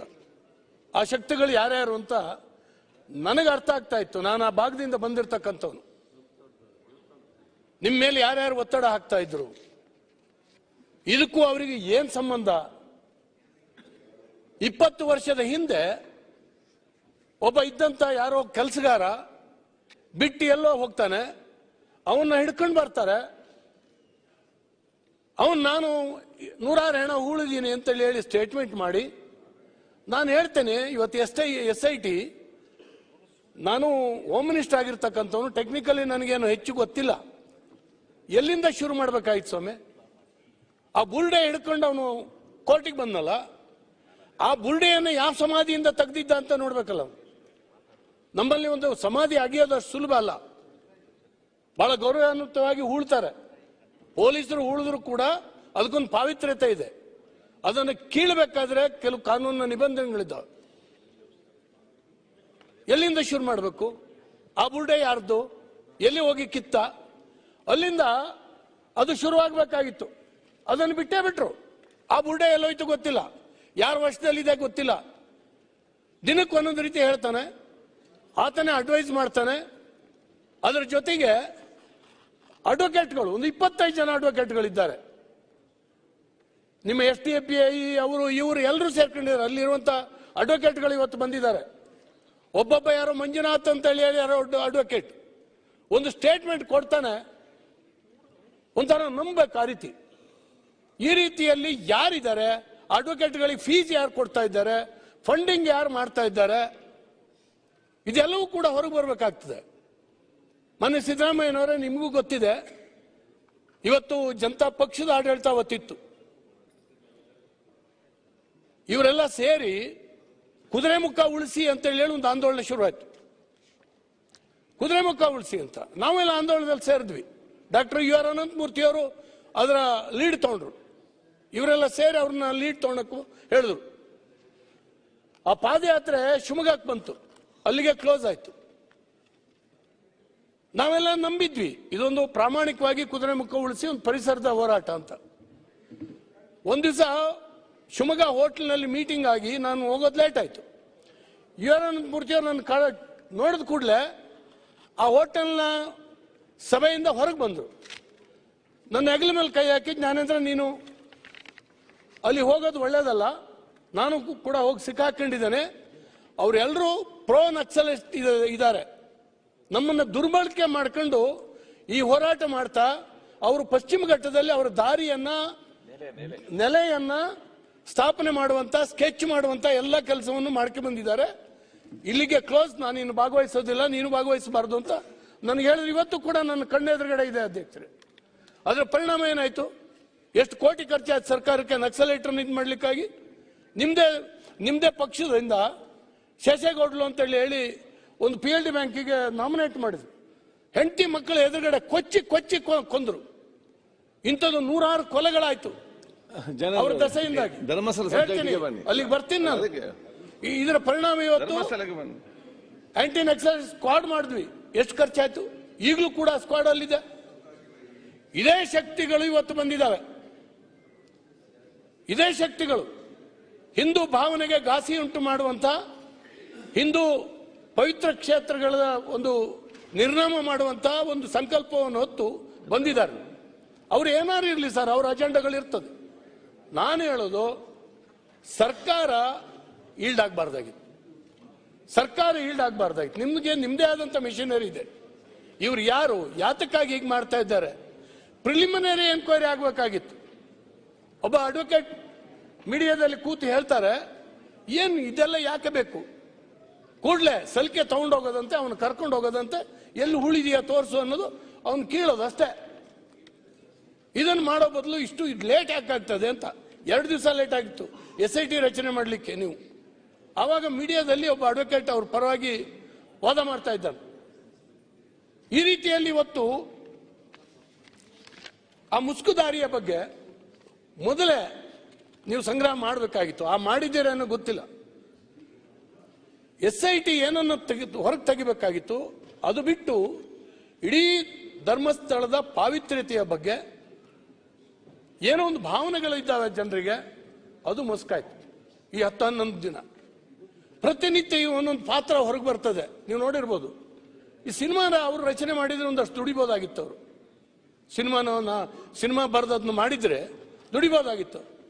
ಯಾರೋ ಹೆಣ್ಮಗಳು ಬರ್ತಾಳೆ, ಅಳ್ತಾಳೆ, ಟಿವಿ ಎದುರುಗಡೆ ಅಳ್ತಾಳೆ. ನನ್ನ ಮಗಳು ಮಣಿಪಾಲ ವಿದ್ಯಾರ್ಥಿ ಆಗಿದ್ಲು, ಇಲ್ಲಿ ಬಂದು ಕಳೋಗಿದ್ದಾಳೆ, ಕನಿಷ್ಠ ಅವಳದ್ದು ಏನಾರು ಅಸ್ತಿ ಕೊಡಿ, ನಾನು ಅವಳ ಸದ್ಗತಿ ಮಾಡಬೇಕಾಗಿದೆ, ಕರ್ಮ ಮಾಡಬೇಕಾಗಿದೆ. ಇವತ್ತು ಸುದ್ದಿ ಬರ್ತಾ ಇದೆ, ಆ ಅಮ್ಮನಿಗೆ ಮದುವೆನೇ ಆಗಿರಲಿಲ್ಲ, ಅಂತ ಒಬ್ಬಳು ಮಗಳೇ ಇರಲಿಲ್ಲ ಅಂತೇಳಿ ಹೇಳಿ ಆಕೆಯ ಅಣ್ಣ, ಆಕೆ ಬಂದು ಒಬ್ರು ನಿನ್ನೆ ಟಿವಿಯಲ್ಲಿ ಹೇಳ್ತಾ ಇದ್ದಾನೆ. ಇದರ ಅರ್ಥ ಏನು? ಮೊನ್ನೆ ಒಬ್ಬ ಬಂದಿದ್ದಾನೆ, ನಾನು ಕೊಳತ್ತಿತ್ತು, ಆ ಹೆಣವನ್ನ ನಾನು ಹೂಳೋದನ್ನ ನೋಡಿದ್ದೆ ಅಂತ. ಇನ್ನೊಬ್ಬ ಯಾರೋ ನಿನ್ನೆ ಶುರುವಾಗಿದೆ, ನನ್ನ ಅಂಗಡಿಗೆ ಕಾಣ್ತಾ ಇತ್ತು, ನೂರಾರು ಹೆಣಗಳನ್ನು ಒಬ್ಬ ಕಾರ್ನಲ್ಲಿ ತಂದು ದಿನಾ ಹುಳ್ತಾ ಇದ್ದ ಅಂತ. ಇವರೆಲ್ಲರೂ ಸಾಕ್ಷ್ಯ ಪ್ರತಿ ದಿವಸ ಕೊಡ್ತಾ ಇದ್ದಾರೆ. ಇದರ ಪರಿಸ್ಥಿತಿ ಏನು? ಧರ್ಮಸ್ಥಳ ಅಂದ್ರೆ ಅತ್ಯಾಚಾರಿಗಳ ಸ್ಥಳವಾದು, ಧರ್ಮಸ್ಥಳ ಅಂದ್ರೆ ಕೊಲೆ ಮಾಡುವ ಸ್ಥಳವಾದು. ನಿನ್ನೆ ದಿನ RTOನಲ್ಲಿ ಯಾರೋ ಮೀಡಿಯಾದವರು ತೆಗೆದಿದ್ದಾರೆ, ಎಷ್ಟು ಹೆಣಗಳನ್ನ ನಾವು ಮಾಜರ್ ಮಾಡಿ ಅನಾಥ ಶವಗಳನ್ನ ಉಳಿದಿವೆ ಅಂತ. ಸಹಜ, ಅಲ್ಲಿ ನೂರಾರು ವರ್ಷದಿಂದ ಹೋಗ್ತಾರೆ. ಕೆಲವರು ಮಾನಸಿಕ ರೋಗಿಗಳು ಹೋಗ್ತಾರೆ, ಕೆಲವರು ಧರ್ಮಸ್ಥಳ ಅಂದ್ರೆ ಅದೊಂದು ಭಾವನೆ, ಹೋಗ್ತಾ ಇರ್ತಾರೆ. ಯಾಕೆ ಹೋಗ್ತಾರೆ ಅಂತ ಅವ್ರಿಗೆ ಗೊತ್ತಿಲ್ಲ. ನಾನೊಂದು 3 ಜನರನ್ನು ವಾಪಸ್ ಕರ್ಕೊಂಡು ಬಂದಿದ್ದೀನಿ, ನನ್ನ ತಾಲೂಕಿನ ಅಧ್ಯಕ್ಷರೇ. ಒಂಥರ ಮಾನಸಿಕ ಇದಾಗಿ ಹೋಗ್ತಾ ಇರ್ತಾರೆ. ನಾನು ಆಗುಂಬೆ ಹತ್ರ ಹೋಗಿ ಎಲ್ಲಿಗೆ ಹೋಗ್ತೇವೆ ಕೇಳಿದ್ರೆ ಧರ್ಮಸ್ಥಳಕ್ಕೆ ಹೋಗ್ತಾ ಇದ್ದಾನೆ. ನಾನು ಹೆಂಡತಿ ಮಕ್ಕಳಿಗೆ ಗೊತ್ತಿಲ್ಲ, ನಾನು ಹೇಳ್ಕೊಂಡು ಬಂದಿದ್ದೇನೆ ವಾಪಸ್. ಅಂಥವ್ರು ಹೋದವರು ಬಹಳಷ್ಟು ಜನ ಅಲ್ಲೇ ಸಾಯ್ತಾರೆ. ನಾವು ಕೂಡ ಕೇಳಿದ್ದೀವಿ, ನೋಡಿರ್ತಕ್ಕಂಥದ್ದು. ಇವತ್ತು ಅಂತಹದನ್ನೆಲ್ಲ ಯಾರನ್ನೋ ಅತ್ಯಾಚಾರ ಮಾಡಿದ್ದಾರೆ, ಯಾರನ್ನೋ ಸಾಯಿಸಿದ್ದಾರೆ, ಯಾರನ್ನೋ ಉಳಿದ್ದಾರೆ. ಪರಿಸ್ಥಿತಿ ಏನು ಸರ್? ಕೊನೆಗೆ ಅವರು ಹೆಗಡೆಯವ್ರ ಮನೆಗೆ ಲಿಂಕ್ ಮಾಡೋದು, ಆ ಫ್ಯಾಮಿಲಿಗೆ ಲಿಂಕ್ ಮಾಡುವಂತ ಒಂದು ದುಷ್ಟ ಪ್ರಯತ್ನ. ಇವತ್ತು ನಿಮಗೂ ಗೊತ್ತಿದೆ, ನೀವು ಆ ಕ್ಷೇತ್ರದಿಂದ ಬಂದಿದ್ದೀರಿ. ಅವ್ರು ಮಾಡ್ತಾ ಇರುವಂತಹ ಸಾಮಾಜಿಕ ಕಾರ್ಯ ಏನು ಸರ್? ಇವತ್ತು ಒಂದು ಸರ್ಕಾರ ಮಾಡಬೇಕಾಗಿರ್ತಕ್ಕಂಥದ್ನ ಅವ್ರು ಮಾಡ್ತಾ ಇದ್ದಾರೆ. ಕೆರೆ ನಿರ್ಮಾಣ ಇರ್ಬೋದು, ಸಾಮಾನ್ಯ ಜನ, ಹಳ್ಳಿಯ ದಲಿತ ಮಹಿಳೆಯರಿಗೆ ಇವತ್ತು 2 ಲಕ್ಷ 3 ಲಕ್ಷ ಬೇಕು ಅಂತ ಹೇಳಿದ್ರೆ ಯಾರೋ ನಾವು ಅನುಕೂಲಸ್ಥರು ತಕ್ಷಣ ತರ್ಲಿಕ್ಕಾಗಲ್ಲ. ಆ ಅಮ್ಮ ಕೂಲಿಕಾರರು ಹೋಗ್ತಾ ಇರ್ತಾಳೆ, ನನ್ನ ಸಂಘದಲ್ಲಿ ನನಗೆ ಕೊಡ್ತಾರೆ ಅಂತ ಒಂದು ಆತ್ಮವಿಶ್ವಾಸವನ್ನ ನಿರ್ಮಾಣ ಮಾಡಿದ್ದಾರೆ. ಸಾಮಾಜಿಕವಾಗಿ. ಕೇವಲ ಸಾಲ ಕೊಟ್ಟಿದ್ದಲ್ಲ, ಒಂದು ಆರ್ಥಿಕ ಶಿಸ್ತಿಗೆ ತಂದಿದ್ದಾರೆ ಜನರನ್ನ, ಕುಡಿಯುವಂತವ್ರನ್ನ. ದುಶ್ಚಟ ಮುಕ್ತವಾಗಿರ್ತಕ್ಕಂಥ ಕರ್ನಾಟಕ ನಾವು ಹೇಳ್ತಾ ಇರ್ತೀವಿ. ಸರ್ಕಾರ ಮಾಡ್ಲಿಕ್ಕೆ ಆಗ್ಲಿಲ್ಲ, ಕೋಟಿಗಟ್ಟಲೆ ಹಣವನ್ನು ಸುರಿದು ಕೂಡ ಇವತ್ತು ಮಾಡ್ಲಿಕ್ಕೆ ಆಗ್ತಾ ಇಲ್ಲ. ಧರ್ಮಸ್ಥಳ ಗ್ರಾಮಾಭಿವೃದ್ಧಿ ಯೋಜನೆಯಿಂದ ಇವತ್ತು ಮಾಡ್ತಾ ಇದ್ದಾರೆ. ಇಂಥ ಹಲವಾರು ನಮ್ಮ ಶಾಲೆಗಳಿಗೆ ನೀವು ಕೊಟ್ಟಂತ ಟೀಚರ್ಸ್ ಸಾಕಾಗ್ಲಿಲ್ಲ, ಗೌರವ ಶಿಕ್ಷಕರನ್ನು ಒದಗಿಸಿದ್ದಾರೆ. 15,000 ರೂಪಾಯಿ ಪ್ರತಿ ದಿವಸ ಒಬ್ಬ ಟೀಚರ್ಗೆ ಸಂಬಳ ಕೊಟ್ಟು ಇಂಥದ್ದು ನೂರಾರು ಜನರನ್ನು ನೇಮಕ ಮಾಡಿದೆ ಆ ಸಂಘ. ಇಂಥ ಹಲವಾರು ಎಲ್ಲರೂ ಕೂಡ ಗೊತ್ತಿದೆ, ನಮ್ಮ ಎಲ್ಲರ ಕ್ಷೇತ್ರದಲ್ಲೂ ಇದ್ದಾರೆ. ಅನೇಕ ಅತ್ಯಂತ ತಳಮಟ್ಟದ ಕುಟುಂಬಗಳನ್ನು ಇವತ್ತು ಹಿಡಿದು ಮೇಲೆತ್ತುವಂತಹ ಕಾರ್ಯವನ್ನು ಮಾಡಿದ್ದಾರೆ. ಅವರ ಮನಸ್ಸಿಗೆ ಘಾಸಿ ಆಗ್ತಕ್ಕಂಥ ಕೆಲಸ ಮತ್ತು ಇಡೀ ಹಿಂದೂ ಧಾರ್ಮಿಕ ಭಾವನೆಗಳಿಗೆ ಏಟು ಕೊಡುವಂತ ಕೆಲಸ ಏನು ನಡೆದಿದೆ. ಇದರ ಜೊತೆಗೆ ಕನಿಷ್ಠ ನಮ್ಮ ಸರ್ಕಾರ ಇದರ ಜೊತೆಗೆ ಇನ್ವಾಲ್ವ್ ಆಗಬಾರ್ದು. ನಮ್ಮ ಭಾವನೆಗಳಿದು. ನೀವು ಇಷ್ಟೇ ದಿನ ಬೇರೆ ಧರ್ಮದ ಬಗ್ಗೆ ನೀವು ಹೇಳಿದ್ರಿ, ಏನಾಗ್ತಿತ್ತು ಹೇಳಿ? ಏನಾಗ್ತಿತ್ತು? ಇದನ್ನ ಹೇಳಿದ್ರು. ಈಗ ಯಾವುದೋ ಒಂದು ಸಣ್ಣ ಸೋಷಿಯಲ್ ಮೀಡಿಯಾದಲ್ಲಿ ಬಂದಿರತಕ್ಕಂಥ ಅದಕ್ಕೇನೇನು, ಹುಬ್ಳಿನಲ್ಲಿ ಏನಾಯ್ತು, ಡಿಜಹಳ್ಳಿ ಕೆಜಹಳ್ಳಿ ಏನಾಯ್ತು? ಹಾಗಾದ್ರೆ ಏನಾಗ್ಬೋದಾಗಿತ್ತು? ನಿಮ್ಮ ಹಿಂದೂ ಧಾರ್ಮಿಕ ಭಾವನೆ ಅಂದ್ರೆ ಮಾತುಗಳು ಎಲ್ಲೆಲ್ಲೋ ಹೋಗೋದು ಬೇಡ ಸರ್. ಇಲ್ಲ, ರಿಸ್ಟ್ರಿಕ್ಟ್ ಮಾಡ್ಕೊಳ್ಳಿ ದಯವಿಟ್ಟು. ಮಾಡ್ತಾ ಇದ್ದೀನಿ, ನನ್ಗೆ ಗೊತ್ತಿದೆ. ಎಲ್ಲೆಲ್ಲೋ ತಗೊಂಡು ಹೋಗ್ಬೇಡಿ. ಅಲ್ಲಲ್ಲ, ಇಲ್ಲಿಗೆ ಅಷ್ಟೇ ರಿಸ್ಟ್ರಿಕ್ಟ್ ಮಾಡ್ಕೊಳ್ಳಿ. ಸರಿ ಸರಿ ಸರಿ. ಆದ್ರಿಂದ ಧಾರ್ಮಿಕ ಭಾವನೆಗಳಿಗೆ ಆಗಿರ್ತಕ್ಕಂಥ ಘಾಸಿ ಇವತ್ತು ಇಡೀ ರಾಜ್ಯದಲ್ಲಿ ಏನ್ ನಡೀತಾ ಇದೆ ರಿಪೋರ್ಟ್ ತರಿಸಿ. ಸರಿ, ತಾಲೂಕು ಕೇಂದ್ರದಲ್ಲಿ ಸಾವಿರಾರು ಜನ ಇವತ್ತು ಬೀದಿಗಿಳಿದಿದ್ದಾರೆ. ಹಾಗಾಗಿ ಸರ್ಕಾರ ಎಚ್ಚೆತ್ತು ಇದನ್ನ ಮಧ್ಯಂತರ ವರದಿಯನ್ನ ಹೇಳಬೇಕು. ಮತ್ತೆ ಇವತ್ತು SIT ಅನ್ನು ಇಲ್ಲಿಗೆ ಬಿಡಬಾರ್ದು.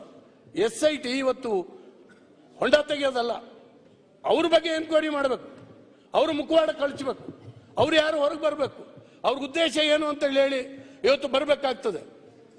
ಈ ಕೆಲಸ ಇವತ್ತು ಆಗಬೇಕು ಅಂತೇಳಿ ಹೇಳಿ ನಾನು ಈ ಸಂದರ್ಭದಲ್ಲಿ ಒತ್ತಾಯ ಮಾಡ್ತೀನಿ. ಸನ್ಮಾನ್ಯ ಸಭಾಧ್ಯಕ್ಷರೇ, ಇವತ್ತು ಇಡೀ ದೇಶದಲ್ಲಿ ಬಹಳ ಚರ್ಚಿತವಾದಂತ ಧರ್ಮಸ್ಥಳದ ವಿಚಾರವಾಗಿ ಅಶೋಕ್, 5 ನಿಮಿಷ ಮಾತಾಡ್ತೀನಿ. ಸೀಟ್ ಅಷ್ಟು ಕಾಲಿದೆ ಪಕ್ಕದಲ್ಲಿ, ಅಲ್ಲಿಂದ ಅಧ್ಯಕ್ಷ, ಇವತ್ತು ನಾವು SIT ನಾವು ಯಾರು ವಿರೋಧ ಮಾಡಿಲ್ಲ. ಸರ್ಕಾರ ಏನ್ ನಿಲುವು ತಗೊಂಡಿದೆಯೋ ಅದನ್ನ ನಾವು ಸ್ವಾಗತವನ್ನ ಮಾಡಿದ್ದೀವಿ. ಯಾಕೆಂದ್ರೆ 13-14 ವರ್ಷಗಳಿಂದ ನಡೆದಂತ ಆ ಸೌಜನ್ಯ, ಆ ಹೆಣ್ಣು ಮಗಳ ಕೊಲೆ ಏನಿತ್ತು, ಹೈಕೋರ್ಟು CBI ಆದ್ರೂ ಕೂಡ ನಿಜವಾದ ಕೊಲೆಗಾರ ಸಿಕ್ಲಿಲ್ಲ ಅಂತಕ್ಕಂಥದ್ದು ಆ ಇಶ್ಯೂ ಇರ್ತಕ್ಕಂಥದ್ದು. ಆ ಸೌಜನ್ಯಳ ಹೆಣ ಕೂಡ ಸಿಕ್ಕಿದೆ, ಅಲ್ಲಿ ಎಲ್ಲಿ ಊಣವ್ರೇನೋದೆಲ್ಲ ಸಿಕ್ಕಿದೆ. ಇವತ್ತು ಅದರ ತನಿಖೆ ಎಲ್ಲೋ ಒಂದ್ ಕಡೆ ಹೊರಟೋಯ್ತು. ಅದರ ನೆಪದಲ್ಲಿ ಇವತ್ತು ಈ ಎಡಚರರು ಇವ್ರೇನಿದೆ ಎಲ್ಲರಿಗೂ ಗೊತ್ತಿರ್ತಕ್ಕಂಥ ವಿಚಾರಣೆ, ಇದನ್ನ ವಿಷಯಾಂತರ ಮಾಡಿ ನೇರವಾಗಿ ಧರ್ಮಸ್ಥಳದ ಧರ್ಮಾಧಿಕಾರಿಗಳ ಮೇಲೆ, ಅದಾದ್ಮೇಲೆ ಹಂಗೆ ದೇವಸ್ಥಾನದ ಮೇಲೆ ತರ್ತಕ್ಕಂಥ ಒಂದು ಪ್ರಯತ್ನವನ್ನ ಮಾಡ್ತಾ ಇರ್ತಕ್ಕಂಥದ್ದು ನಮ್ಗೆಲ್ಲ ಗೊತ್ತಿರ್ತಕ್ಕಂಥ ವಿಚಾರ. ಇದರಲ್ಲಿ ಇವತ್ತು ಆ ಕಡೆ ಇರೋರು, ಈ ಕಡೆ ಇರೋರು, ಅಧಿಕಾರಿಗಳು, ಪತ್ರಿಕಾ ಮಿತ್ರರು, ಇವ್ರು ಯಾರು ವಿರೋಧ ಇಲ್ಲ ಅಂತ ನಾನು ಅನ್ಕೊಂಡಿದ್ದೀನಿ. ನಾವೆಲ್ಲ ಕೂಡ 224 ಜನ ಶಾಸಕರು, ಅಲ್ಪಸಂಖ್ಯಾತರು ಸೇರಿ ನಾನು ಹೇಳ್ತಕ್ಕಂಥದ್ದು ಧರ್ಮಸ್ಥಳದ ಬಗ್ಗೆ ನಮ್ಗೆಲ್ಲರೂ ಕೂಡ ಅಪಾರವಾದಂಥ ನಂಬಿಕೆ ಇರ್ತಕ್ಕಂಥವ್ರು. ಈಗ ನಮಗಿನ ಈಶ್ವರನ ಹೆಸರಿಟ್ಕೊಂಡ್ರು ಆ ಕಡೆ ಜಾಸ್ತಿ ಅವ್ರೆ. ಸಿದ್ದರಾಮಣ್ಣ ಈಶ್ವರ, ಈ ಶಿವಕುಮಾರ್ ಈಶ್ವರ, ಪರಮೇಶ್ವರ, ಬಸವರಾಯ ರೆಡ್ಡಿ ಬಸವಾಂದ್ರ ಈಶ್ವರ, ರಾಮಲಿಂಗ ಅಂದ್ರೆ ಲಿಂಗ ಐತೆ ಅದು ಈಶ್ವರ, ಸುರೇಶ್ ಅಲ್ಲೇ ಅವ್ರಿ, ಸುರೇಶ್ ಅದರಲ್ಲೂ ಈಶಾ ಐತೆ, ನರೇಂದ್ರ ಅವರೇ, ಅಲ್ಲ ಬಹಳಷ್ಟು ಜನ ಅಲ್ಲಿ ಈಶ್ವರನ ಹೆಸರಿರ್ತಕ್ಕಂಥವ್ರು ಇದ್ದೀರಿ. ನೀವೇನಲ್ಲಿ ಅಪಚಾರ ಮಾಡ್ತೀರಿ, ನಾವು ಹೇಳ್ತಾ ಇಲ್ಲ. ಶಿವಲಿಂಗೇಗೌಡ ಅಲ್ಲ, ನಾನು ಹೇಳ್ತಾ ಇರ್ತಕ್ಕಂಥದ್ದು ಈಶ್ವರ ಧರ್ಮಸ್ಥಳದ ಹೆಂಗೆ ಅಂತಂದ್ರೆ ಯಾವ ದೇವ್ರ ಮೇಲೆ ಬೇಕಾದ್ರೂ ಪ್ರಮಾಣ ಮಾಡ್ತಾರೆ. ಆ ವಿಶ್ವನಾಥ ನಮ್ಮ ಅಪ್ಪ ಧರ್ಮಸ್ಥಳದ್ದು ಇದರಲ್ಲಿ ಹುಟ್ಟಿದ್ದು ಅಂತೇಳಿ ನನಗೆ ವಿಶ್ವನಾಥ ಅಂತ ಇಟ್ಟಿರೋದು ನನಗೆ. ಅಧ್ಯಕ್ಷರೇ, ಯಾವ ದೇವ್ರ ಮೇಲೆ ಬೇಕಾದ್ರೂ ನಾವು ಎಲೆಕ್ಷನ್ ನೋಡ್ತೀವಲ್ಲ ಪ್ರಮಾಣ ಮಾಡ್ತಾರೆ ಜನ, ಮಂಜುನಾಥ ಸ್ವಾಮಿ ಮೇಲೆ ಮಾಡಲ್ಲ. ಯಾಕಂದ್ರೆ ಅಷ್ಟೊಂದು ಶಕ್ತಿಶಾಲಿ ಪ್ರಭಾವಿ ಇರ್ತಕ್ಕಂಥ ದೇವಸ್ಥಾನ ಅದು. ನಮ್ಗೆ ಹೇಳ್ತಾ ಇದ್ರು ಸಣ್ಣ ಏನಾರ ಹೋದಾಗ ನೇತ್ರಾವತಿ ನದಿಯಲ್ಲಿ ಕಲ್ಲೇನ ತಗೊಂಬಂದ್ರೆ ಬಸ್ಸೇ ನಿಂತು ಹೋಗ್ತದೆ. ಈ ತರ ನಾವು ಆ ನಂಬಿಕೆನಿಟ್ಟಿರ್ತಕ್ಕಂಥದ್ದು. ಆದ್ರೆ ಇವತ್ತು ಆ SIT ತನಿಖೆ ನಡೀತಾ ಇರ್ತಕ್ಕಂಥ ವಿಧಾನ ಇದೆಯಲ್ಲ, ಅನುಮಾನಾಸ್ಪದವಾಗಿರ್ತಕ್ಕಂಥದ್ದು. ಅವನ ಮುಸುಕುದಾರಿ 100 ಹೆಣಗಳ ಕೊಲೆಯಾಗಿರ್ತಕ್ಕಂಥ ಮತ್ತು ಅತ್ಯಾಚಾರ ಆಗಿರ್ತಕ್ಕಂಥ ತಂದು ನಾನೇ ಉಣಿದ್ದೀನಿ ಅಂತ ಹೇಳ್ತಾನೆ. ಅವನ ಮೊದಲನೇ ಅಪರಾಧಿ ಅವನೇ ಅಲ್ವಾ? ಕೊಲೆ ಮಾಡಿರೋದು ಅವ್ನು ಗೊತ್ತಿದ್ರೆ, ಅತ್ಯಾಚಾರ ಆಗಿದ್ರೆ ಗೊತ್ತಿದ್ರೆ ಆವತ್ತೇ ಪೊಲೀಸ್ ಹೇಳ್ಬೇಕಾಗಿತ್ತು, ಆವತ್ತೇ ವಿಚಾರ ತಿಳಿಸ್ಬೇಕಾಗಿತ್ತು. 100 ಹೆಣಗಳನ್ನ ಕೊಲೆ ಮಾಡಿರೋದು 100 ಅಂತಂದ್ರೆ ಅವನು ಜೀವಾವಧಿ ಅಲ್ಲ, ಗಲ್ಗಾಕ್ಬೇಕಾಗ್ತದೆ ಅವನಿಗೆ. ಅದನ್ನ ನಾವು ಹೆಣ ಊರಿರೋ ನೋಡಿದೀವಿ ಅಂತ ಹೇಳ್ತಾರಲ್ಲ ಕೆಲವು ಸಾಕ್ಷಿದಾರರು, ಅವ್ರದ್ದು ತಪ್ಪಲ್ವಾ?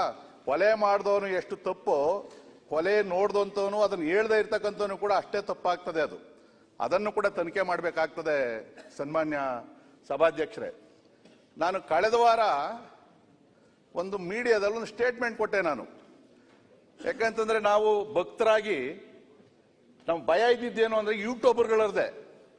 ಎಲ್ಲಿ ಸೌಜನ್ಯ ಬಗ್ಗೆ ಮಾತಾಡಿದ್ರೆ ಹೆಣ್ಣು ಮಗಳು ಅತ್ಯಾಚಾರ ಆಗಿದ್ರು ಕೂಡ ಇವ್ನು ಮಾತಾಡ್ತಾ ಇಲ್ಲ, ಇವ್ರ ಮನೇಲಿ ಹೆಣ್ಮಕ್ಳಿಲ್ಲ, ಈ ತರ ಎಲ್ಲರ ಮೇಲೂ ಯೂಟ್ಯೂಬ್ಗಳು ಬಹಳ ಒಂದು 5 ನಿಮಿಷದಲ್ಲಿ 100 ಬರ್ತವೆ ಕಾಮೆಂಟ್ಗಳು. ಇದಕ್ಕೆ ಒಂದ್ ಸ್ವಲ್ಪ ಎಲ್ಲ ಎದುರ್ಕೊಂಡು ನಾವು ಯಾರು ಮಾತಾಡ್ತಾ ಇರ್ಲಿಲ್ಲ. ಆದ್ರೆ ಮೊನ್ನೆ ಸಹಿಸಕ್ಕಾಗ್ದೇನೆ ನಾನೊಂದು ಹೇಳಿಕೆಯನ್ನು ಕೊಟ್ಟೆ, ಈ ತರ ಸೌಜನ್ಯ ಕೇಸ್ ಏನಿದೆಯೋ ಅದರ ಬಗ್ಗೆ ನಮ್ದೇನು ಅಭ್ಯಂತರ ಇಲ್ಲ, ತನಿಖೆಯನ್ನು ಮಾಡಲಿ. ಆದ್ರೆ ಇದರ ನೆಪದಲ್ಲಿ ಧರ್ಮಾಧಿಕಾರಿಗಳ ಬಗ್ಗೆ ಮಾತಾಡಿದ್ದಾರೆ ಅದೇ ಯೂಟ್ಯೂಬರ್ಸು. ಈಗ ಯಾರು ಹೋರಾಟಗಾರರಿದ್ದಾರೆ, ಒಬ್ಬ ಹೇಳ್ತಾನೆ ಆ ಮಂಜುನಾಥ ಸ್ವಾಮಿ ಆ ದೇವರು ವೇಸ್ಟ್, ನಾವು ನಂಬೋದಿಲ್ಲ ಅಂತ ಹೇಳ್ತಾನೆ, ವಿಭೂತಿ ಇಟ್ಕೊಂತಾನೆ, ಕೇಸರಿ ಶಾಲ್ ಹಾಕ್ಕೊಂತಾನೆ. ಇದರ ನೆಪದಲ್ಲಿ ನೇರವಾಗಿ ಅವ್ರ ಗುರಿ ಇದ್ದಿದ್ದೆಲ್ಲಿ ಅಂತಂದ್ರೆ ಧರ್ಮಸ್ಥಳಕ್ಕೆ ಅಪಚಾರ ಮಾಡಬೇಕು. ಮಂಜುನಾಥ ಸ್ವಾಮಿ ಹೋಗಿ ಕೊಲೆ ಮಾಡಿದ್ರಾ? ಅವ್ರೇನಾದ್ರೂ ಮಾಡಿದ್ರ? ಇಲ್ಲ ಆಡಳಿತ ಇದ್ರೆ ಮಾಡ್ಲಿ, ಅವ್ರು ಯಾರ ಮೇಲೆ ಅವ್ರದ್ದು ಅಪಾದನೆ ಇದೆಯೋ ಅದನ್ನ ತನಿಖೆ ಮಾಡ್ಲಿ, ನಮ್ದೇನು ಅಭ್ಯಂತರ ಇಲ್ಲ. ಈ ನೆಪದಲ್ಲಿ ನಾನು ಮಾಡಿದಾಗ ನಾನೊಂದು ಸ್ಟೇಟ್ಮೆಂಟ್ ಏನ್ ಮಾಡಿದೆ, ನಾವು ಯಲಹಂಕ ಕ್ಷೇತ್ರದ ನಮ್ಮ ಭಕ್ತರು ಮತ್ತು ನಾವೆಲ್ಲ ಕೂಡ 200 ಕಾರುಗಳಲ್ಲಿ ಧರ್ಮಸ್ಥಳಕ್ಕೆ ಹೋಗಿ ಧರ್ಮಸ್ಥಳದ ಜೊತೆಯಲ್ಲಿ ನಾವು ಇದ್ದೀವಿ ಅಂತಕ್ಕಂಥ ಒಂದು ಚಲೋ ಅಂತ ಹೇಳಿ ಮಾಡಿದ್ವಿ. 16ನೇ ತಾರೀಕು ನಾನು ಶನಿವಾರ ಬೆಳಗ್ಗೆ 6 ಗಂಟೆಗೆ 400 ಗಾಡಿ ಹೋಗ್ತಾ ಇದೀವಿ. ನಾವು ಹೋಗ್ತೀವಿ, ಅಲ್ಲಿ ಹೋಗಿ ಏನ್ ಮಾಡ್ತೀವಿ, ದೇವಸ್ಥಾನ ಪೂಜೆ ಮಾಡ್ತೀವಿ. ಆ ಮಂಜುನಾಥ ಸ್ವಾಮಿಯಲ್ಲಿ ಸತ್ಯ ಇದ್ರೆ ಯಾರು ತಪ್ಪಾಗಿದೆಯೋ ಅವ್ರಿಗೆ ಶಿಕ್ಷೆ ಕೊಡು, ಯಾರು ನಿನ್ಗೆ ಅಪಚಾರವನ್ನು ಮಾಡ್ತಾ ಇದ್ದಾರೋ ಅವ್ರಿಗೂ ಶಿಕ್ಷೆಯನ್ನು ಕೊಡಿ ಅಂತ ಹೇಳಿ ಕೇಳ್ಕೊಂಡು ಬರೋದಕ್ಕೆ ನಾವು ಹೋಗ್ತಾ ಇರ್ತಕ್ಕಂಥದ್ದು. ಇನ್ನೇನು ಭಾಷಣ ಮಾಡಲ್ಲ, ಏನೂ ಇಲ್ಲ. ಆದ್ರೆ ಇದು ನಾನು ಹೇಳಿದ ಮೇಲೆ ಇಲ್ಲೊಬ್ಬ ನಕಲಿ ಒಬ್ಬ ಲಾಯರ್ ಅಂತ ಹೆಸರಿಟ್ಕೊಂಡಿರೋನೊಬ್ಬನವನೇ ನನ್ನ ಬಗ್ಗೆ ಎಷ್ಟು ಕೆಟ್ಟದಾಗ ಕಾಮೆಂಟ್ ಮಾಡವನೆ ಅಂತ ಹೇಳಿದ್ರೆ, ನನ್ನ ಕುಟುಂಬದ ಬಗ್ಗೆ ಮಾತಾಡವನೆ. ಇವನು ಹೋಗ್ತಾ ಇರೋದು, ಇವನು ಬ್ಲಾಕ್ ಮನಿ ವೀರೇಂದ್ರ ಹೆಗಡೆ ಅವ್ರ ಹತ್ರ ಇಟ್ಟವನೇ, ಇವನು ತಿರುಪ್ತಿಯಲ್ಲಿ ಇಟ್ಟ ಏಕವಚನದಲ್ಲಿ ಮುಖ್ಯಮಂತ್ರಿಗಳ ಬಗ್ಗೆ ಮಾತಾಡವನೆ. ಅದೇ ವ್ಯಕ್ತಿ ಗೃಹ ಮಂತ್ರಿಗಳ ಬಗ್ಗೆ ಮಾತಾಡವನೆ, DK ಶಿವಕುಮಾರ್ ಅವ್ರ ಬಗ್ಗೆ ಮಾತಾಡವನೆ, ಮಾಜಿ ಮುಖ್ಯಮಂತ್ರಿಗಳ ಬಗ್ಗೆ ಮಾತಾಡವನೆ, ಪೊಲೀಸ್ ಕಮಿಷನರ್ ಬಗ್ಗೆ ಮಾತಾಡವನೆ. ಇವತ್ತು ಕೇಸಲ್ಲಿ ಬೇಲಲ್ಲ ಅವನೇ, ಆಚೆ ಕಡೆಗೆ ಅವನಿಗೆ ಅಶೋಕ್ ಅವ್ರ ಬಗ್ಗೆ ಮಾತಾಡವನೆ. ನೀವು ಮಾತಾಡಿದ್ರೆ ನಿಮ್ ಬಗ್ಗೆನೂ ಮಾತಾಡ್ತಾನೆ ಅವನು. ಯಾರನ್ನ ಕೇಳಿದ್ರೆ ಅವ್ನು ಮೆಂಟ್ಲು ಅಂತಾನೆ. ಮೆಂಟ್ಲಲ್ಲ ಅವನು, ರೋಲ್ ಕಾಲ್ ಅವನು. ಇವತ್ತು ನಾವು ಯಾರಾದ್ರೂ ಯೂಟ್ಯೂಬಲ್ಲೋ ಸೋಷಿಯಲ್ ಮೀಡಿಯಾದಲ್ಲಿ ಸಣ್ಣ ಕಾಮೆಂಟ್ ಮಾಡಿದ್ರೆ ಸುಮೋಟೋ ತಗೊಂಡು ಪೊಲೀಸರು ನಮ್ಮ ಮೇಲೆ ಕೇಸ್ ಮಾಡ್ತಾರೆ. ಏನ್ ಮಾಡ್ಬೇಕು ಹೇಳಿ ಅಧ್ಯಕ್ಷರ? ಅವನು ಹೇಳ್ತಾನೆ ಧರ್ಮಸ್ಥಳದ ಪರವಾಗಿ ಯಾರು ಮಾತಾಡ್ತಾರೋ ಅವರ ಪರ್ಸನಲ್ ಏನಿದೆ ಅದನ್ನೆಲ್ಲ ತಗೊಂಡು ಮಾತಾಡ್ತೀನಿ ನಾನು ಅಂತಕ್ಕಂಥ ನೇರವಾಗಿ ಮಾತಾಡ್ತಾನೆ. ಇವತ್ತುವರೆಗೂ ಅವನು ಒಂದು ಕೇಸ್ ಮಾಡಿಲ್ಲ ನಾವು. CIT ಅವರು ಈ ತರ ನೀನು ಹೇಳ್ತಾ ಇದೆಯಲ್ಲಪ್ಪ ಅಂತ SIT ಅವರು ಅವನ ಮೇಲೆ ಕೇಸ್ ಮಾಡಿಲ್ಲ. ಗೃಹ ಸಚಿವರು 500 ಕೋಟಿ ರೂಪಾಯಿ, ಗೃಹ ಸಚಿವರೇ ನೀವು ಕೆಲವು ಕೇಸಲ್ಲಿ 500 ಕೋಟಿ ರೂಪಾಯಿ ತಗೊಂಡವನೆ ಅಂತ ಹೇಳವನೆ ಅವನು, ನಕಲಿ ಲಾಯರ್, ನಿಮ್ಗೆ ಗೊತ್ತಿರ್ಲಿ. ಆದ್ರೂ ಕೂಡ ನೀವು ಅದು ಯಾಕೋ 3ನೇ ಕಣ್ಣು ತೆಗಿತಾನೆ ಇಲ್ಲ. ನೀವು ನರೇಂದ್ರ ಸ್ವಾಮಿ ಅವರು ಇರೋ ಕಣ್ಣು ಮುಚ್ಕೊಂಡು ಕೂತ್ಕೊಂಡಿದ್ದೀರಾ ನೀವು. ನರೇಂದ್ರ ಸ್ವಾಮಿ ಅವರೇ ಕೂತ್ಕೊಳ್ಳಿ. ಡೇಂಜರ್ ಅಲ್ಲ, ಭಸ್ಮ ಆಗ್ಬೇಕು ಅಂತವ್ರು, ಭಸ್ಮ ಆಗ್ಬೇಕು. ಇವತ್ತು SIT ತನಿಖೆಯಲ್ಲಿ ನಿಜವಾದ ತಪ್ಪಿದವ್ರನ್ನ ಭಸ್ಮ ಮಾಡ್ರಿ, ನಕಲಿ ಅವ್ರನ್ನು ಕೂಡ ಭಸ್ಮ ಮಾಡ್ಬೇಕು ನೀವು. ನಿಮ್ಮ ಹೆಸರು ಜಗತ್ ಜಾಹೀರ್ ಆಗ್ತದೆ ಅದರಲ್ಲಿ. ಇವತ್ತು ನಾವು SIT ತನಿಖೆಗೆ ಯಾಕೆ ಒಪ್ಕೊಂಡಿರೋದು ಅಂದ್ರೆ ಇದಕ್ಕೊಂದು ಅಂತ್ಯ ಆಡಬೇಕು. ನಾಳೆ ತಿರ್ಗಾ ಇವತ್ತು ಸರ್ಕಾರಕ್ಕೂ ಕೂಡ ಇಲ್ಲ, ಇರೋ ಕಣ್ಣು ಮುಚ್ಕೊಂಡು ಕನ್ನಡ ಹಾಕೊಂಡು ಕುಂತವ್ರೆ. ಅದೇ ಸಮಸ್ಯೆ ಆಗಿರೋದು ನಮಗೆ. SIT ತನಿಖೆದು ಇದು ಅಂತ್ಯ ಆಡಬೇಕು. ನಾಳೆ SIT ಅವನ ಮಾಡಿರೋ ಅಪಾದನೆ ಸುಳ್ಳು ಅಂತ ಹೇಳಿದ್ರೆ ಇದೇ ಯೂಟ್ಯೂಬರ್ಸು ಮುಖ್ಯಮಂತ್ರಿ ಮೇಲೆ ಕಾಮೆಂಟ್ ಮಾಡ್ತಾರೆ. ಬರ್ಕೊಡ್ರಿ, ಇವತ್ತೇ ಗೃಹ ಸಚಿವರ ಮೇಲೆ ಕಾಮೆಂಟ್ ಮಾಡ್ತಾರೆ. ಅವರು ಆ ಧರ್ಮಾಧಿಕಾರಿ ಜೊತೆಲಿ ಮಿಂಗಲ್ ಆಗ್ಬಿಟ್ರು, ಇವ್ರು ಬ್ಲಾಕ್ ಮನೆಯಲ್ಲಿ ಇಟ್ಟವ್ರೆ. ಮಾಡ್ಲಿಲ್ಲ ಅಂತಂದ್ರೆ ಕೇಳ್ರಿ, ಅವ್ರು ಏನ್ ಹೇಳಿದ್ರು ಕೂಡ ಇದನ್ನ ಅಂತ್ಯ ಆಡ್ಬೇಕಾಗ್ತದೆ. ಕೊಲೆ ಅಂತೂ ಆಗಿದೆ, ಯಾರೋ ಒಬ್ಬ ಮಾಡವನೆ. ಈ ತರದ್ದು ಇಡೀ ರಾಜ್ಯದಲ್ಲಿ ಎಷ್ಟು ಕೊಲೆಗಳು ಅತ್ಯಾಚಾರ ಆಗಿಲ್ಲ, ಎಷ್ಟು ಹೆಣ್ಮಕ್ಳ ಬಗ್ಗೆ ಈ ಗ್ಯಾಂಗ್ ಮಾತಾಡ್ತಾವ್ರೆ. ಸೇಮ್ ಸೌಜನ್ಯ ಹೇಳ್ತಾರೆ, ಬೇರೆ ಹೆಣ್ಮಕ್ಳ ಬಗ್ಗೆ ನೀವು ಮಾತಾಡ್ಬೇಕಲ್ಲ. ಇದು ಇರ್ತಕ್ಕಂಥದ್ದು, ಅದ್ರ ಹುನ್ನಾರ ಏನು ಅಂತ ಹೇಳ್ತಾವ, ಅರ್ಥ ಮಾಡ್ಕೊಬೇಕು. ಮತ್ತೆ ಇವತ್ತೇನು ನಮ್ಮ ಬಗ್ಗೆ ಆಗ್ಲಿ, ಆ ಕಡೆ ಇರೋರ ಬಗ್ಗೆ ಈ ಕಡೆ ಇರೋರ ಬಗ್ಗೆ ಒಬ್ಬ ನಕಲಿ ಲಾಯರ್, ಅವನು ಲಾಯರ್ ಅಲ್ಲ, ಅವನು ಲಾಯರ್ ಅಂತ ಹೆಸರು ಇಡಬಾರ್ದು. ಅವನ ಮೇಲೆ ಆದ್ರೂ ಕೇಸ್ ಹಾಕ್ಬೇಕು. ಕೇಸ್ ಕೊಡ್ರಿ ಅಂತ ಹೇಳ್ತಾರೆ. ಕೇಸ್ ಕೊಟ್ರೆ ನಾನು ಕೋರ್ಟ್ಗೆ ತಿರ್ಬೇಕು, ಹೋಗಿ ಡೆಫರ್ಮೇಷನ್ ಹಾಕೊಂಡು ಕೆಲವೆಲ್ಲ ಹಾಕಿ ತಿರುಗಿದ್ದೀನಿ ನಾನು. ಲಾಸ್ಟ್ ಟೈಮ್ ಕೆಲವು ಪತ್ರಿಕೆಯವರು ನನ್ನ ಬಗ್ಗೆ ಮಾತಾಡಿದ್ರು ಅಂತ ಹೇಳಿ ಪ್ರಿವಿಲೇಜ್ ಮೂವ್ ಮಾಡಿದ್ವಿ. 1 ವರ್ಷ ಜೈಲು ಶಿಕ್ಷೆ ಆಯ್ತು. ಸಿದ್ದರಾಮಯ್ಯ ಮುಖ್ಯಮಂತ್ರಿ ಆಗಿದ್ರು. ಬೆಳಗಾವಿಯಲ್ಲಿ ಕೋರ್ಟ್ ಹೇಳ್ತು ನಾವೇನು ಮಾಡಕ್ಕಾಗಲ್ಲ, ಸಭೆ ತೀರ್ಮಾನ ತಗೊಂಡಿರೋದು, ಅಲ್ಲೇ ವಾಪಸ್ ತಗೊಬೇಕು ಅಂದ್ರು. ಕೊನೆಗೆ ಬೆಳಗಾವಿಯಲ್ಲಿ ಹೋದಾಗ ಇಡೀ ಸದನ ಹೇಳ್ತು ಇದು ಜೈಲು ಆಗ್ಬೇಕು ಅಂತ ಹೇಳ್ತು. ಜೈಲು ಶಿಕ್ಷೆ ಅಧ್ಯಕ್ಷರೇ. ಇವತ್ತು ನಮ್ಮ ಶಾಸಕರು ಧರ್ಮಸ್ಥಳದ ಬಗ್ಗೆ ಮಾತಾಡಂಗಿಲ್ಲ, ಬೇರೆ ಏನಾದ್ರ ಬಗ್ಗೆ ಮಾತಾಡೋದಿಲ್ಲ. ಅವ್ರಿಗೆ ಏನ್ ಕ್ರಮ ತಗೊಂತೀರಿ? ನೀವು ರಕ್ಷಣೆಗೆ ಬರ್ಲಿಲ್ಲ ಅಂತಂದ್ರೆ ನಾಳೆ ಈಗ ನನ್ನ ಬಗ್ಗೆ ಮಾತಾಡವ್ರೆ, ಗೃಹ ಮಂತ್ರಿಗಳ ಬಗ್ಗೆ ಮಾತಾಡವ್ರೆ. ಆ DK ಶಿವಕುಮಾರ್ ಅವ್ರು ಯಾಕೆ ಬಿಟ್ಟವ್ರು ಅವ್ನು ಗೊತ್ತಿಲ್ಲ, ಬೇರೆಯವ್ರನ್ನೆಲ್ಲ ಹೊಡೆಯಕ್ಕೆ ಬರ್ತಾರೆ. ಅವ್ರ ಬಗ್ಗೆನೂ ಮಾತಾಡೋನೆ ಅವನು. ಅದ್ಯಾಕೆ ಸೈಲೆಂಟ್ ಆಗಿ ಅವ್ರಿಗೆ ಗೊತ್ತಿಲ್ಲ. ನಮ್ದೇನು ಏನ್ ಬೈಲ್ ತೆಗಿತಾನೆ ತೆಗೀಲಿ. ಇವತ್ತು ನಾಳೆ ಯಾರಾದ್ರೂ ಹೊಡೆದ್ರೆ ಅವನಿಗೆ ಸಬ್ಜೆಕ್ಟ್ ನನ್ನ ಮೇಲೆ ಹಾಕ್ತೀರಿ ನೀವು. ಸಬ್ಜೆಕ್ಟ್ಗೆ ಬನ್ನಿ. ಅಲ್ಲ ಅಧ್ಯಕ್ಷ, ಹೇಳ್ತೀನಿ ಕೇಳ್ರಿ. ಆ ವ್ಯಕ್ತಿನೇ, ಅವನು ಕೂಡ ಆ ಯೂಟ್ಯೂಬರ್ ಅಲ್ಲಿ ಇರೋಂತಾನೆ. ಇಲ್ಲೇ ಕೊಡಗೇಳಿಲ್ಲ ಅವನೇ. 90 ದಿನ ಜೈಲಲ್ಲಿದ್ದ ಆಚೆಗೆ ಬಂದವನೇ. ಹುಚ್ಚನಾಯಿ ಹೊಡೆದಂಗೆ ಹೊಡೆದವ್ರೆ, ಲಾಯರ್ಗಳು ಹೊಡೆದವ್ರೆ, ಜನ ನೋಡಿತಾರೆ. ನೀವು ಗೃಹ ಸಚಿವರು ದಯವಿಟ್ಟು ಕ್ರಮ ತಗೊಬೇಕು. ಅವ್ನು ಬೇಲ್ ಕ್ಯಾನ್ಸಲ್ ಮಾಡೋದಕ್ಕೆ ದಯವಿಟ್ಟು ಮೂವ್ ಮಾಡಿ ಸರ್. ಕಮಿಷನರ್ ಬೈತಾನೆ ಸರ್, ಬರ್ತ್ಡೇ ಮೊನ್ನೆ ಆಚೆ ಕಡೆ ಒಂದು ಕೇಕ್ ಕಟ್ ಮಾಡಿದ್ರೆ ಅದನ್ನ ಕಾಮೆಂಟ್ ಮಾಡ್ತಾನೆ. ನಾವ್ ಏನ್ ಮಾಡ್ಬೇಕು ನೀವು ಹೇಳ್ಬೇಕು. ನೀವು ಇಲ್ಲಿ ಆದೇಶ ಕೊಟ್ರೆ ಬಾಯಿ ಮುಚ್ಚೋದು ಗೊತ್ತು ನನಗೆ. ಇಲ್ಲ ನಮ್ಮ ಹುಡುಗರು ಯಾರೋ ಮುಚ್ಚಿಸ್ತಾರೆ. ಇಲ್ಲ ಸಿದ್ದರಾಮಯ್ಯ ಶಿಷ್ಯರು ಮುಖ್ಯಮಂತ್ರಿಗೆ ಮಾತಾಡಿದ್ರೆ ಬಿಡ್ತಾರ ಅವ್ರ ಶಿಷ್ಯರು? ಅವ್ರು ಹೊಡಿಬಹುದು. ಅಲ್ಲಿ ಹೊಡೆದ ಕೇಸ್ ನನ್ನ ಮೇಲೆ ಬರ್ತದಲ್ಲ, ಸದನದಲ್ಲಿ ನೀನೇ ಮಾತಾಡಿರೋದು ಏನೋ ಮಾಡ್ತೀನಿ ಅಂತೇಳಿ FIR ನಂದು A1 ಬರಬಾರ್ದು. ಇಲ್ಲ ನೀವು ಕ್ರಮ ತಗೊಳ್ಳಿ. ಇದನ್ನು ಮಾಡಲೇಬೇಕು ಅಧ್ಯಕ್ಷರೇ. ಯಾರೇ ಆಗಲಿ ಸುಳ್ಳು ಅದು ಚರ್ಚ್ ಬಗ್ಗೆ ಇರಲಿ, ಮಸೀದಿ ಬಗ್ಗೆ ಇರಲಿ, ದೇವಸ್ಥಾನ ಬಗ್ಗೆ ಆಗಲಿ ಅನಾವಶ್ಯವಾಗಿ ಈ ತರ ಕಾಮೆಂಟ್ ಮಾಡಿದ್ರೆ ದಯವಿಟ್ಟು ಸರ್ಕಾರ ಆ ಕಡೆ ಈ ಕಡೆ ಅಂತಲ್ಲ, ಯಾಕಂದ್ರೆ ಧರ್ಮಸ್ಥಳದ ವಿಚಾರದಲ್ಲಿ ನಾವೇನಾದ್ರೂ ಅಪಚಾರ ಮಾಡಿದ್ರೆ ನಿಮ್ಗೂ ಸಮಸ್ಯೆ ಆಗ್ತದೆ, ಈ ಕಡೆಗೂ ಸಮಸ್ಯೆ ಆಗ್ತದೆ. ಇದು ಯಾರು ನಾವೇನು ರಾಜಕೀಯ ಮಾಡಬೇಕು ಅಂತಿಲ್ಲ. ಇದರಲ್ಲಿ ಇದನ್ನು ಬಹಳ ಸೀರಿಯಸ್ ಆಗಿ ತಗೊಬೇಕು. ಯಾವನ ಯೂಟ್ಯೂಬರ್ ಮಾತಾಡ್ತಾನೆ ಸಂಬಂಧಪಟ್ಟದನು ಅವನ್ನೆಲ್ಲ ಸುಮ್ಮನೆ ಇಟ್ಕೊಂಡಿದ್ದೀವಿ ನಾವು. ಇದನ್ನ ಕಠಿಣ ಕ್ರಮ ತಗೊಳ್ಬೇಕು ಅಧ್ಯಕ್ಷ. ಧನ್ಯವಾದಗಳು. ಸಭಾಧ್ಯಕ್ಷರೇ, ಈಗ ಕೈ ಎತ್ತಿ ಈಗ ನಿಂತ್ರೆ ಆಗ್ತದ? ಮಾನ್ಯ ಸಭಾಧ್ಯಕ್ಷರೇ, ಶ್ರೀ ಕ್ಷೇತ್ರ ಧರ್ಮಸ್ಥಳದ ವಿಚಾರದಲ್ಲಿ ರಾಜ್ಯದಲ್ಲಿ ಈ ರೀತಿ ಚರ್ಚೆಗಳು ಆಗ್ತದೆ, ನಾವು ಕೂಡ ಸದನದಲ್ಲಿ ಇದನ್ನ ಚರ್ಚೆ ಮಾಡ್ತೇವೆ ಅಂತ ಪರಿಸ್ಥಿತಿ ಬರ್ತದೆ ಅಂತೇಳಿ ನಾವು ಯಾರೂ ಕೂಡ ಊಹಿಸ್ಕೊಳ್ಳೋದಕ್ಕೆ ಸಾಧ್ಯ ಇಲ್ಲ. ಇವತ್ತು ಶ್ರೀ ಕ್ಷೇತ್ರ ಧರ್ಮಸ್ಥಳ ಹಿರಿಯ ಸದಸ್ಯರಾಗಿರ್ತಕ್ಕಂಥ ಮಾನ್ಯ ಸುರೇಶ್ ಕುಮಾರ್ ಅವರು ಹೇಳಿದ ಹಾಗೆ ಇದು ಕೇವಲ ಒಂದು ದೇವಸ್ಥಾನ ಅಲ್ಲ, ಒಂದು ಧಾರ್ಮಿಕ ಒಂದು ಶ್ರದ್ಧಾ ಕೇಂದ್ರ. ಇವತ್ತು ಇಂಥ ಧಾರ್ಮಿಕ ಶ್ರದ್ಧಾ ಕೇಂದ್ರದ ಬಗ್ಗೆ ಇವತ್ತು ಈ ರೀತಿಯ ಆರೋಪಗಳು ಬಂದಂತ ಸಂದರ್ಭದಲ್ಲಿ ನನ್ನ ಪ್ರಕಾರ ರಾಜ್ಯ ಸರ್ಕಾರ ಒಂದು SIT ಘಟನೆ ಮಾಡ್ತಕ್ಕಂಥ ಮುಂಚಿತವಾಗಿ ಯಾರು ಆ ಮುಸುಕುದಾರಿ ಅಥವಾ ಕಂಪ್ಲೇನೆಂಟ್ ಯಾರು ಮುಂದೆ ಬಂದಿದ್ದಾನೆ ಅವನ ಹಿನ್ನೆಲೆ ಏನು, ಅವನ ಪೂರ್ವಪರ ವಿಚಾರವನ್ನ ರಾಜ್ಯ ಸರ್ಕಾರ ಅಥವಾ ಪೊಲೀಸ್ ಇಲಾಖೆ ಮಾಡಬೇಕಾಗಿತ್ತು. ಇವತ್ತು ಎಲ್ರಿಗೂ ಕೂಡ ರಾಜ್ಯದ ಜನ ಪ್ರಶ್ನೆ ಮಾಡ್ತಾ ಇದ್ದಾರೆ. ಇವತ್ತು ರಾಜ್ಯ ಸರ್ಕಾರ ಮಾನ್ಯ ಮುಖ್ಯಮಂತ್ರಿಗಳು ಶನಿವಾರ ಸಂಜೆ ಹೇಳ್ತಾರೆ SIT ನಾವು ತನಿಖೆ ಮಾಡೋದಿಲ್ಲ ಅಂತ ಹೇಳಿಕೆಯನ್ನು ಕೂಡ ಕೊಟ್ಟಿದ್ದಾರೆ.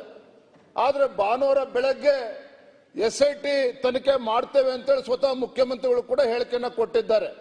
ಹಾಗಾಗಿ ಇವತ್ತು ಸದನದಲ್ಲಿ ಕೇಳ್ತಕ್ಕಂಥ ಪ್ರಶ್ನೆ, ಇವತ್ತು ರಾಜ್ಯ ಸರ್ಕಾರ SIT ತನಿಖೆ ಮಾಡಬೇಕು ಅಂತೇಳಿ SIT ಇವತ್ತು ಸ್ಥಾಪನೆ ಮಾಡಿದ್ರು ಅಂತ ಹೇಳಿದ್ರೆ ಯಾವ ಶಕ್ತಿಗಳು ಇವತ್ತು ಮುಖ್ಯಮಂತ್ರಿಗಳ ಮೇಲೆ ಒತ್ತಡ ಹಾಕಿದ್ರು, ಯಾವ ಸಂಘಟನೆಗಳು ರಾಜ್ಯ ಸರ್ಕಾರದ ಮೇಲೆ SIT ಮಾಡಬೇಕು ಅಂತೇಳಿ ಒತ್ತಡ ಹಾಕಿದ್ರು ಅಂತಕ್ಕಂಥದ್ದು ಕೂಡ ಈ ಸದನಕ್ಕೂ ಕೂಡ ಹೇಳಬೇಕಾಗ್ತದೆ, ರಾಜ್ಯದ ಜನರಿಗೂ ಕೂಡ, ರಾಜ್ಯದ ಜನರ ಗಮನಕ್ಕೂ ಕೂಡ ತರಬೇಕಾಗ್ತದೆ. ಸಾಕಷ್ಟು ಅಪಪ್ರಚಾರಗಳಾಗಿದ್ದಾವೆ ಇವತ್ತು ಈ ವಿಚಾರದಲ್ಲಿ. ಕೇವಲ ರಾಜ್ಯದಲ್ಲಷ್ಟೇ ಅಲ್ಲ, ರಾಷ್ಟ್ರದಲ್ಲಷ್ಟೇ ಅಲ್ಲ, ಅಂತಾರಾಷ್ಟ್ರೀಯ ಮಟ್ಟದಲ್ಲೂ ಕೂಡ ಈ ವಿಚಾರವಾಗಿ ಇವತ್ತು ಸಾಕಷ್ಟು ಅಪಪ್ರಚಾರ ಆಗಿದೆ. ಇವತ್ತು ರಾಯಚೂರು ಇರ್ಬೋದು, ಗುಲ್ಬರ್ಗ ಇರ್ಬೋದು, ಬೀದರ್ ಇರ್ಬೋದು, ಕೊಪ್ಪಳ, ಬಳ್ಳಾರಿ ಎಲ್ಲಾ ಜಿಲ್ಲೆಗಳಲ್ಲೂ ಕೂಡ ಕೋಟ್ಯಾಂತರ ಹೊತ್ತು ಭಕ್ತರು ಹೊತ್ತು ಬೀದಿಗಿಳಿದು ಹೊತ್ತು ಈ ಪ್ರತಿಭಟನೆ ಮಾಡ್ತಕ್ಕಂಥ ಸಂದರ್ಭ ಸೃಷ್ಟಿಯಾಗಿದೆ ಅಂತ ಹೇಳಿದ್ರೆ ರಾಜ್ಯ ಸರ್ಕಾರ ಎಲ್ಲೋ ಒಂದ್ ಕಡೆ ಈ ವಿಚಾರದಲ್ಲಿ ಕೋಟ್ಯಾಂತರ ಭಕ್ತರು ಏನು ಒಂದು ಈ ಧಾರ್ಮಿಕ ಕೇಂದ್ರದ ಬಗ್ಗೆ ಒಂದು ಶ್ರದ್ಧೆನ ಇಟ್ಕೊಂಡಿದ್ರು, ಇಂಥ ವಿಚಾರದಲ್ಲಿ ಯಾವ ತನಿಖೆ ಆಗಬೇಕು, ತನಿಖೆ ಬಗ್ಗೆ ನಾವು ವಿರೋಧ ಮಾಡಿರಲಿಲ್ಲ. ನಮ್ಮೆಲ್ಲ ಸದಸ್ಯರು ಹೇಳಿದಾಗೆ ರಾಜ್ಯ ಸರ್ಕಾರ SIT ತನಿಖೆ ಮಾಡಬೇಕು ಅಂತ ಹೇಳಿದಾಗ ಸರಿಯಾದ ರೀತಿಯಲ್ಲಿ ತನಿಖೆ ಆಗಬೇಕು, ಪಾರದರ್ಶಕವಾಗಿ ತನಿಖೆ ಆಗಬೇಕು, ಇದು ಸತ್ಯಾಂಶ ಹೊರ ಬರಬೇಕು ಅಂತ ಅಪೇಕ್ಷೆ ನಾವು ಕೂಡ ಇದ್ವಿ. ಆದ್ರೆ ಯಾವ ರೀತಿ ಇವತ್ತು ಅಲ್ಲಿ ದಿನನಿತ್ಯ ಒಂದೊಂದೇ ಗುಂಡಿಗಳನ್ನ ತೆಗಿತಕ್ಕಂಥದ್ದು, ಒಂದೊಂದು ದಿನ 1 ಆಯ್ತು, 2 ಆಯ್ತು, 14 ಆಯ್ತು, 15 ಆಯ್ತು, ಅಂದ್ರೆ ಈ ರೀತಿ ಹುಚ್ಚಾಟ ಏನ್ ನಡೀತಾ ಇದೆ, ರಾಜ್ಯದ ಜನ ಇವತ್ತು ಆಕ್ರೋಶ ಭರಿತರಾಗಿದ್ದಾರೆ. ಇಂತಹ ವಿಚಾರದಲ್ಲಿ ಇವತ್ತು ಹಿಂದೂಗಳ ಭಾವನೆಗೆ ಧಕ್ಕೆ ಬರ್ತಕ್ಕಂಥ ಸಂದರ್ಭ ಈಗಾಗಲೇ ಸೃಷ್ಟಿಯಾಗಿದೆ. ಇವತ್ತು ರಾಜ್ಯ ಸರ್ಕಾರ ಎಚ್ಚೆತ್ತುಕೊಂಡು ಏನು ಎಲ್ಲ ಸದಸ್ಯರು ಇವತ್ತು ಹೇಳಿದ್ದಾರೆ, ಇದು ಯಾವುದೋ ಒಂದು ಹಿಟ್ ಅಂಡ್ ರನ್ ಕೇಸ್ ಆಗೋದಕ್ಕೆ ಮಾನ್ಯ ಗೃಹ ಸಚಿವರು ರಾಜ್ಯ ಸರ್ಕಾರ ಬಿಡಬಾರ್ದು. ಇವತ್ತು ಹಿಟ್ ಅಂಡ್ ರನ್ ಆಗ್ತಕ್ಕಂಥ ಕೇಸ್ ಆಗಬಾರ್ದು. ಇವತ್ತೆಲ್ಲ ಸದಸ್ಯರು ಒತ್ತಾಯ ಮಾಡಿರೋ ಹಾಗೆ ರಾಜ್ಯ ಸರ್ಕಾರ ಇಲಾಖೆ ಮಧ್ಯಂತರ ವರದಿನೂ ಕೂಡ ರಾಜ್ಯ ಸರ್ಕಾರ ಸದನಕ್ಕೆ ಕೊಡಬೇಕು. ಮತ್ತೆ ಇದು ತನಿಖೆ ಇಲ್ಲೇ ಮುಗಿದಿದೆ, ಏನು ಸಿಕ್ಕಿಲ್ಲ ಅನ್ನುವ ಕಾರಣಕ್ಕೆ ಯಾರು ಮುಸುಕುದಾರಿ ಇದ್ದಾನೆ, ಒಂದಿನ ಬ್ಯಾಟ್ಮ್ಯಾನ್ ಆಗಿ ಬರ್ತಾನೆ, ಒಂದಿನ ಹೀಮ್ಯಾನ್ ಆಗಿ ಬರ್ತಾನೆ, ಒಂದಿನ ಸೂಪರ್ ಮ್ಯಾನ್ ಆಗಿ ಬರ್ತಾನೆ. ಯಾರು ಈ ವ್ಯಕ್ತಿ ಇದ್ದಾನೆ ಇವನ ಬಗ್ಗೆ ಮತ್ತೆ ಇವನ್ ಹಿಂದೆ ಇರ್ತಕ್ಕಂಥ ವ್ಯಕ್ತಿಗಳ ಬಗ್ಗೆನೂ ಕೂಡ ಸರಿಯಾದ ರೀತಿಯಂತ ತನಿಖೆ ಆಗ್ಬೇಕು ಅಂತೇಳಿ ನಾನು ಈ ಸಂದರ್ಭದಲ್ಲಿ ಆಗ್ರಹ ಮಾಡ್ತೇನೆ. ಮಾನ್ಯ ಸಭಾಧ್ಯಕ್ಷ. ನೆಕ್ಸ್ಟ್ ರಂಗನಾಥ್. ಮಾನ್ಯ ಅಧ್ಯಕ್ಷರೇ, ಇವತ್ತು ಒಂದು ಬಹಳ ಗಂಭೀರ ವಿಚಾರದ ಬಗ್ಗೆ ಇಲ್ಲಿ ಸದನದಲ್ಲಿ ಚರ್ಚೆ ನಡೆದಿದೆ. ಇದು ಕೇವಲ ಧರ್ಮಸ್ಥಳ ಕ್ಷೇತ್ರದ ಬಗ್ಗೆ ಚರ್ಚೆ ಅಲ್ಲ, ವೀರೇಂದ್ರ ಹೆಗ್ಗಡೆ ಅವರ ಕುಟುಂಬದ ಬಗ್ಗೆ ಚರ್ಚೆ ಅಲ್ಲ, ಇದು ಹಿಂದೂ ಧಾರ್ಮಿಕ ಭಾವನೆಗಳ ಬಗ್ಗೆ, ಹಿಂದೂ ಕ್ಷೇತ್ರಗಳ ಮೇಲೆ ಏನು ಪ್ರಹಾರ ನಡೆದಿದೆ ಅದರ ಮೇಲೆ ಚರ್ಚೆ ನಡೆದಿದೆ. ಇವತ್ತು ಒಬ್ಬ ಮುಸುಕುದಾರಿ ಬಂದು ಕಂಪ್ಲೇಂಟ್ ಕೊಡ್ತಾನಂತಂದ್ರೆ ನಾನು ಹೆಣ ಹೋಗಿದ್ದೇನೆ, ಮರ್ಡರ್ದಲ್ಲಿ ನಾನು ಜಾಯಿಂಟ್ ಆಗಿ ಕಲ್ಪಿಟ್ ಆಗಿದ್ದೇನೆ ಅಂತ ಹೇಳಿದಾನಂದ್ರೆ ಮೊದಲು ಅವನ್ನ ಅರೆಸ್ಟ್ ಮಾಡಬೇಕಿತ್ತು, ಮೊದಲು ಅವನ ಮೇಲೆ ಆಕ್ಷನ್ ತೆಗೆದುಕೊಳ್ಬೇಕಿತ್ತು. ಅವನ ಮೇಲೆ ಯಾವುದೇ ಆಕ್ಷನ್ ತೆಗೆದುಕೊಂಡಿಲ್ಲ, ಇಲ್ಲಿ ತನಕ ಅವನ್ನ ಹಿಡಿದಿಲ್ಲ. ಯಾವ ಮರ್ಡರ್ ಮಾಡಿದಿ, ಯಾವ ಟೈಮ್ದಲ್ಲಿ ನಿನ್ನ ಮರ್ಡರ್ದಲ್ಲಿ ನಿನ್ ಜೊತೆ ಇದ್ದಿ, ಹೆಣ ಹೂಳ್ಬೇಕಾದ್ರೆ ನಿನ್ ಜೊತೆ ಯಾರಿದ್ರು, ಎಲ್ಲಿಂದ ಹೆಣ ತಂದಿ, ಅದ್ರ ಬಗ್ಗೆ ಯಾವುದೇ ರೀತಿಯ ವಿಚಾರಣೆಯನ್ನು ನೀವು ಮಾಡಿದ ಅವನಿಗೆ ಎಲ್ಲ ರೀತಿಯ ಫೆಸಿಲಿಟಿಯನ್ನು ಕೊಟ್ಟು ಇವತ್ತು ಅವನು ದೊಡ್ಡ VIP ಟೈಪ್ ಅವ್ ಮಾಡಿ ಅವನ ಮಾತನ್ನ ಮುಂದಿಟ್ಕೊಂಡು ಇವತ್ತು ಇಡೀ ಹಿಂದೂ ಭಾವನೆಗಳಿಗೆ ಧಕ್ಕೆ ಮಾಡುವಂತ ಕೆಲಸ ಇವತ್ತು ಇಡೀ ರಾಜ್ಯದಲ್ಲಿ ಅತ್ಯಂತ ವ್ಯವಸ್ಥಿತವಾಗಿ ನಡೆದಿದೆ. ಇವತ್ತು ನಾವು ನೋಡ್ತಾ ಇದ್ದೇವೆ, ಹಿಂದೆ ನಮ್ಮ ಉಳಿದ ಶಾಸಕರು ಹೇಳಿದರು, ಒಂದೇ ಒಂದು ಪೋಸ್ಟ್ ಬಂದಾಗ KJ ಹಳ್ಳಿ DJ ಹಳ್ಳಿಯಲ್ಲಿ ಪೊಲೀಸ್ ಸ್ಟೇಷನ್ ಸುಡುವಂತ ಕೆಲಸ ಆಯಿತು. ಇವತ್ತು ಹಿಂದೂ ಭಾವನೆಗಳಿಗೆ ಧಕ್ಕೆ ಹುಟ್ಟೈತಿ, ಆದ್ರೂ ಕೂಡ ಪೊಲೀಸ್ ಸ್ಟೇಷನ್ ಬಸ್ ಸ್ಟ್ಯಾಂಡು ಸುಟ್ಟಿಲ್ಲ ಅಂತಂದ್ರೆ ಹಿಂದೂಗಳು ಸುಮ್ಮ ಕುಂತಾರಂತಲ್ಲ. ನಮ್ಮ ವ್ಯಕ್ತಿ ಮಾಡುವಂತ, ನಮ್ಮ ಅಭಿಪ್ರಾಯ ವ್ಯಕ್ತಪಡಿಸುವಂತ, ನಮ್ಮ ಭಾವನೆಗಳನ್ನು ವ್ಯಕ್ತಪಡಿಸುವಂತ ಪದ್ಧತಿಗಳು ಬೇರೆ ಅದಾವು. ಅವು ಯಾವ ಸಂದರ್ಭದಲ್ಲಿ ಈ ಕಾರ್ಯಕ್ಕೆ ಕಾರಣೀಭೂತರಾಗಿದ್ದಾರೆ, ಈ ಕಾರ್ಯಕ್ಕೆ ನೀವು ಸಾಥ್ ಕೊಟ್ಟಂತವ್ರಿಗೆ ನಿಮಗೆ ಸರಿಯಾದ ಶಿಕ್ಷೆಯನ್ನು ಸರಿಯಾದ ಸಮಯದಲ್ಲಿ ಹಿಂದೂ ಸಮಾಜ ಕೊಡ್ತೈತಿ, ಅದನ್ನ ನೀವು ಲಕ್ಷ್ಯ ಇಟ್ಕೊಂಡಿರಿ. ಇವತ್ತು ನೋಡ್ತಾ ಇದ್ದೀರಿ, ಪ್ರತಿಯೊಂದು ಊರಲ್ಲಿ 10,000, 6,000, 8,000 ಹೆಣ್ಮಕ್ಳು ರಸ್ತೆಗೆ ಬಂದಿದ್ದಾರೆ. ಆ ಎಲ್ಲ ಹೆಣ್ಮಕ್ಳು ಕೂಡ ಧರ್ಮಸ್ಥಳದ ಏನು ಒಳ್ಳೆ ಕೆಲಸಗಳಾಗಿದ್ದಾವೆ, ಅವ್ರ ಗ್ರಾಮಾಭಿವೃದ್ಧಿ ಸಂಘದ ವತಿಯಿಂದ ಆಗಲಿ ಅಥವಾ ಬೇರೆ ರೀತಿಯಿಂದ ಅದ್ರ ಬೆನಿಫಿಷರೀಸ್ ಇದ್ದಾರೆ. ಅವರಿಗೆ ಗೊತ್ತೈತಿ ಧರ್ಮಸ್ಥಳದಿಂದ ಎಷ್ಟು ಒಳ್ಳೆ ಕೆಲಸ ಆಗ್ತಾ ಇದಾವ ಅಂತ ಹೇಳಿ. ಹಾಗಾಗಿ ಇದು ನಿಮ್ಗೆ ಸುತ್ತಿ ನಿಮ್ಗೆ ಹೊಡಿತೈತಿ. ನೀವು ಬೇಗನೆ ಎಚ್ಚೆತ್ಕೊಳ್ರಿ, ಏನು ತಪ್ಪು ಮಾಡಿರಿ ಅದನ್ನ ಸುಧಾರಿಸ್ಕೊರಿ ಅಂತ ಈ ಸಂದರ್ಭದಲ್ಲಿ ಹೇಳಿ, ಹಿಂದೂ ಭಾವನೆಗಳಿಗೆ ಧಕ್ಕೆ ಮಾಡುವಂತ ಕೆಲಸ ನಿಮ್ಮ ಸರ್ಕಾರದಿಂದ ಆಗಬಾರದು ಅಂತ ಈ ಸಂದರ್ಭದಲ್ಲಿ ಹೇಳಿ ನಾನು 4 ಮಾತು ಮುಗಿಸ್ತೀನಿ. ಸನ್ಮಾನ್ಯ ಅಧ್ಯಕ್ಷರೇ, ಇವತ್ತು ಧರ್ಮಸ್ಥಳದ ಮಂಜುನಾಥ ಸ್ವಾಮಿ ಆಗಲಿ, ಅಲ್ಲಿನ ಧರ್ಮಾಧಿಕಾರಿಗಳ ವಿರುದ್ಧ ಒಂದು ಷಡ್ಯಂತ್ರ ಇವತ್ತು ಈ ರಾಜ್ಯದಲ್ಲಿ ನಡೀತಾ ಇದೆ. ಈಗಾಗಲೇ ಸುನೀಲ್ ಕುಮಾರ್ ಅವರು ಆರ್ ಅಶೋಕರ್ ಭಾಳ ಚೆನ್ನಾಗಿ ವಿಸ್ತೃತವಾಗಿ ಮಾತನಾಡಿದ್ದಾರೆ. ಹಿಂದೂಗಳ ಭಾವನೆಗಳನ್ನು ಅದರ ಜೊತೆಗೆ ಚೆಲ್ಲಾಟ ಆಡುವಂಥದ್ದು, ಹಿಂದೂಗಳ ದೇವರುಗಳನ್ನು ಅಪಮಾನ ಮಾಡುವಂಥದ್ದು ಇವತ್ತಿಂದಲ್ಲ, ಈ ದೇಶಕ್ಕೆ ಬಂದಂಥ ಮೊಘಲರಿಂದಲೇ ಈ ಒಂದು ವ್ಯವಸ್ಥಿತವಾಗಿ ಹಿಂದೂ ಸನಾತನ ಧರ್ಮವನ್ನು ನಾಶ ಮಾಡುವಂಥ ಒಂದು ವ್ಯವಸ್ಥಿತವಾದಂಥ ಸಂಚು ನಮ್ಮ ಸುರೇಶ್ ಕುಮಾರ್ ಅವರು ಹೇಳಿದ್ರಲ್ಲ, ಹಿಂದೆ ಅವರಿದ್ರು, ಮೊಘಲರು ಇದ್ರು, ಈಗ ಆಧುನಿಕ ಮೊಘಲರು, ಆಧುನಿಕ ಅಲಾವುದ್ದೀನ್ ಖಿಲ್ಜಿಗಳು, ಇವ್ರ ಒಂದು ಸಂತತಿ ಏನಿದೆ ಅದೇ ಸಂತತಿ ಇಡೀ ದೇಶದಲ್ಲಿರುವಂಥ ಹಿಂದೂ ಧರ್ಮದ ಪವಿತ್ರವಾದಂಥ ಧಾರ್ಮಿಕ ಸಂಸ್ಥೆಗಳ ಮೇಲೆ ಒಂದು ರೀತಿ ವ್ಯವಸ್ಥಿತವಾಗಿ ವಿದೇಶಿ ಹಣದ ಮೂಲಕ ಇಂತಹ ಸೋಕಾಲ್ಡ್ ಬುದ್ಧಿಜೀವಿಗಳು, ಎಡಚರರು, ಅವರಿಗೆ ಪ್ರೋತ್ಸಾಹ ಕೊಡುವಂಥ ಒಂದು ಜಾತ್ಯತೀತ ಅನ್ನುವಂಥ ಒಂದು ಡೋಂಗಿ ಮುಖವಾಡನ ಹಾಕೊಂಡಂಥ ಜನ ಕೂಡಿ ಇವತ್ತು ಧರ್ಮಸ್ಥಳವನ್ನ ಅಪವಿತ್ರ ಮಾಡುವಂಥ ಒಂದು ಕೆಲಸಕ್ಕೆ ಹೋಗ್ತಾ ಇದ್ದಾರೆ. ಬಹುಶಃ ನಾವು ನೋಡಿದ್ದೀವಿ, ಯಾರು ದೇಶದ್ರೋಹಿ ಕೆಲಸ ಮಾಡಿದ್ರೆ, ಅಪ್ರಾಪ್ತ ಬಾಲಕಿಯರ ಮೇಲೆ ಅತ್ಯಾಚಾರ ಮಾಡೋದಂದ್ರೆ ಮುಸುಕುದಾರಿಗಳನ್ನು ಹಾಕೊಂಡು ಕೋರ್ಟಿಗೆ ಬರ್ತಿದ್ರು. ಆದರೆ ಈ ಮನುಷ್ಯನಿಗೆ ಅವನು ಕೊಡುವಂಥ ಗೌರವ, ಅವನ 10 ಗಂಟೆಗೆ ಬಂದ ಮೇಲೆ ಅವನ ಅಧಿಕಾರಿಗಳು ಕರ್ಕೊಂಡು ಹೋಗುವಂಥದ್ದು, ಅವನ ಹಾವಭಾವ ನೋಡಿದಾಗ ವ್ಯವಸ್ಥಿತವಾಗಿ ಧರ್ಮಸ್ಥಳದ ಮೇಲೆ ಯಾವ ರೀತಿ ಅಯ್ಯಪ್ಪ ಸ್ವಾಮಿ ದೇವಸ್ಥಾನದ ಮೇಲೆ ಆಯಿತು, ತಿರುಪತಿ ದೇವಸ್ಥಾನದಲ್ಲಿ ಲಾಡೂದಲ್ಲಿ ದನದ ಕೊಬ್ಬನ್ನು ಸೇರಿಸುವಂಥ ವ್ಯವಸ್ಥಿತವಾದಂಥ ಸಂಚು ನಡೀತು. ಶನಿ ಶಿಗ್ನಾಪುರದಲ್ಲಿ ಅದರ ಪಾವಿತ್ರ್ಯತೆ ಬಗ್ಗೆ ಸಂದೇಹ ವ್ಯಕ್ತಪಡಿಸಂತಾಯಿತು. ಇದನ್ನೆಲ್ಲ ನೋಡಿದಾಗ ನಮಗನ್ನಿಸ್ತಾ ಇದೆ ಇವತ್ತು ಧರ್ಮಸ್ಥಳವನ್ನು ಸಹ, ಯಾಕಂದ್ರೆ ಧರ್ಮಸ್ಥಳ ಅಂದ್ಕೊಳ್ಳೇನೆ ಮೊದಲ ಅನ್ನವನ್ನು ನೀಡುವಂಥ, ಪ್ರಸಾದ ಕೊಡುವಂಥ ದಾಸೋಹ ಪ್ರಾರಂಭ ಮಾಡಿದಂಥ ಒಂದು ಧಾರ್ಮಿಕ ಸಂಸ್ಥೆ. ಅದು ಯಾವುದೇ ಜಾತಿಯವರು ಅದರದ್ದು ಧರ್ಮಾಧಿಕಾರಿ ಇರ್ಬೋದು. ಅದು ಇಷ್ಟು ವರ್ಷ ಅದರ ಪಾವಿತ್ರ್ಯತೆಯನ್ನು ಧರ್ಮಸ್ಥಳ ಮಂಜುನಾಥ ಸ್ವಾಮಿಯ ಹೆಸರಿನಿಂದ ಅನೇಕ ಸಮಾಜದ ಧಾರ್ಮಿಕ ಸಾಂಸ್ಕೃತಿಕ ನಮ್ಮ ಗತವೈಭವವನ್ನು ಮುನ್ನಡೆಸಿಕೊಂಡು ಹೋಗುವಂಥ ಒಂದು ಪವಿತ್ರ ಕೆಲಸ ಇವತ್ತು ಧರ್ಮಾಧಿಕಾರಿ ವೀರೇಂದ್ರ ಹೆಗ್ಗಡೆ ಅವರು ಮಾಡಿದ್ದಾರೆ. ಅಧ್ಯಕ್ಷರೇ, ನಮ್ಮ 3000 ಮಠದ ಸ್ವಾಮಿಗಳು ಮೊನ್ನೆ ಒಂದು ಮಾತು ಹೇಳಿದ್ರು, ಈ ರಾಜ್ಯದಲ್ಲಿ ಅನೇಕ ವೀರಶೈವ ಮಠಗಳಿವೆ,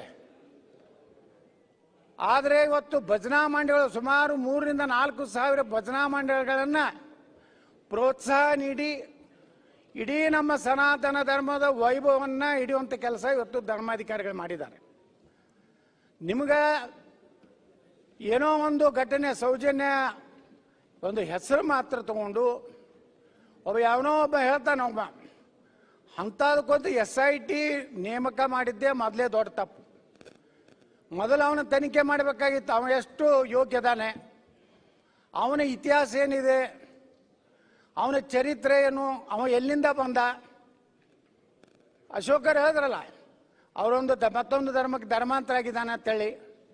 ಇದನ್ನೇ ಎಲ್ಲ ಅವನ ಇತಿಹಾಸವನ್ನು ತಿಳ್ಕೊಂಡ ಮೇಲೆ, ಯಾಕಂದ್ರೆ ಪೊಲೀಸ್ ಇಲಾಖೆ, ನಮ್ಮ ಕರ್ನಾಟಕ ಪೊಲೀಸ್ ಇಲಾಖೆ ಹೆಂಗಾಗಿಬಿಟ್ಟಿದೆ ಅನ್ನೋದು ಅಧ್ಯಕ್ಷರೇ, ಮೈಸೂರಿನಲ್ಲಿ ಡ್ರಗ್ ಏನು ಕಾರ್ಖಾನೆ ಇದ್ದಿದ್ದು ಗೊತ್ತಿಲ್ಲ, ಮಹಾರಾಷ್ಟ್ರದವರು ಗುಜರಾತ್ದವರು ಕರ್ನಾಟಕ ಬಂದು ಅವನ್ನೆಲ್ಲ ಅಪರಾಧಿಗಳನ್ನ ಹಿಡ್ಕೊಂಡು ಹೋಗ್ತಾರೆ.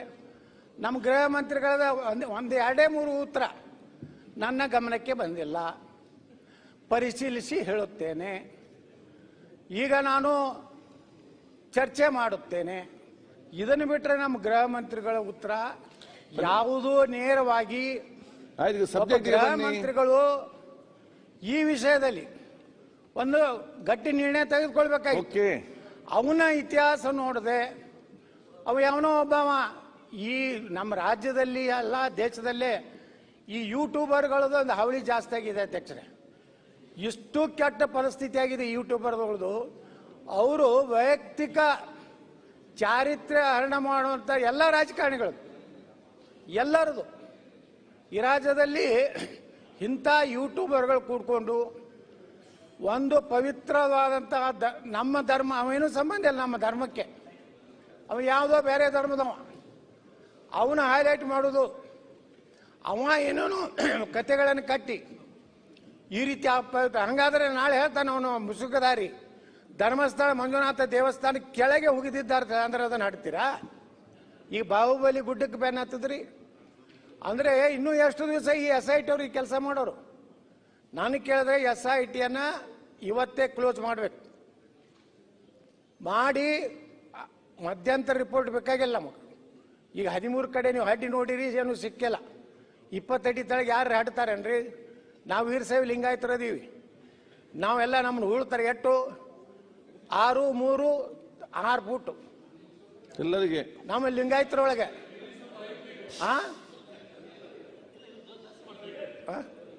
ಇವು 20 ಫೂಟ್ ಹಾಡ್ತಾರವ್ರು SIT ಅವರು. ಅಂದ್ರೆ SIT ಒಳಗೆ ಯಾರು ಲಿಂಗಾಯತರು ಪಂಗಾಯತರು ಇದ್ದಂಗಿಲ್ಲ, ಯಾವ ಬೇರೆ ಜರ್ಮನ್ದವ್ರು ಅದಾರ ಕಾಣಿಸ್ತದೆ. ಅಷ್ಟು ತಳಗೋಗಿ ಟೆಕ್ನಾಲಜಿ ಸಲಹೆ ಕೊಡಿ. ಈಗ ಅದೇ ಸಲಹೆ ಹೇಳ್ತಾ ಇದ್ದೇನೆ, SIT ಮೊದಲು ಕ್ಲೋಸ್. ರಂಗನಾಥ್, ಅಂತಿಮ ರಿಪೋರ್ಟ್ ಮಾನ್ಯ ಮುಖ್ಯಮಂತ್ರಿ ಡಿಕ್ಲೇರ್ ಮಾಡಿ ಸೋಮವಾರ ಅಥವಾ ಮಂಗಳವಾರ ಸದನಕ್ಕೆ ಕೇಳಬೇಕು. ಈ SIT ಕ್ಲೋಸ್ ಮಾಡಿದೀವಿ, ಅವ ಲೋಫರ್ ನನ್ನ ಮಗ ಅದಾನೆ, ಅವನ ಮಂಪರ ಪರೀಕ್ಷೆ ಮಾಡ್ತೀವಿ. ಅವನ ಹಿಂದೆ ಏನೊಂದು ಜಾಲ ಇದೆ, ಇದು ಇಡೀ ವಿಶ್ವದ ಅನೇಕ ದೇಶಗಳಿಂದ ಕಾಣ ಬಂದಿದೆ. ಯೂಟ್ಯೂಬರ್ಗಳಿಗೆ ಅವ್ರ ಅಕೌಂಟ್ ಚೆಕ್ ಮಾಡಬೇಕು. ಅದ್ರ ಜೊತೆಗೆ ಅವ್ರಿಗೆ ಯಾರ್ಯಾರು ಅಲ್ಲಿ ಒಬ್ಬನ ಅಲ್ಲಿ ಶಾಸಕರ ಭವನಕ್ಕೆ ಬಾಂಬ್ ಹಾಕದವ ಅಂಥವನ ಮಾತು ಕೇಳಿ ನೀವು ಇದನ್ನು ಮಾಡ್ತೇನೆಂದ್ರೆ, ಅವ ಒಬ್ಬ PSI ಇದ್ದ, ಅವ ಇಲ್ಲಿ ಬಾಂಬ್ ನಮ್ಮ ಶಾಸಕರು ಬಂದಾಗ ಒಂದು ಇದ್ರ ಬಾಂಬ್ ಹಾಕಿದ್ದವನು. ಯಾರಿಗೆ ನಂಬಬೇಕ, ಎಂಥವ್ರು ನಂಬಬೇಕು, ವಿಶ್ವಾಸಾರ್ಹತೆ ಇರ್ಬೇಕು ಅವ್ರನ್ನ. ಓಕೆ, ನಿಮಗ ಯಾವ ಮಾಹಿತಿ ಕೊಡೋರ ಬಗ್ಗೆ ವಿಶ್ವಾಸಾರ್ಹತೆ ಇಲ್ಲಾರ್ದವ್ರು ನಂಬಿ SIT ನೇಮಕ ಮಾಡಿ ನಿಮ್ಮ ನೀತಿ ಏನಿದೆ ಸರ್ಕಾರದ್ದು, ಹಿಂದೂ ಸಮಾಜವನ್ನ ಆದಷ್ಟು ಬೇಗನೆ ನಾಶ ಮಾಡಬೇಕು ಅನ್ನೋಂಥ ವ್ಯವಸ್ಥೆ ಏನಿದೆ, ಇದರಿಂದ ನಾವು ಸರ್ಕಾರಕ್ಕೆ ಆಗ್ರಹ ಮಾಡ್ತೀನಿ, ಅವ್ರನ್ನೆಲ್ಲ ಅರೆಸ್ಟ್ ಮಾಡಿ ಅವ್ರನ್ನೆಲ್ಲ ತನಿಖೆ ಮಾಡಿ ಈ ಒಂದು ಇನ್ಮೇಲೆ ಅಲ್ಲಿ ಅಗಿಯೋದಾಗಲಿ ಮುಂದಿನ ತನಿಖೆ ಧರ್ಮಸ್ಥಳ ಮಾಡೋದಾಗಲಿ ಮಾಡಿದ್ರೆ ಕರ್ನಾಟಕದಲ್ಲಿ ದೊಡ್ಡ ಕ್ರಾಂತಿ ಆಗ್ತದೆ. ಜನ ಹಿಂದೂಗಳು ಸುಮ್ಕುತ್ತಾರಂದ್ರೆ ಸುಮ್ಕುತ್ತೆಲ್ಲ ನೋಡ್ತಾ ಇದ್ದಾರೆ, ಕಾದು ನೋಡ್ತಾರೆ. ನಾಳೆ ಧರ್ಮಸ್ಥಳ ಕಡೆ ಲಕ್ಷಾಂತರ ಜನ ಪ್ರಾರಂಭ ಮಾಡದಂದ್ರೆ ಯಾವ ರೀತಿ ಅಯೋಧ್ಯ ಘಟನೆ ಆಯಿತು, ಆ ಅಯೋಧ್ಯ ಘಟನೆ ಮತ್ತೊಮ್ಮೆ ಕರ್ನಾಟಕದಲ್ಲಿ ಆಗುವಂತ ಎಲ್ಲ ಹಿಂದೂಗಳ ಭಾವನೆಯಲ್ಲಿ ಬರ್ತಾ ಇದೆ. ಆ ಎಚ್ಚರಿಕೆಯನ್ನು ಇಟ್ಕೊಂಡು ಧರ್ಮಸ್ಥಳಕ್ಕೆ ನೀವು ಕೈ ಹಾಕಿರಂದ್ರೆ ನಿಮ್ಮ ಸರ್ಕಾರದ ಕೊನೆಯ ದಿನಗಳು ಪ್ರಾರಂಭ ಆಗಿವೆ ಅನ್ನೋಂಥ ಎಚ್ಚರಿಕೆ ಕೊಟ್ಟು, ನೀವು ಯಾವುದೇ ಪರಿಸ್ಥಿತಿಯಲ್ಲಿ ಮುಖ್ಯಮಂತ್ರಿ ಸಿದ್ದರಾಮಯ್ಯನವ್ರಿಗೆ ವಿನಂತಿ ಮಾಡ್ಕೋತೀನಿ, ಇಂಥ ಭಾವನೆಗಳ ಜೊತೆಗೆ ಚೆಲ್ಲಾಟ ಆಡ್ಲಿಕ್ಕೆ ಹೋಗಬೇಡಿ. ನಿಮ್ದು ಏನೋ ಯಾರು ಯಾವುದೋ ಸಮುದಾಯ ಮ್ಯಾಗ ಪ್ರೀತಿ ಐತಲ್ಲ, ಏನು ಬೇಕಾದ್ ಮಾಡಿ, ಇನ್ನ 3 ವರ್ಷ ಏನು ಮಾಡ್ತೀರಿ ಮಾಡ್ಕೋರಿ. ನಿಮ್ಮ ಸಲಹೆ ಕೊಡಿ, ನಾವು ಬಂದೇ ಬರ್ತೀವಿ. ನೀವು ಅವ್ರು ಮಾಡಿದಂತ ಎಲ್ಲ ತಪ್ಪನ್ನ ನಾವು ಸರಿ ಮಾಡಿ ಕರ್ನಾಟಕವನ್ನ ಬರ್ತೀವಿ ಅಂದ್ರಲ್ಲ, ಯಾವ್ದು ಇಂಡಿಪೆಂಡೆಂಟ್ ಬಿಜೆಪಿ ಅವ್ರು ಯಾವ ಪಕ್ಷ ಅಂತಾನೆ ಇಲ್ಲ. ಯಾವ್ದು ರಂಗನಾಥ್ ಮಾನ್ಯ ಸಭಾಧ್ಯಕ್ಷರೇ ನಾವು ಬರಿಲ್ಲ ಹೇಳ್ರಿ ಸರ್, ಅವ್ರು ಯಾವ್ದಂತ ಹೇಳ್ಬೇಕಲ್ಲ. ಏನ್ ಸುರೇಶ್ ಸುರೇಶ್ ಇಲ್ಲಿದ್ದಾರೆ ಅವರು. ರಂಗನಾಥ್ ಸಾಕು. ನೀವು ಅಂದ್ರೆ ಯಾವ್ದು ಬಿಜೆಪಿನ ಅಥವಾ ನಿಮ್ದೇ ಪಕ್ಷನ ಅಂತ ಭಾವನೆಗಳು ಇದ್ದವ್ರು ಬರ್ತಾರ ಅಂತ ಹೇಳಿದ್ರು. ಎಲ್ಲ ನಾವು ಇಂದು ಎಲ್ಲಾ ಭಾವನೆಗಳಿದೆ, ಎಲ್ಲ ನಿಮ್ಗಿಂತ ಜಾಸ್ತಿ ಭಾವನೆ ನಾವು ಹಿಂದೂಗಳ ಎಲ್ಲಾನು. ಮಾನ್ಯ ಸಭಾಧ್ಯಕ್ಷರೇ, ಆಲ್ ಆರ್ ಈಕ್ವಲ್, ಎಲ್ಲ ಒಂದೇ. ಆಯ್ತು. ಮಾನ್ಯ ಸಭಾಧ್ಯಕ್ಷರೇ, ಇವತ್ತೇನು ಸಲಹೆ ಕೊಡಿ. 2 ನಿಮಿಷ ಸರ್. ಓಕೆ, ಬೇಡ 3 ನಿಮಿಷ ತಗೊಳ್ಳಿ, ಅದು ಮುಗಿಸಿ. 5 ನಿಮಿಷ ತಗೊಳ್ಳಿ. ಬೈರತಿ ಸುರೇಶ್ ಅವರೇ, ಮುಂದಿನ ದಿನ ನೀವು ಲಗ ಹೊಡೆದ್ರು ಬರೋದಿಲ್ಲ, ಬರೋರು ನಾವೇ, ಆ ಕಡೆ ನಾವು ಬರೋರು ನೀವು ಈ ಕಡೆ ಸರ್. ಏನ್ ಕಂಟಿನ್ಯೂಸ್ ಆಗಿ ಮಾತಾಡ್ತಾರೆ. ರಂಗನಾಥ್, ನೀವು ಸಬ್ಜೆಕ್ಟ್ ತಗೊಳ್ಳಿ. ನಾವೇ ಅಂದ್ರೆ ಯಾರು ಅಂತ ಕೇಳ್ತಾ ಇದ್ದಾರೆ. ಅಭಯಣ್ಣ ಕೂತ್ಕೊಳ್ಳಿ, ಕ್ಲಿಯರ್ ಮಾಡ್ರಿ ಅಂತ. ನಾವು ಅಂದ್ರೆ ನೀವೊಬ್ಬರ ಸಿಂಗಲ್ ಪಾರ್ಟಿ ಬೇರೆ ಮಾಡ್ತಾ ಇದ್ದೀರಾ. ಅಭಯ್ ಪ್ರಸಾದ್ ಸಪರೇಟ್. ಮಾನ್ಯ ಸಭಾಧ್ಯಕ್ಷರೇ, ಏನು 18 ದಿವಸದಿಂದ SITಯ ಒಂದು ಇನ್ವೆಸ್ಟಿಗೇಷನ್ಸ್ ಏನು ನಡೀತಾ ಇದೆ, ಇದು ಶುರುವಾದಂಥದ್ದು ತಮಗೆಲ್ಲ ಗೊತ್ತಿದೆ. ಸೋಷಿಯಲ್ ಮೀಡಿಯಾ, ಸಾಮಾಜಿಕ ತಾಣದಲ್ಲಿ ಶುರುವಾದಂಥ ಈ ಗೊಂದಲಗಳನ್ನ ನಿವಾರಣೆ ಮಾಡಲಿಕ್ಕೆ ನಮ್ಮ ಸರ್ಕಾರವು ಎಲ್ಲ ರೀತಿಯ ಕ್ರಮವನ್ನು ತೆಗೆದುಕೊಳ್ಳಲಿಕ್ಕೆ SIT ಇನ್ವೆಸ್ಟಿಗೇಷನ್ ಶುರು ಮಾಡಿರೋಂಥದ್ದು. ಯಾವುದು ಸೌಜನ್ಯ ಹತ್ಯೆ ಆದ ನಂತರ. ಈಗ ನಾನು ಕೇಳ್ಕೊಂಡಂಥದ್ದು ಒಂದು ವಿಚಾರ ಮಾನ್ಯ ಸಭಾಧ್ಯಕ್ಷ, ಧರ್ಮಸ್ಥಳ ನಮ್ಮ ಕ್ಷೇತ್ರ, ಹಿಂದೂಗಳ ಕ್ಷೇತ್ರ. ನನ್ನ ಕುಣಿಗಲ್ ಕಾನ್ಸ್ಟಿಟ್ಯೂನ್ಸಿಲೂ ಪ್ರತಿಯೊಬ್ಬರು ಮನೇಲೂ ಪಾದಯಾತ್ರೆ ಮೂಲಕ ಹೋಗ್ತಾರೆ ಮಾನ್ಯ ಸಭಾಧ್ಯಕ್ಷ. ಬಹಳಷ್ಟು ನಂಬಿಕೆ ಇಟ್ಕೊಂಡು ಆ ದೇವರನ್ನ ಪೂಜೆ ಮಾಡ್ಕೊಂಡು ಪವಿತ್ರವಾದಂಥ ಕ್ಷೇತ್ರವಾದಂಥದ್ದು ನಮ್ಮ ಮನೋಭಾವನೆಯಲ್ಲಿದೆ. ನಾನಿವತ್ತು ಸರ್ಕಾರಕ್ಕೆ ವಿಶೇಷವಾಗಿ ಧನ್ಯವಾದ ಹೇಳಲಿಕ್ಕೆ ಬಯಸ್ತೇನೆ. ಏನು ಜಸ್ಟಿಸ್ ಬರೀಡ್ ಅಂತಾರೆ, ಬಹಳ ಸೂಕ್ಷ್ಮತೆಯಾದಂಥ ವಿಚಾರವನ್ನ ಪಾರದರ್ಶಕವಾಗಿ ಏನು ಗೊಂದಲ ಇರೋದನ್ನ ನಿವಾರಣೆ ಮಾಡಲಿಕ್ಕೆ SITಯ ಸೂಕ್ತವಾದಂಥ ವಿಚಾರಣೆನ ತೆಗೆದುಕೊಂಡಿರೋದಕ್ಕೆ ವಿಶೇಷವಾಗಿ ಶ್ಲಾಘನೀಯ. ಇವತ್ತು ಹಿಂದೂ ಧರ್ಮದಲ್ಲಿ ಹಲವಾರು ಸವಾಲುಗಳು ನೋಡಿದ್ದೇವೆ. ನಾವೇನು ರಾಮಾಯಣ ಮಹಾಗ್ರಂಥ ಓದ್ತೇವೆ, ಅದರಲ್ಲೂ ಸಹ ಸೀತಾಮಾತೆಯನ್ನು ಪರೀಕ್ಷೆ ಮಾಡಿದಂಥದ್ದು ಇವತ್ತು ನೋಡಿದ್ದೇವೆ. ಅದೇ ರೀತಿ ಇವತ್ತು ಧರ್ಮಸ್ಥಳ, ಅದೇನು ಧರ್ಮವನ್ನ ಕಾಪಾಡುವಂಥ ಸ್ಥಳ, ಈ ಒಂದು ಸವಾಲನ್ನ ಗೆದ್ದು ಈಚೆ ಬರುತ್ತೆ ಅಂತ ನಂಬಿಕೆನ ನಾವು ಇಟ್ಕೊಂಡಿದ್ದೇವೆ. ಆ ಕಾರಣಕ್ಕೋಸ್ಕರ ಇವತ್ತು ಒಂದಂತೂ ನಿಜ, ಆ ಕ್ಷೇತ್ರ ಮನುಷ್ಯತ್ವದ ಮನೋಭಾವನೆಯನ್ನ ಸೈದ್ಧಾಂತಿಕ ವ್ಯವಸ್ಥೆಯಲ್ಲಿ ನಮಗೆಲ್ಲ ಆಧ್ಯಾತ್ಮಿಕ ಶಕ್ತಿಯನ್ನು ಕೊಡೋಂಥದ್ದು ಕ್ಷೇತ್ರ. ಇವತ್ತು ಸಹ 2 ಲಕ್ಷ ಜನಕ್ಕೆ ಅನ್ನಹಾರದಿಗಳನ್ನು ಕೊಡೋಂಥ ಕ್ಷೇತ್ರ. ಸಾಕಷ್ಟು ಜನ ಗ್ರಾಮಾಂತರ ಪ್ರದೇಶಗಳು ನಮ್ಮಂಥ ಊರುಗಳಲ್ಲಿ ಆ ಕೆರೆಗಳ ಕಟ್ಟೆಗಳಿಂದ ಹಿಡಿದು ಸಾಮಾಜಿಕ ಗೊಂದಲಗಳಿಂದ ಹಿಡಿದು ಎಲ್ಲದಕ್ಕೂ ಸರ್ಕಾರದ ಪರ್ಯಾಯ ಮಾರ್ಗದಲ್ಲಿ ಕೊಡ್ತಾ ಇರೋಂಥ ಒಂದು ಶಕ್ತಿಯುತವಾದಂಥ ಆ ಒಂದು ಸಂಸ್ಥೆ. ವೀರೇಂದ್ರ ಹೆಗಡೆ ಅವ್ರ ಮೇಲೆ ಅಪಾರವಾದಂಥ ಗೌರವ ಇಟ್ಕೊಂಡಿದ್ದೀವಿ ನಮ್ಮ ಕುಟುಂಬದವರು. ಒಂದು ವಿಚಾರ, ಮೈಕ್ರೋ ಫೈನಾನ್ಸು ನಮ್ಮ ಸರ್ಕಾರದವರು ಎಲ್ಲ ಒಂದ್ ಕಡೆ ಇನ್ನೂ ಹೆಚ್ಚಿನ ರೀತಿ ಮಾಡ್ಬೇಕಾದಂತ ಜವಾಬ್ದಾರಿನ ಅವ್ರು ಮಾಡ್ತಾ ಇದ್ದಾರೆ. ಇವತ್ತಾರು ಮನೆಯಲ್ಲಿ ಮಹಿಳೆಯರು ಸ್ವಾವಲಂಬನೆ ಬಂದಿದೆ ಅಂತ ಅಂದ್ರೆ ಅದು ಧರ್ಮಸ್ಥಳದ ಒಂದು ಪಾತ್ರ ಇದೆ ಅಂತ ಹೇಳಲಿಕ್ಕೆ ನಾನು ಇಚ್ಛೆ ಪಡ್ತೀನಿ ಸ್ವಾಮಿಗಳೇ. ಸಾಕಷ್ಟು ಜನ ಕೆಲವು ಸಂದರ್ಭಗಳಲ್ಲಿ ಕಾಡಿದೆ, ಪ್ರದೇಶಗಳಿದೆ, ಎಲ್ಲೆಲ್ಲಿಂದನೂ ಏನೇನೋ ಆಗ್ಬೋದು, ಎಲ್ಲದನ್ನು ತೆಗೆದುಕೊಂಡು ಇವತ್ತು ಸೋಷಿಯಲ್ ಮೀಡಿಯಾ ಪ್ರಮುಖವಾಗಿ ನಾನು ಗೃಹ ಮಂತ್ರಿಗಳು ಕೇಳೋಂಥದ್ದು, ನಾನು ಅವತ್ತಿಂದ ಹೇಳ್ತೇನೆ ಇದ್ದೀನಿ, online betting, gambling, confusion, social harmony ಎಲ್ಲ ಹಾಳು ಮಾಡ್ತಾರಂಥದ್ದು ಸಾಮಾಜಿಕ ತಾಣ. ಅದನ್ನ ನಿಯಂತ್ರಣ ಮಾಡೋಂಥದ್ದು ಕಾಯ್ದೆ ಬರದೇವರೆಗೂ ಇವೆಲ್ಲ ಕಾರಣ ಆಗುತ್ತೆ. ಇವತ್ತು ದೊಡ್ಡ ಗೊಂದಲ ಶುರು ಮಾಡಿಬಿಟ್ಟಿದ್ದಾರೆ. ಹೌದು, ಇವತ್ತು ವಿರೋಧ ಪಕ್ಷದವರು ಬಹಳಷ್ಟು ಮಾತನಾಡ್ತಾರೆ, ನೀವು ಏನೇನೋ SIT ಮಾಡ್ಬಿಟ್ಟಿದ್ರಿ, ಗುಂಡಿ ಮಾಡ್ಬಿಟ್ಟಿದ್ರಿ ಅಂತ. ನಾನು ಒಂದು ವಿಚಾರ ಹೇಳ್ತೇನೆ ಸ್ವಾಮಿಗಳೇ, ಇವತ್ತು ಧರ್ಮಸ್ಥಳದ ವ್ಯವಸ್ಥೆಯಲ್ಲಿ ನಂಬಿಕೆ ಇಟ್ಕೊಂಡಿರೋನು ಈ ಪರೀಕ್ಷೆಯಲ್ಲಿ ಗೆದ್ದು ಬರೋಂಥ ಸಂದರ್ಭವನ್ನ ಮುಂದಿನ ದಿನ ಕಾಣ್ತೇವೆ. ನಮ್ಮ ಸರ್ಕಾರ ತೆಗೆದುಕೊಂಡಿದ್ದ ನಿರ್ಧಾರ ಶ್ಲಾಘನೀಯ. ಇವತ್ತು ಸಹ ಹೇಳ್ತೇವೆ, ಯಾವುದೇ ಒಂದು ಸಂದರ್ಭದಲ್ಲಿ ಪಾರದರ್ಶಕವಾಗಿ ಏನು ಜಸ್ಟಿಸ್ ಕೊಡಬೇಕಾದಂಥ ಪ್ರಯತ್ನವನ್ನು ಮಾಡ್ತಾ ಇರೋದಕ್ಕೆ ವಿಶೇಷವಾಗಿ ನಾನು ಎಲ್ಲ ನಮ್ಮ ಕರ್ನಾಟಕ ರಾಜ್ಯದ ಪ್ರತಿಯೊಬ್ಬರಿಗೂ ಕೇಳ್ಕೊತೀನಿ, ಆಕ್ರೋಶ ಪಡುವಂಥ ಅವಶ್ಯಕತೆ ಇಲ್ಲ. ಬಹಳಷ್ಟು ಸುಲಲಿತವಾಗಿ ಇದೊಂದು ಪವಿತ್ರವಾದಂಥ ಸ್ಥಳಕ್ಕೆ ಪರೀಕ್ಷೆಯಲ್ಲಿ ಗೆದ್ದು ಬರೋಂಥ ಸಂದರ್ಭದಲ್ಲಿ ಯಾರು ತೊಂದರೆ ಆಗದಲೆ ವಿರೋಧ ಪಕ್ಷರು ಕೈ ಮುಗಿದು ಕೇಳ್ಕೊತೇನೆ, ರಾಜಕೀಯ ಮಾಡಕ್ ಹೋಗ್ಬಿಡಿ. ರಂಗನಾಥ್, ನಿಮ್ಮ ಸಬ್ಜೆಕ್ಟ್ ವಿಚಾರ ಹೇಳಿ, ರಾಜಕೀಯನ ಮಾಡಕ್ ಹೋಗ್ಬಾರ್ದು. ಈಗ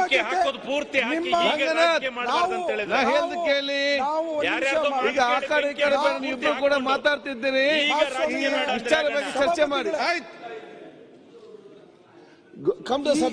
ಇವತ್ತು ಸರ್ಕಾರ ತೆಗೆದುಕೊಂಡಿದ್ದ ನಿರ್ಧಾರ ಶ್ಲಾಘನೀಯ. ಈ ಒಂದು ಪರೀಕ್ಷೆಯಲ್ಲಿ ನಾವು ಗೆದ್ದು ಬರ್ತೇವೆ ಅನ್ನೋದನ್ನು ಧರ್ಮಸ್ಥಳದ ಪರವಾಗಿ ನಾನು ಸಹ ಇವತ್ತು ಧ್ವನಿಗೂಡಿಸ್ತೇನೆ. ಆ ಕಾರಣಕ್ಕೋಸ್ಕರ ಸುಲಲಿತವಾಗಿ ಇನ್ನೂ ಹೆಚ್ಚಿನ ರೀತಿ ಪವಿತ್ರದ ಉನ್ನತ ಸ್ಥಾನಕ್ಕೆ ಹೋಗುವಂತ ಒಂದು ಸಂದರ್ಭದಲ್ಲಿ ಎಲ್ಲ ಸಂಯಮದಲ್ಲಿ ಕಾಪಾಡೋಣ ಅಂತ ಹೇಳಿ ಕೇಳ್ಕೊಂಡು ನನ್ನ ಮಾತು ಮುಗಿಸ್ತೇನೆ ಸ್ವಾಮಿಗಳು. ಧನ್ಯವಾದಗಳು. ಈಗ ಮನೆ ಗೃಹ ಸಚಿವರು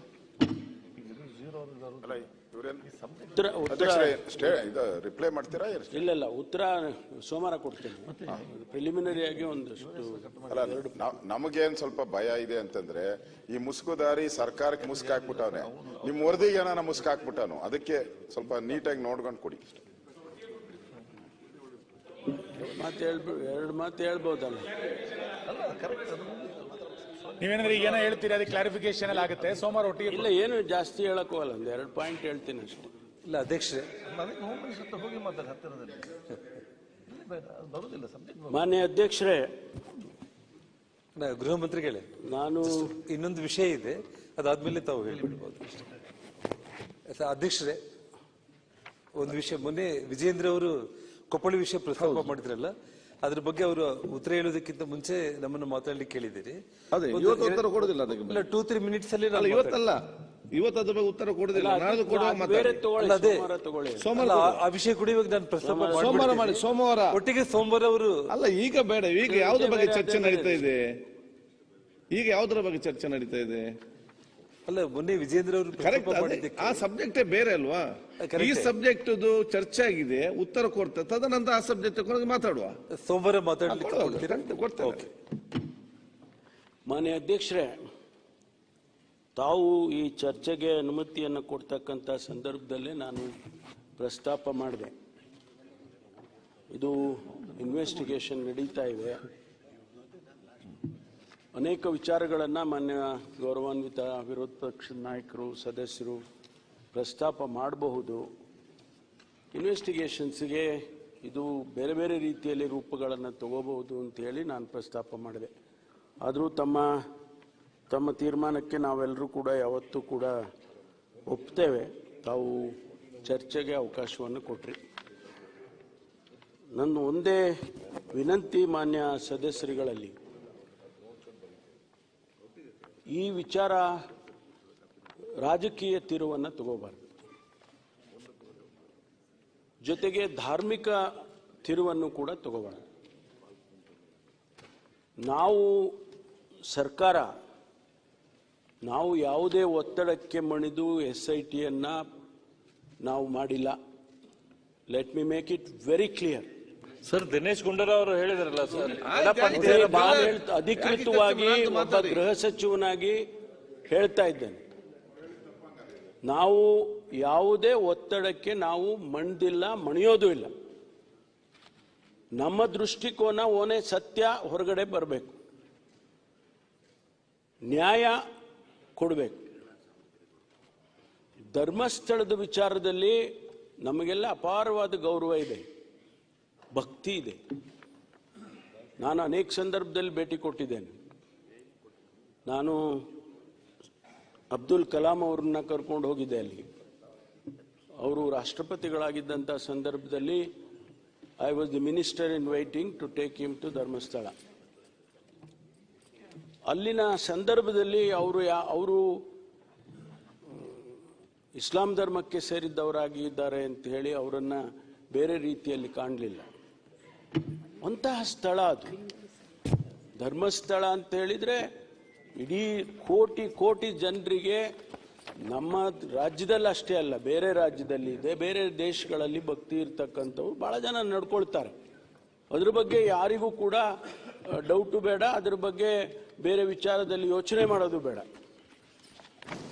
ಜೊತೆಗೆ ಅವರು ಸಮಾಜಕ್ಕೆ ಏನು ಕೊಡುಗೆ ಕೊಟ್ಟಿದ್ದಾರೆ ಅಂತೇಳಿ ಯೋಚನೆ ಮಾಡಿದರೆ, ಪದ್ಮಶ್ರೀ ಕೊಟ್ಟರು, ಅವರಿಗೆ ಸುಮ್ಮನೆ ಕೊಟ್ರ? ಸನ್ಮಾನ್ಯ ವೀರೇಂದ್ರ ಹೆಗ್ಗಡೆ ಅವರಿಗೆ ಪದ್ಮಶ್ರೀ ಕೊಟ್ಟರು, ಸುಮ್ಮನೆ ಭಾರತ ಸರ್ಕಾರ ಕೊಡ್ತಾ? ಸಮಾಜದಲ್ಲಿ ತಾವು ಹೇಳಿದ್ರಿ, ಎಷ್ಟೋ ಜನ ಇವತ್ತು ಹೆಣ್ಣುಮಕ್ಕಳೆಲ್ಲ ಬೀದಿಗೆ ಬರ್ತಾ ಇದ್ದಾರೆ ಇದರ ವಿರುದ್ಧವಾಗಿ. ಆ ಹೆಣ್ಣು ಮಕ್ಕಳಿಗೆ ಪ್ರತಿಯೊಬ್ಬರಿಗೂ ಕೂಡ ಒಂದು ಜೀವನವನ್ನು ಕೊಡ್ತಕ್ಕಂಥ ಕೆಲಸ ಧರ್ಮಸ್ಥಳದ ಸಂಸ್ಥೆ ಮಾಡಿದೆ. ಶಿಕ್ಷಣ ಸಂಸ್ಥೆಗಳು ಮಾಡಿದ್ದಾರೆ. ಸಾವಿರಾರು ಜನ ಮಕ್ಕಳು ಇವತ್ತು ಗ್ರಾಜ್ಯುಯೇಟ್ಸ್ ಆಗಿದ್ದಾರೆ, ಅವರು ಜೀವನಗಳನ್ನು ಕಟ್ಕೊಂಡಿದ್ದಾರೆ.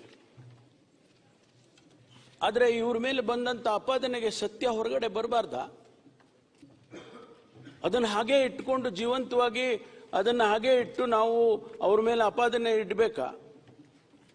ಆ ಕಾರಣಕ್ಕಾಗಿ ನಾವು SITಯನ್ನು ಮಾಡಿ ಸತ್ಯಶೋಧನೆ ಆಗಬೇಕು, ಇದರಿಂದ ಅವರು ಹೊರಗಡೆ ಬರಬೇಕು ಅಂತ ಹೇಳಿ ನಾವು ಮಾಡಿರ್ತಕ್ಕಂಥ. ನಾವ್ಯಾವ ಒತ್ತಡಕ್ಕೆ, ಯಾರೋ ಹೇಳೋರು ಹೇಳ್ತಾರೆ, ಬೇಕಾದಷ್ಟು ಜನ ಹೇಳ್ತಾರೆ.